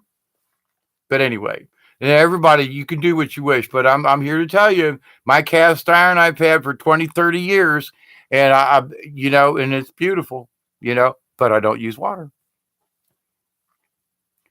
except to pour in the pan and heat it up and boil out the things and pour. Yes, but I mean, in the sink, use the thing and wash and scrub. And don't use water, please. I beg you, for the cast iron's point of view. All right. Anyway, let me see. Marie, you say, quartz, let me back up. I don't have any rinse to use after I brush with baking soda, so it stays in my mouth after I'm done. That's a very good point. If people would use baking soda for toothpaste instead of toothpaste, I mean, even the baking soda toothpaste ain't real, but to use just flat out, I don't have any teeth. So, but to the point though, when I did have teeth, I used baking soda and automatically it changes your pH. It'll make you feel better just from that. So, very good point, Quartz. Um, Marie says, my mom taught me as she was a cook. She was very strict on me when I washed pots. Yep. Sherry says, I hear that data gathered by doctors are on a different majority, are on the majority. So RH data may be different because they are copper based blood. It allows us to have problems with electronics, which I experience. Absolutely. There's a lot of things that messes with us. Marie, you say, ha ha ha. Yes, it's a skill to have culinary skills. That actually it is. Quartz, you say SSI I get each month is not really enough to financially sustain me. So it's not like I can just buy whatever I want. Quartz, I agree with you. Being on limited income, but I have found certain staples and things. And if I'm careful, I can still have chocolate, but I buy chocolate covered raisins, so I get raisins too, But anyway, but I agree with you, Quartz. Being on limited income sucks. And people are like, well, why don't you buy this thing? Or what? I have trouble paying $65 for the light bill. Thank you very much. But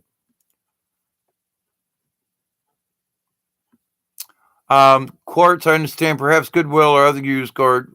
What are you looking for, Quartz? I missed it. What are you trying to get that may be at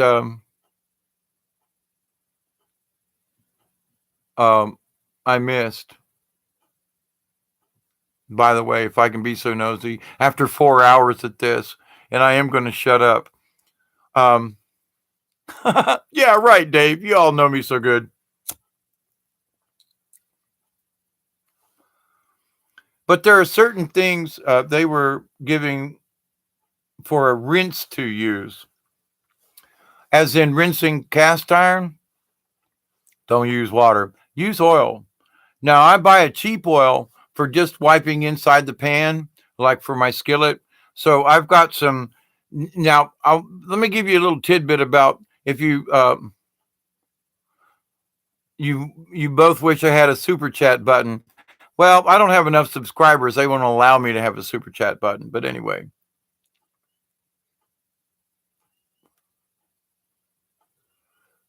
Sherry says, I've been in a similar situation. I was taken off of it and I have a high out of pocket medical expenses. That's just a shame in this world that we live in. There were many things I didn't go to the doctor for because I couldn't afford it. I didn't have insurance and the hospitals back then wouldn't take us. You had to be dying for them to, allow you in the emergency room. But things have changed in some things. But let me tell you just a little bit about canola oil. People say that canola oil is really good.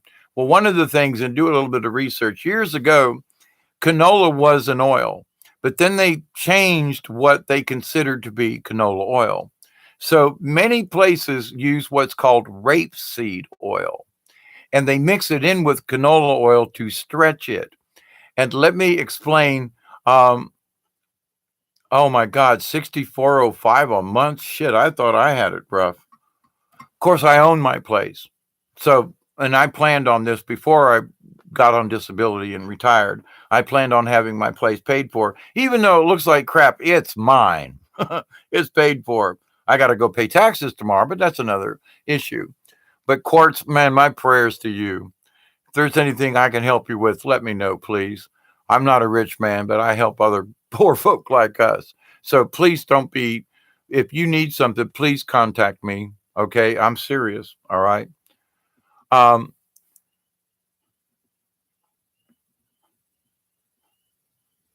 but anyway, back to the canola oil. What was canola oil back 10, 15 years ago was from the canola plant, but they changed the rules in the FDA so that now rapeseed oil and even cottonseed oil, which is really not really good for human consumption, is is in because cottonseed oil goes in like with linseed oil and other things. It's not necessarily for human consumption. Um, Bless you, Mary Wins. You will help too. That's that's wonderful. You know, I don't know how I can help you, QQ. I like that, QQ. But you know, please, if you get into a situation, please contact me. I don't have much, but I'm willing to share. I've been in situations where other people have helped me out because I didn't have a job and no insurance. I mean, I would only make $65 a month, and but that was back when my house was first paid off. But I was literally eating out of garbage cans and stuff, you know, and people still remember it. I remember when you used to go to the garbage and pick out old fruit and stuff, and I was like, well, yeah, I made stews and things. I made wine out of the fruit that they threw out behind stores. Now they lock the garbage cans, you can't get in them, so they throw out perfectly good vegetables, in my opinion. And you know that I'd come home and carve off the rotten spot and eat the rest of the squash. You can't even get in the dumpsters anymore. They lock them all down. What a shame. We used to get them, to feed my chickens as a supplement. Can't get that anymore. So I used to go to some of these places to get, your slop. When I was in jail, we used to take the slop from the prisoners' meals every day and put it in huge barrels. And once a night, this guy would come by. It was an old black man with a pickup truck. We'd go down the elevator and load the slop on the back of his truck, and he'd bring us empty containers, and it would help feed his hogs. But a lot of places won't allow that anymore. And it's like, but isn't that like good recycling? You're using scraps that the hogs will eat, and he can sell the. I mean, ain't that a win-win? But somebody along the way said, "Oh, but you're giving away something for free that somebody's supplementing and feeding their hogs, and they can make money." Oh my God! So now you can't give it to them anymore. Government. What can you do, right? Okay, gang. I'm running out of energy and running out of steam. I'm running out of coffee. And I got an old man's cramp. So let me say, Court say I want to live in a better place. I have been wanting that for years. I think it's bullshit that I barely get enough money to sustain myself each month. I agree with you, Quartz. I do. Because when I first got my disability, I should have gotten $12.50 a month. They gave me 800. They cheated me right off the bat. So I get it. Um, they waste it rather than feed people. Absolutely. I kind of wish we'd go back to commodities, because back in the day, the big cans of peanut butter, that was really good peanut butter. Even the powdered scrambled eggs, that really wasn't half bad. And they used to give away cans of food and stuff, and commodities is what they called them back in the day. Cheese, oh, nacho cheese, all the jokes back in the day. But the thing was, it was good cheese. Well, I got me some government cheese. Well, yeah, but okay, so fine. So they had extra cheese, and okay. Um, and it's like, oh my goodness. Sure, go back to the commodities. But anyway, rather than food stamps per se. Pamela says, you have my email and address. Okay, let's pay it forward with $40. Thank you, Pamela. 4 quarts. And you're probably being cheated. Yes, you are, Quartz. Absolutely. We've all been cheated. They passed a bill about 2008 or 9 that screwed us on Social Security for the rest of eternity, kind of thing. And until they repeal that law, now I got to say something good about Trump and about this. It used to be that anyone who made more than $100,000 only had to pay in Social Security up to the first 100,000. So if a ball player, and I'm picking on ball players, not for any particular reason, but if a ball player makes $1 million, he only pays into Social Security for the first 100,000 that he makes. So the rest of the 900,000, he doesn't have to pay into Social Security for because he's rich or they're rich. Now, under Trump in this last 2 years, he upped that $100,000 for the rich folks to where now it's $250,000. So they pay into the Social Security system for the first $250,000 that they make. Well, that's $150,000 better, but why aren't they paying on the whole bit? I made $40,000 a year. They took out Social Security on the whole 40 grand. I didn't get a break. You know, so why should these people? If they paid their fair share, we could get a $300 a month increase, every single one of us, if they paid their fair share. Oh, but I made $1 million. Why should I pay all that money into Social Security when I have my own retirement plan? Mamby-pamby, yabby-yabby, pay your fair share, shut up. You should be glad you made $1 million. Pay into the system like the rest of us. Being rich doesn't entitle you. And I'm sorry, but millionaires should pay at least half of their salary should be taxed for Social Security. I'm sorry, at least half. 500,000 should be the minimum mark on a millionaire to pay Social Security taxes. What does that mean? Well, I don't know. What if it's $25,000 and that's what it amounts to? A millionaire can't afford 25 grand to go into Social Security.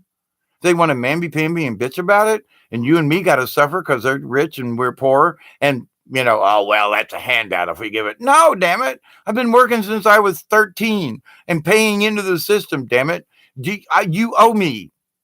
But the law that they passed in 2008 or 9 was at the end of Bush and into Obama, because it was when I was applying for my disability is how I know about this, because I got my disability in 2009. Instead of going back to the age of 13 with my Social Security, they would only go back 10 years. Well, through that 10 years, I was unemployed. I only worked for their 10 years. I only worked 5 of the 10 years they were claiming. When actually, if they had went back even 15 years, there would have been another 4 years that I worked that would have been included.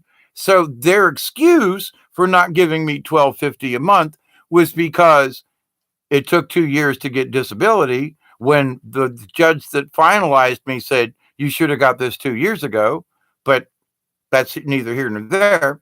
But the fact that it took them 2 years to pass me, they held that against me. So that of the 10 years, they included 2 years of no income when I was applying for disability. So they're like, well, you didn't work for 2 years. Well, we can't give you any credit. What about when I was 13, 14, 15? What about all the years I paid into the system? We're not going back that far anymore. We changed the law. We're only going back 10 to 15 years in your work history. They screwed all of us. I mean, to the tune of like almost $450 a month for me. From the get-go, since 2009, they cheated me out of that money.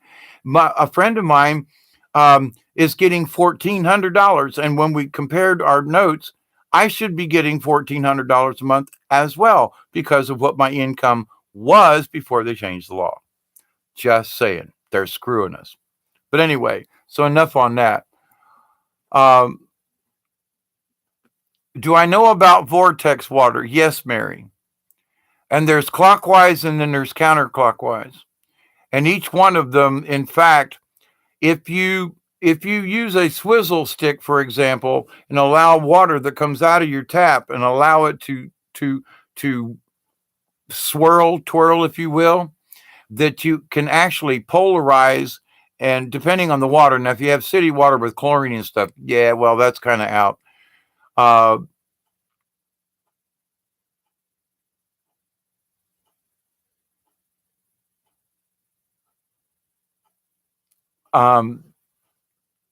Yeah, Pamela, I agree with you. I very dislike big pharma, but the vortex water, oh,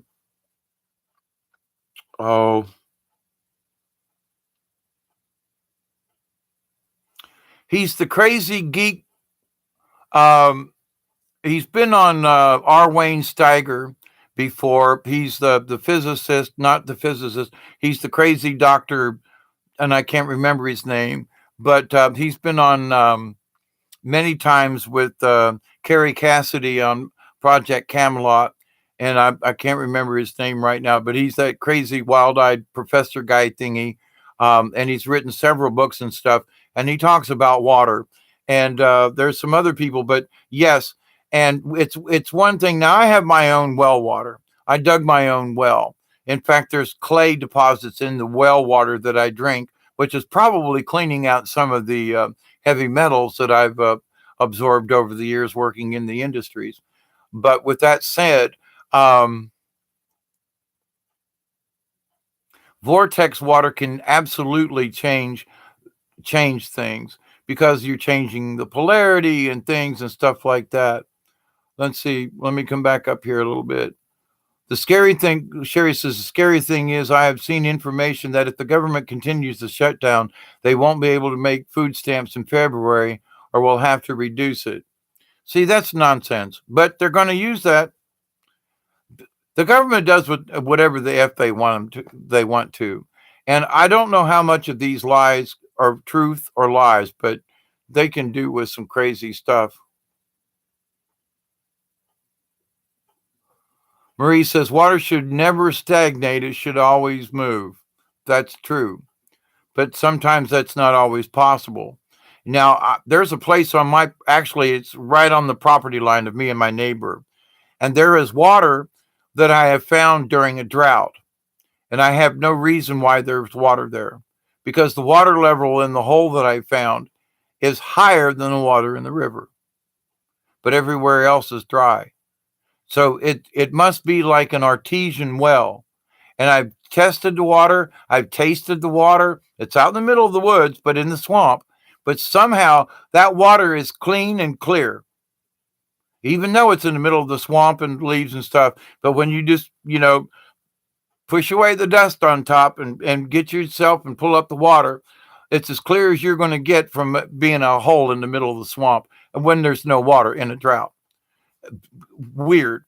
But in that, somehow that water is moving, but not. I can't explain it because otherwise there are no mosquitoes live in it. It's not stagnant. There's no scum on top of it other than dust. But anyway, so sometimes, most of the time, what you say about that is true. But I have experienced calm water when there shouldn't be water, and the fact that it wasn't stagnant and should have been. So, and I got it on on the edge of my property.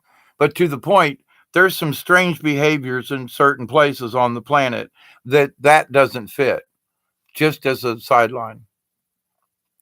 Court says, I know someone else is getting cheated and that person has a job, but it does not pay them enough money for them to pay their rent. Oh man, many of us have lived that, Quartz. That's been my way all my life. Sherry says they are talking about living water versus just plain pure water. Absolutely. I agree with you.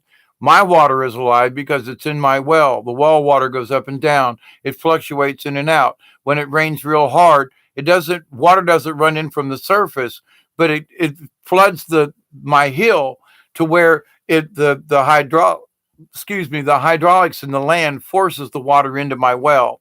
And so the water is moving. So the water in my well is living. And there are people over the years that said, oh my God, Dave, you've got an open hole. Yes, it's a 22-foot hole in the ground that I dug with help from others, but I mostly did the digging. And I'm into white clay, which people now buy. They're buying bags of this clay. Fuller's Earth, white clay, different names for it, to get rid that, they're literally take the clay in a spoon and eat it. It's in my water naturally. And people said, well, you're going to be dead with kidney diseases. My water actually cured my kidney disease because of the clay that's in my water naturally. So it makes it living. So anyway, I get it. Mary says, it'll cure all of our illnesses, won't it? Eventually, yes, Mary. It's not a I'm going to be cured tomorrow kind of thing. But over the long haul, absolutely. Now it can have a miraculous uh, consequences with certain people and things, but it's a long term. Good water, pure water, living water is a long term thing. It's not just a, well, I'm going to drink a couple of glasses and I'm cured. I know you get what I mean. But people think, well, I'm going to drink this and I should feel better tomorrow. No, it might take you 2 or 3 years of drinking this water to get these toxins and things out of your system. So keep that in mind.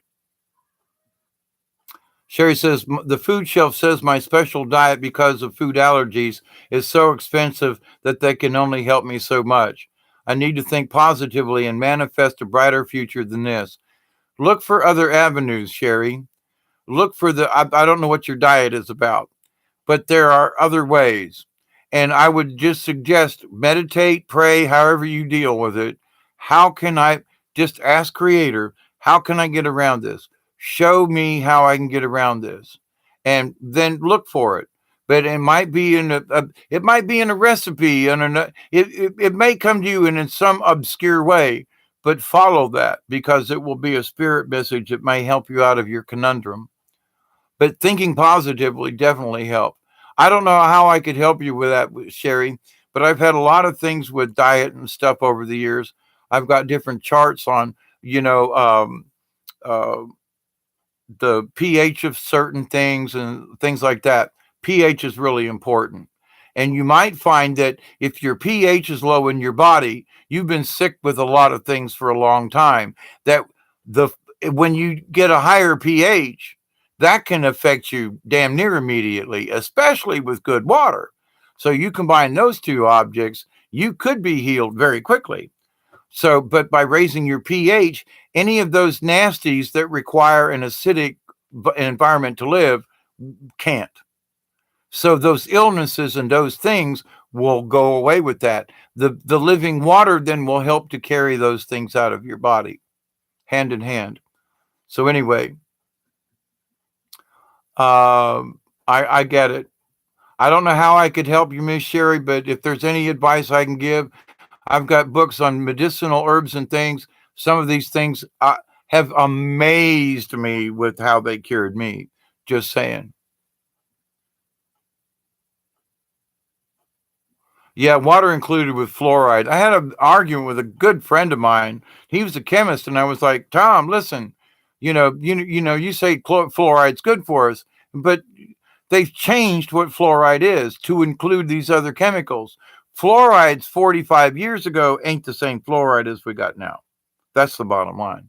And he had to agree with me, and he was like, but I know the original fluoride may have been good for us, but not what they're doing now. They changed the rules. So uh, Marie says, I've had so much hatred and anger with government. Oh yeah, I got to go deal with issues with my taxes. They doubled my taxes this year, but I'm going to fight them smart this time. I'm going to the governor. I'm going to the state, not the county, because the county just gives me the runaround. I'm going to the state and report them before I tell them. And whoops, double my taxes for no reason? Whoops. How did my swampland suddenly become 3 times more valuable? Instead of 600 an acre, all of a sudden you reevaluated without telling me or giving me the opportunity to say, you guys are crazy.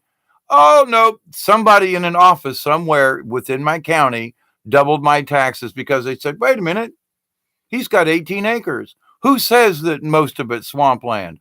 Okay, you go out back right now and try to walk around on 12 of those 18 acres. You're going to sink up to the mid calf in water. How much is that property worth? To me, $1 million, but to them, nothing on the fair market value. So why am I paying 2,000 taxes on 2,000 an acre when it's not worth 500 if I try to sell it? Somebody in the government has gone stinky. And rather than me getting pissed off at him this time, I'm going at it from a totally different direction. I'm going to come at him where somebody's going to get a letter in their office and they're going to go, where the F did this come from? And then the state's going to be asking questions about why the taxes, when they should have been one thing, have been changed by certain people within the camp. Oh, somebody's going to get their ass chewed. If not fired, they're at least going to get their ass chewed. And I'm going to report it to the governor and to the state, the folks at the top, the state tax assessor kind of deal. Report to them that the Colquitt County is doing wrong and cheating their elderly on Social Security. Oh, that's not going to go over good. But if I go up there and argue with the people at the county, I'm not getting anywhere. They'll go, well, you got to pay your taxes for this year because we said so. Well, we'll send somebody out. We'll check out to whether or not you're lying. They've done this 4 times now. They know that that I live on a river with swampland, but they refuse to accept it. And every year or so, they up my taxes again. And then I have to go through the same fight again. Why should I have to do this? Why isn't one time enough? I live on swampland. Look at it on Google Earth. Look at it on the old U.S. Um, um, topographical maps of the area. It's swamp. It shows it. Okay, take a picture. They did. A guy came out, took pictures of my swampland, and said, "Well, obviously, this is not all of your property is not high and dry. Thank you very much." And they dropped my taxes to $200 a year, which is it's still almost $20 a month that I have to take out of my income to pay my taxes. Now I got to take out $45 a month to pay this extra income on the taxes. But I'm going to the state about it, not to the county. I've learned over the years through my wisdom and through my learning. Am I still pissed off? Do I want to punch somebody? Yeah, but that's not going to do me any good. To report it to the governor's office and have it come back down, have them do an audit on what the Colquitt County tax assessor folks are doing. Oh, that's revenge in a whole nother way.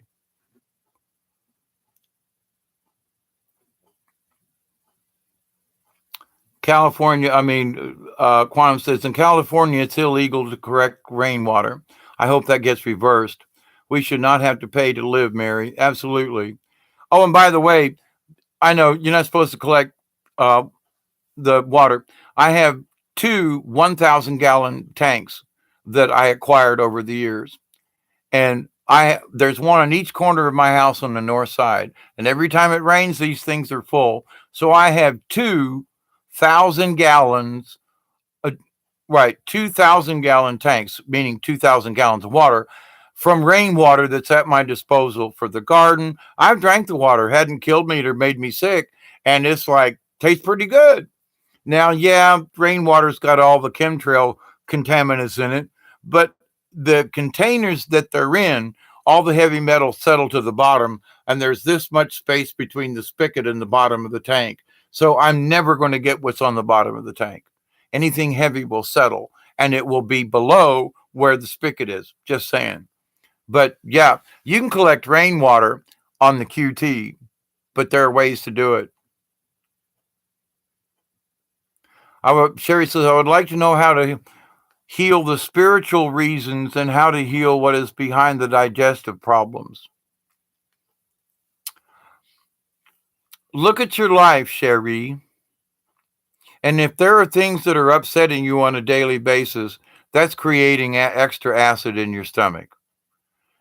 Now, the situation, you may not be able to resolve the situation, but you can choose, as I've said, how you accept or receive that information. Okay, you got a shitty neighbor. Well, do you have to cuss at him all the time? Or can you do something that not piss him off? Are there things that I know there's different things, but to the point though, that's an agitation, and it can keep your stomach churned up. So there are a lot of things within your life.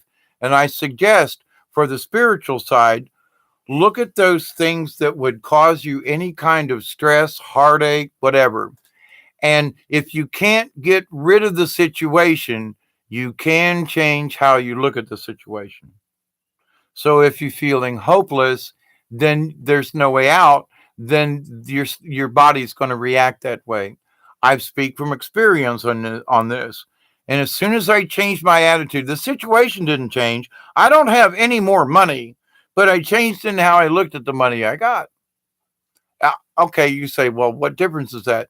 Well, I'm not stressed out about it. I accept that I'm poor and I can get pissed off and talk about Social Security. But at the end of the day, at least I have an income. And I know, Quartz, it's not really enough, but at least I have it. And I didn't used to. That's my point. And I was very close to being homeless several times, and I'm not. So I count those chickens as the good part. So to the other side of it, though, then I just look at, okay, first I have to accept, well, I'm poor all the time. I'm always broke. Well, if that's all I think about, then my stomach's upset. And if I think about, well, I got the basics covered, well, I'm better off than some other people. Let me thank the spirits that I have this much. Now, let me manifest better. So first we take the negative out of what we don't have.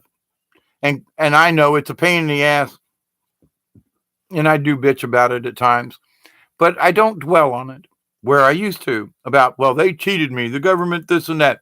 It just gives me an upset stomach. So all of those things, you to get rid of stomach issues, look at the stress in your life, Mary. That's the best thing. Start there. And it's our outlook on how things are. And if something seems unwinnable, then pick a neutral spot. Say, well, if I can't change it, I can change how I feel about it. If it's inevitable, okay. So skip it, forget about it, and move on to something that's more positive. That will help. Um,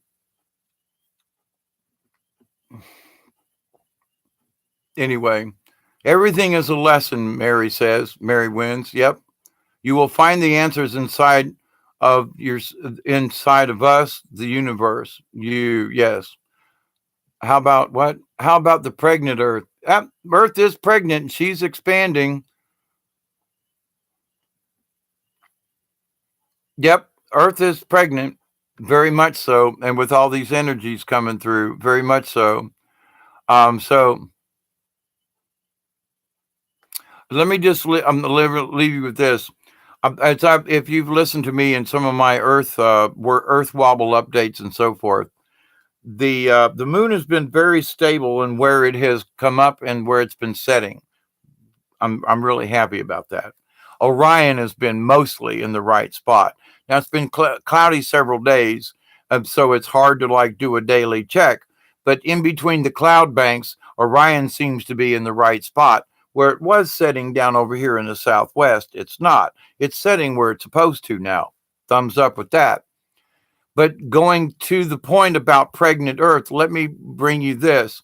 I did a video about months ago about that volcano in Guatemala that I saw 6 hours before it happened.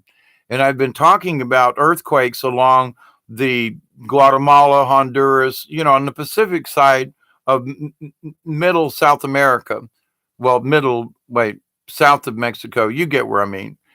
Anyway, in the last week, 4.8 earthquakes happened on the Pacific side, on the Guatemala, Honduras side of Pacific at 135 kilometers. All three of them, 4.8, all three of them, 135 kilometers.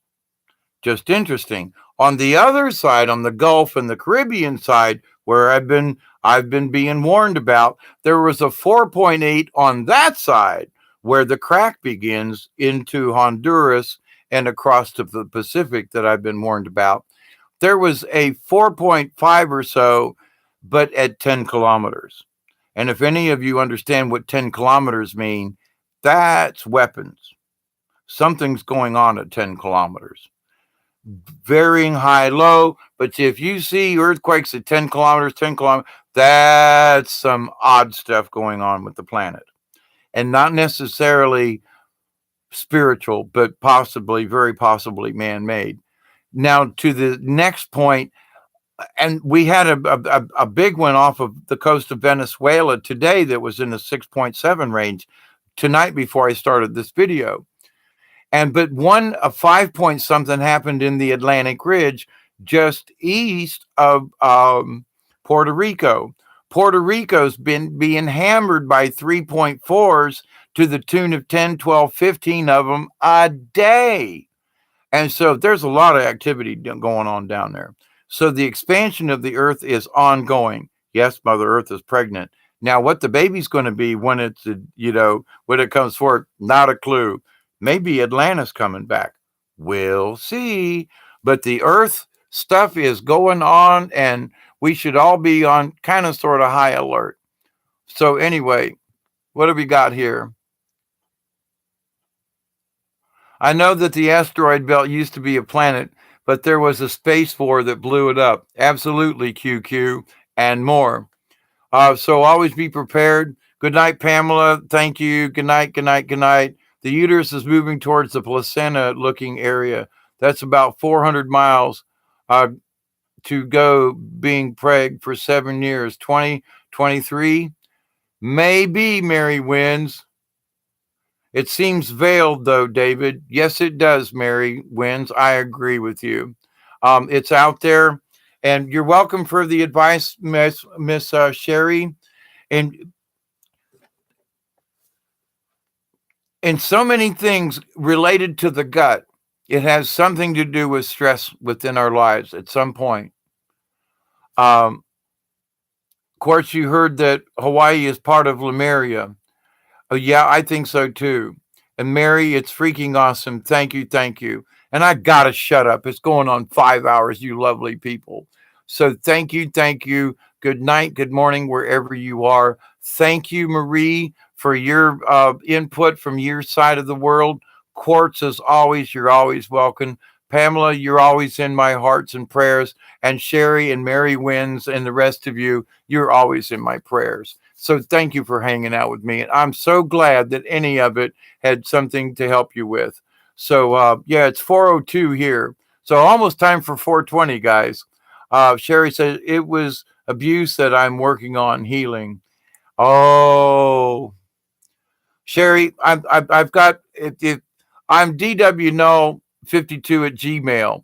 Uh, Find me on Hangouts, and if you want to do a one-on-one conversation to where I may be able to specifically help you, contact me through Google Hangouts, and let's just do a one-on-one. There ain't no charge, no nothing like that. Let's just have conversation.